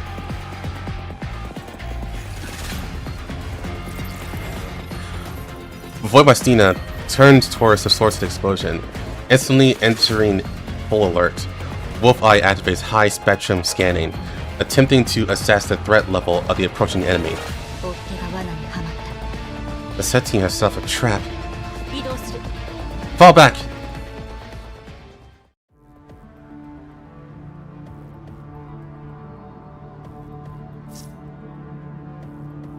They're following us really closely.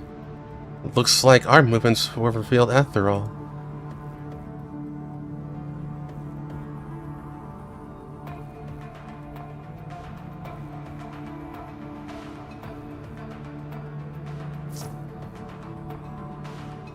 Withdrawal point has been marked.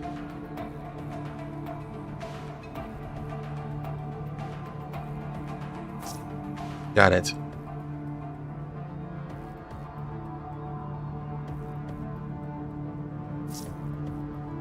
Be careful. I'll project it. The objective.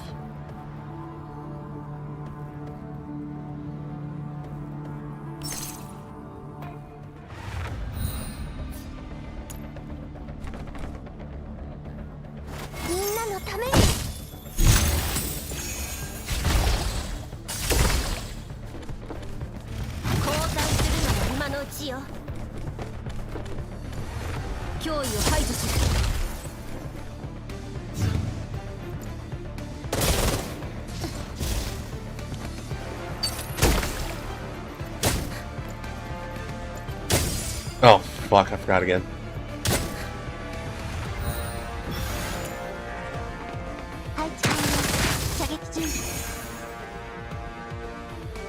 Wake up!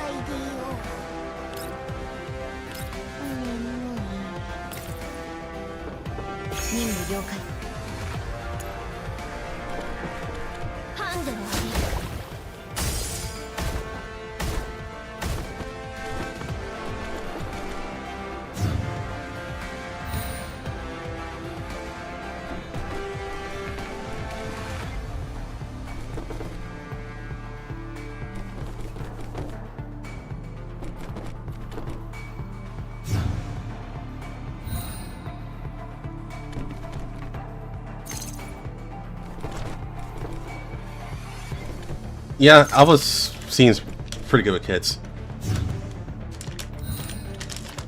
I think that may actually be because of her bad upbringing, if you know what I mean.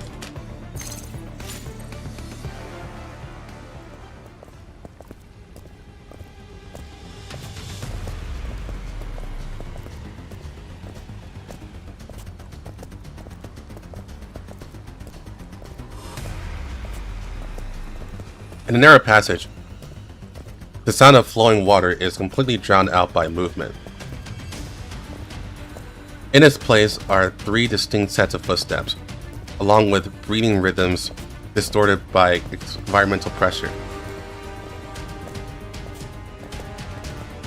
The walls along the way are riddled with bullet holes and scorch marks, With the metal structural layers penetrated, the reinforced concrete underneath becomes exposed. Craters and burn marks from thermal weapons form an irregular pattern. Spent cases and debris of the walls litter the ground in chaotic disarray. A few emergency lights flicker on and off, illuminating the exhausted figures of Alva and Voimastina. Helena keeps a safe distance from Voimastina. The metal oars hover around her, forming a mobile defensive barrier. However, she now at least allows Voimastina to move within a 3-meter radius without triggering a defensive response. Her body language still shows caution, but the hostility in her eyes have lessened.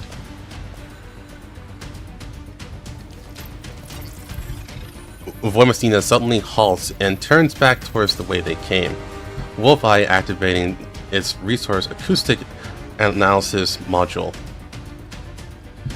The advance of the pursuing forces is precisely captured and analyzed, indicating that they are closing in step by step in a tactical formation. At the same time, further sounds are coming from other tunnels as well. The enemy has slightly pinpointed their location and formed an encirclement.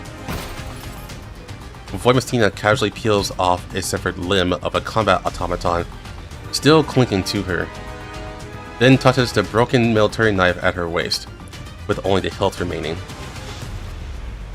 With the current combat parameters, breaking through the outer blockade is theoretically possible. However, if the third Jin doll known as Igla arrives on the scene and engages them in direct confrontation, Voimastina will not be able to cover Alva and protect Helena. What's wrong? Alva notices her partner has stopped. Standing a few steps ahead, she turns back with a questioning look. Igla is coming. I'll hold her off. Voimastina's voice is low and resolute. She's coming, huh? Alva considers briefly. You take Helena and break through the encirclement. No, I'll defeat her. Then you can proceed with your plan. Voimastina suddenly stands her ground, not taking Alva's decision as readily as she usually does. Alva doesn't argue right away. She falls silent for a few seconds, a complex light flickering through her eyes. Her expression sharpens with unusual focus as she turns her head, clearly thinking something through. Your assessment is correct, Voimastina. I agree with it. But I need to revise one key parameter. Key parameter? Someone does need to defeat that third Jin doll. But the one to do it is me, not you.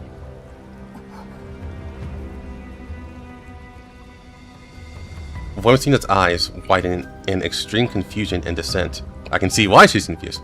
This decision completely overturns her decade-long division of roles and operational patterns, exceeding every tactical plan she has preloaded.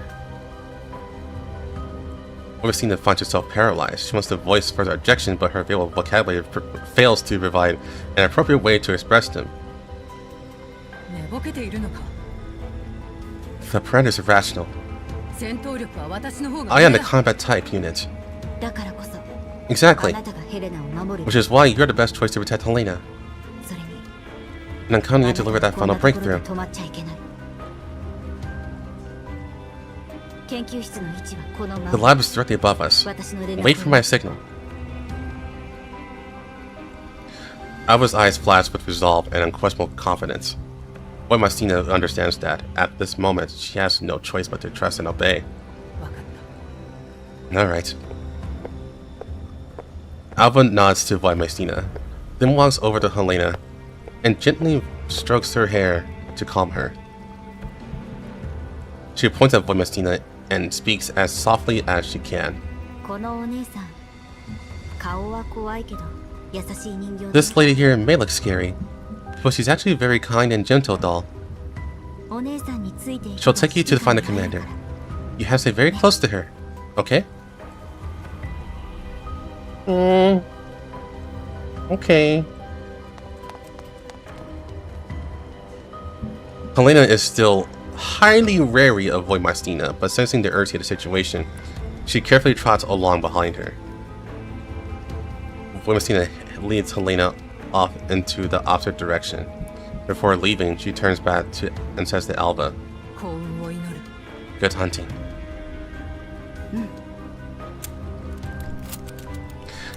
Alva checks her chamber, then plants herself firmly in the very center of the passage, waiting for the arrival of the strongest doll.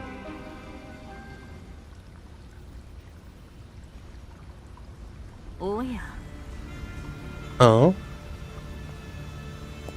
The sharp clicks of high heels striking concrete echo through the hollow passageway. Surrounded by a cluster of combat automatons, the doll approaches from the distance with unhurried grace. Igla's steps are calm and rhythmic. Her arms folded neatly before her chest. A finely designed tactical rapier hangs at her waist, and an air of elegance, utterly out of place in this environment, radiates from her. When she spots Alva standing alone at the center passageway from afar, a flicker of surprise crosses her face. What an unexpected arrangement. When she reaches a distance of about 15 steps from Alva, she comes to a stop, her posture straight and composed as if greeting a guest. Behind her, the combat automatons immediately spread into a standard tactical formation, weapons trained on Alva, ready to fire at a moment's notice. Igla raises one hand, casually halting them. "I assume you're the one covering the other's retreat.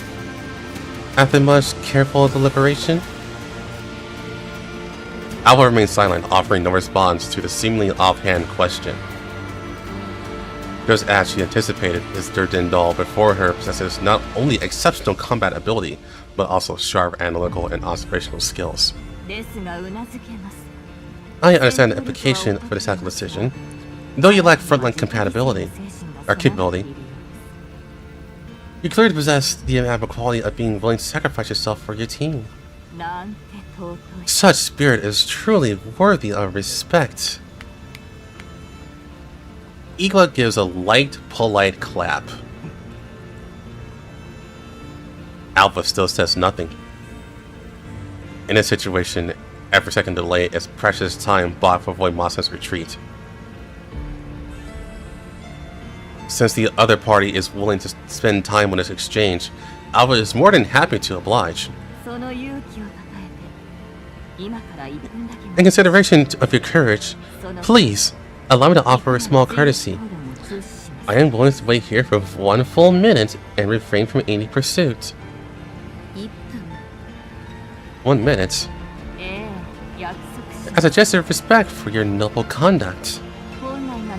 To be frank, if I were not obliged to recover the cargo you two have taken as quickly as possible, I'll go far beyond this to show my respect.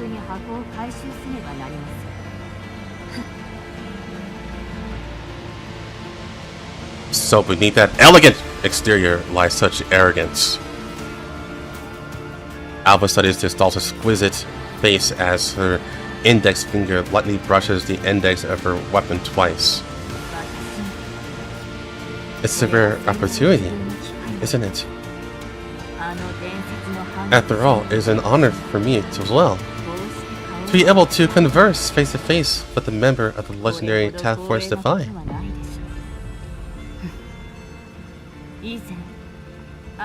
I've had the privilege of studying some of your tactical records. But the material is quite limited due to your outstanding concealment capabilities. It was enough to earn my genuine admiration for Task Force Defy. As a second-gen doll, AK-15's performance is indeed impressive. That goes to AK-12, the leader of the Task Force. And if memory serves, there was also a doll who truly embodied the word defy. Even among the great generation tactical dolls, there are only a handful who stand shoulder to shoulder with them. Do forgive my rudeness, but you are... アル Alva. バ。ああ、そうでした。 Ah, yes, of course, Alva. EN94. AK-12's Tactical Support Unit. AK-12 の補助ユニットでしたね。どうか無礼をお許しください。 Please, forgive my oversight. 私ほどのファン。 Only someone like me, who takes a special interest in Task Force Defy, would be familiar with every single member. 卓越した存在。 Excellence is a quality worthy of admiration, and Task Force Defy is undoubtedly its exemplar. However, if you'll pardon my frankness, I've always been curious. How does a doll like you find her place within such an elite team, one defined by excellence?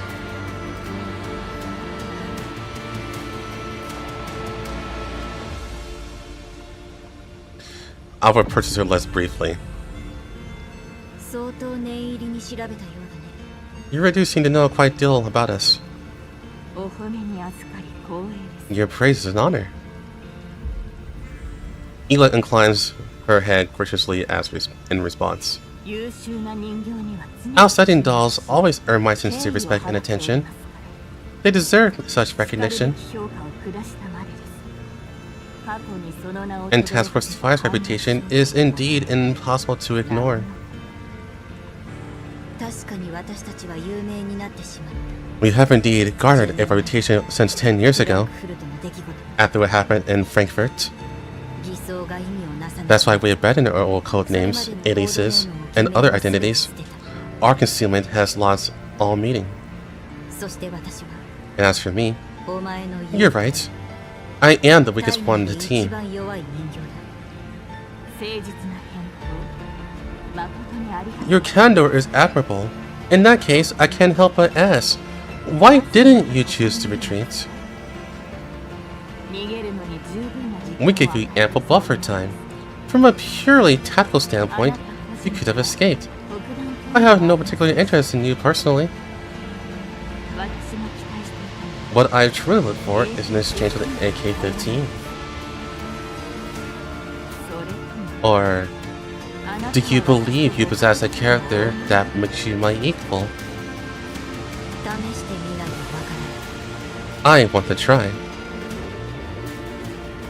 A faint, unfathomable smile appears at the corner of Alva's lips. Her tone carries a subtle confidence. 私の見立てでは And by my assessment, お前は私以 your 外の character doesn't 全員 seem all that compatible with the rest of my team. 反逆招待 Perhaps only する someone like me, 私の相手で the weakest doll in Define, could be bothered to have an exchange with you.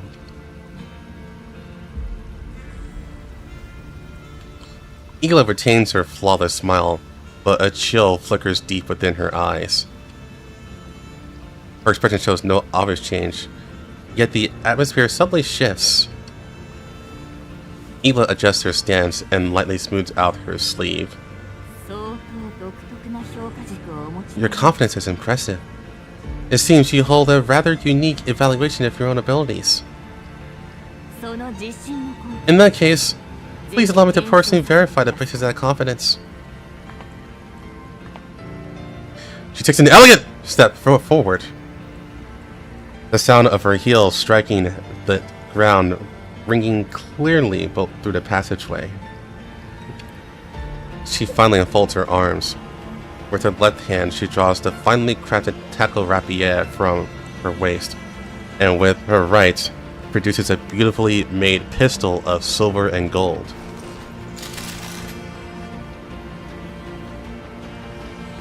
Ela's subordinates also raised weapons to take aim at Alva. 下がって Please wait. But Ela once again lifts a hand to halt them, her gaze never leaving Alva. 手出し無用です I wish to savor this alone. I'm gonna fuck you up, is what she said.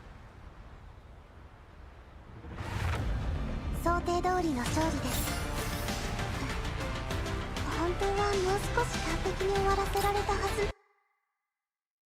This event is fantastic. Too bad it's only like 0.5. It's part 0.5. If I'm completely honest. One more scene.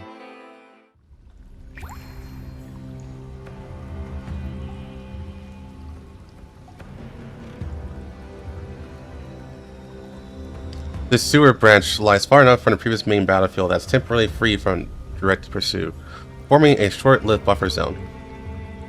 A few damaged emergency lights flicker at irregular intervals, providing only minimal visibility. Voimastina settles Helena into a concealed spot at a bend in the passageway. She herself stands against the wall, scanning the surroundings while initiating a rapid system self-diagnostic. Helena's metal spears hover around her in a defensive formation, a wary gaze tracking every movement Voimastina makes. She keeps the maximum safe distance from Voimastina. With Alva absent, her tension and vigilance are clearly heightened.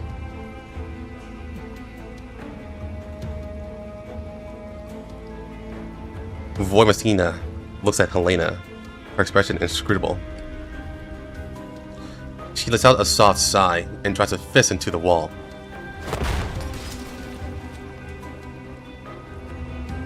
The dust impact reverberates through the passageway. The metal structure dents visibly at once. The concrete layer beneath fractures, and a cloud of dust erupts from the point of impact. Startled, Helena immediately snaps her 3 metal spears together into a shield.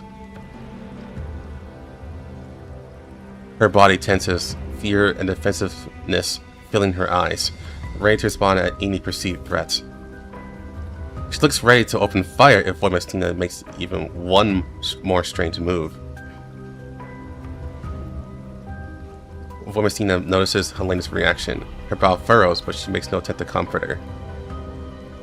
Her system contains no protocols for building trust with non-combatants. She has never been good at this, and it has never been her responsibility. She looks at Helena, her neural cloud in disarray. Without Alva's guidance, she finds herself facing a severe decision-making dilemma. Voimastina exhales slowly, forcing herself to calm down. Although she understands Alva's plan, the plan itself carries an extremely high risk of failure. If it were only the 2 of them, even with that risk, it would still be manageable. But now there's this being right in front of her.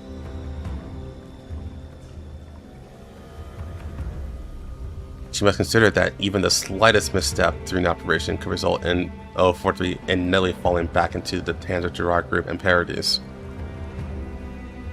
To the current Task Force Defy, she is unquestionably trouble as well as a burden. Voimastina's assessment has not changed. Directly destroying 043 is still the most efficient and most thorough solution. Voimastina's gaze slowly shifts to Helena. If she destroys her on the spot, Gerard and Paradis' Project Eden will permanently lose the key component. No matter what role 043 plays in that project, it will be forced to seek other alternatives. And judging by the urgency and intensity of their encirclement and pursuit, 043's role is clearly not something easily replaceable. Discarding this burden would allow her to better leverage her own capabilities to assist Alva in completing the operation. She could even turn back and help Alva deal with Eaglet directly, completing the operation as originally intended. From every angle, this is the most rational decision. But all she has to do is eliminate her right here.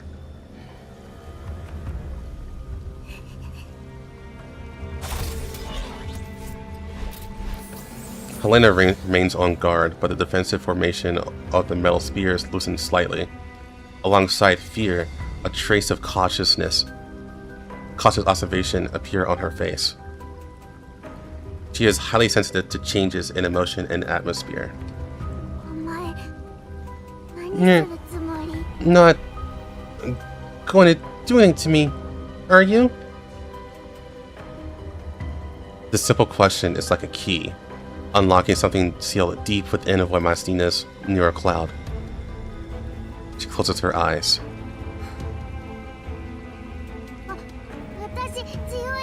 I have really powerful orbs, you know? Helena spreads the metal spears protectively in front of herself with bravado. No. Voimestina's answer is short and direct. I promised her. So we'll protect you. At the same time, no tension in her frame subtly eases. あの人帰ってくる Will she come back? Helena is clearly referring to Alva. Though wary of both of them, Alva's more kindly demeanor seems to have formed a foundation of trust between them. She will. Voimestina's reply contains no hesitation, as though stating an established fact rather than a hope or guess. She slowly lowers her hand, resolve settling in. She is a member of Task Force Defy. She will always fulfill her promises. Voimestina's wolf eye performs a full spectrum scan. Once she's confirmed that the surroundings are temporarily safe, she retrieves a small device from her tactical pad and starts fiddling with it. なんだ What's that?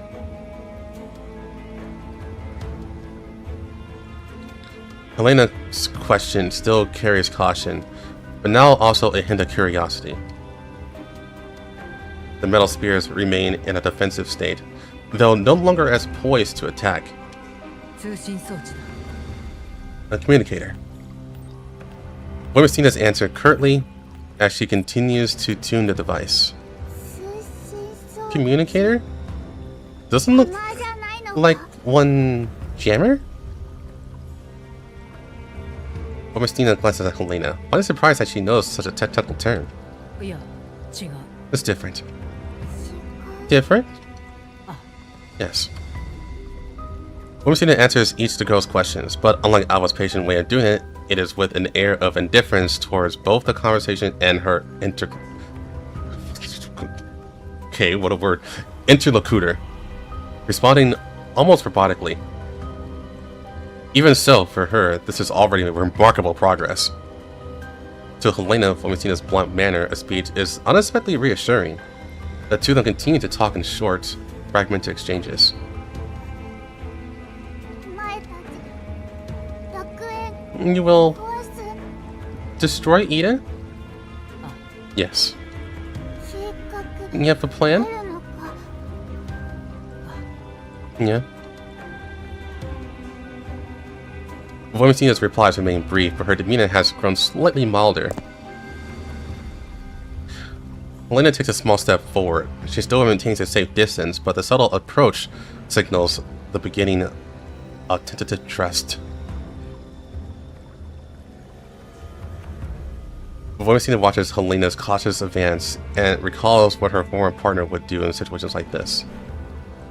After a moment's thought, she reaches out and places a hand on Helena's small head.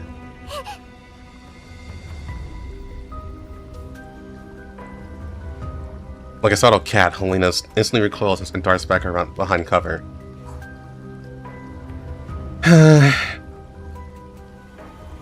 Voimestina decides to stop forcing herself to do things she's bad at.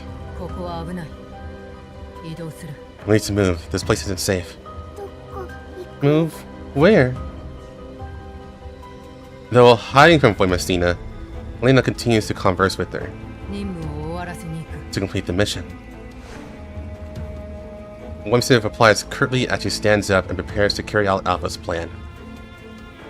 Helena hesitates, then falls behind her, still cautious but no longer openly hostile. Between these two very different figures, a subtle trust seems to be quietly taking roots.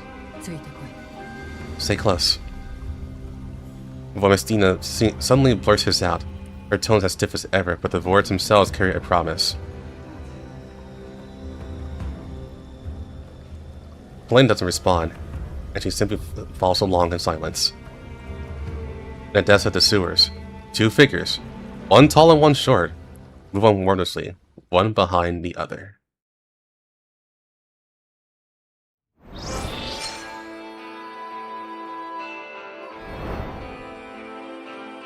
Congrats, Mickey. You brought a dictionary.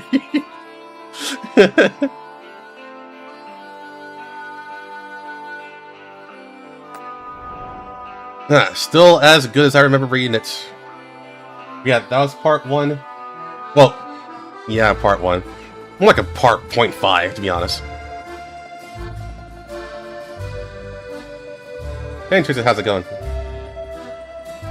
Helena and her pit bull.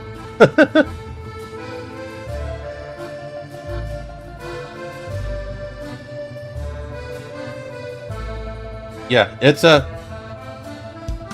very good, very good. I have not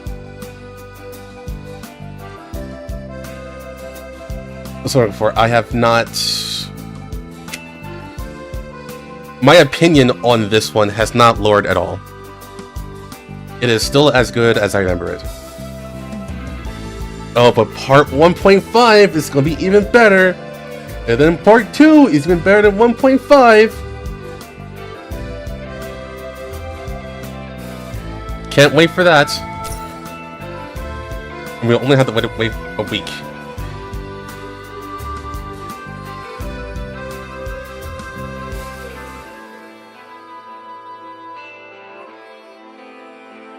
But is it better than Star Wars sequel? I think a lot of things are better than Star Wars sequels, to be honest.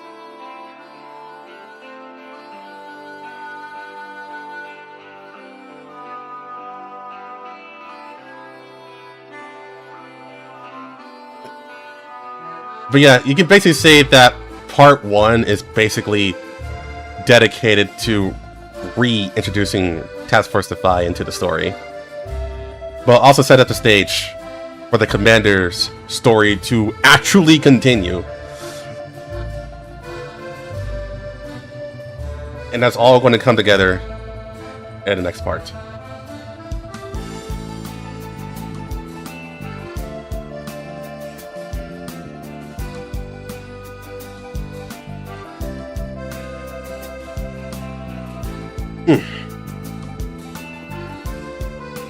Yeah, I'm going to be very curious.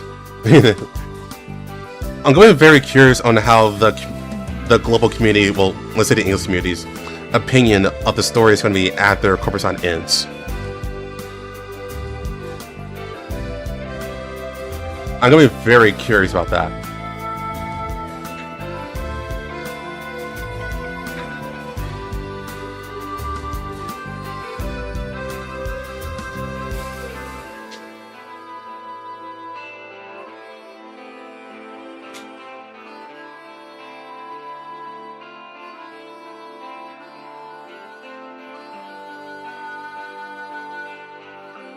But okay, I'm going to cut it short. I don't really have a lot of time to talk, unfortunately, because I do have work tomorrow. Tuesday, I don't think we have anything.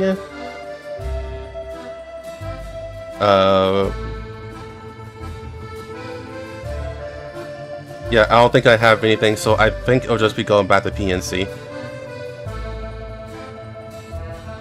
I just got here.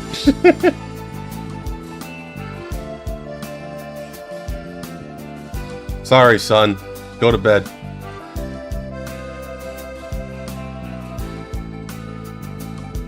Yeah, I think it's just PNC on Tuesday.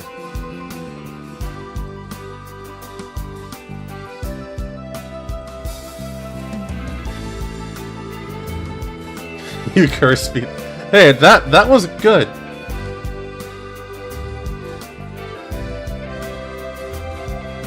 Okay, I'm going to go ahead and hop off. You guys take care. I'll see you guys on Tuesday.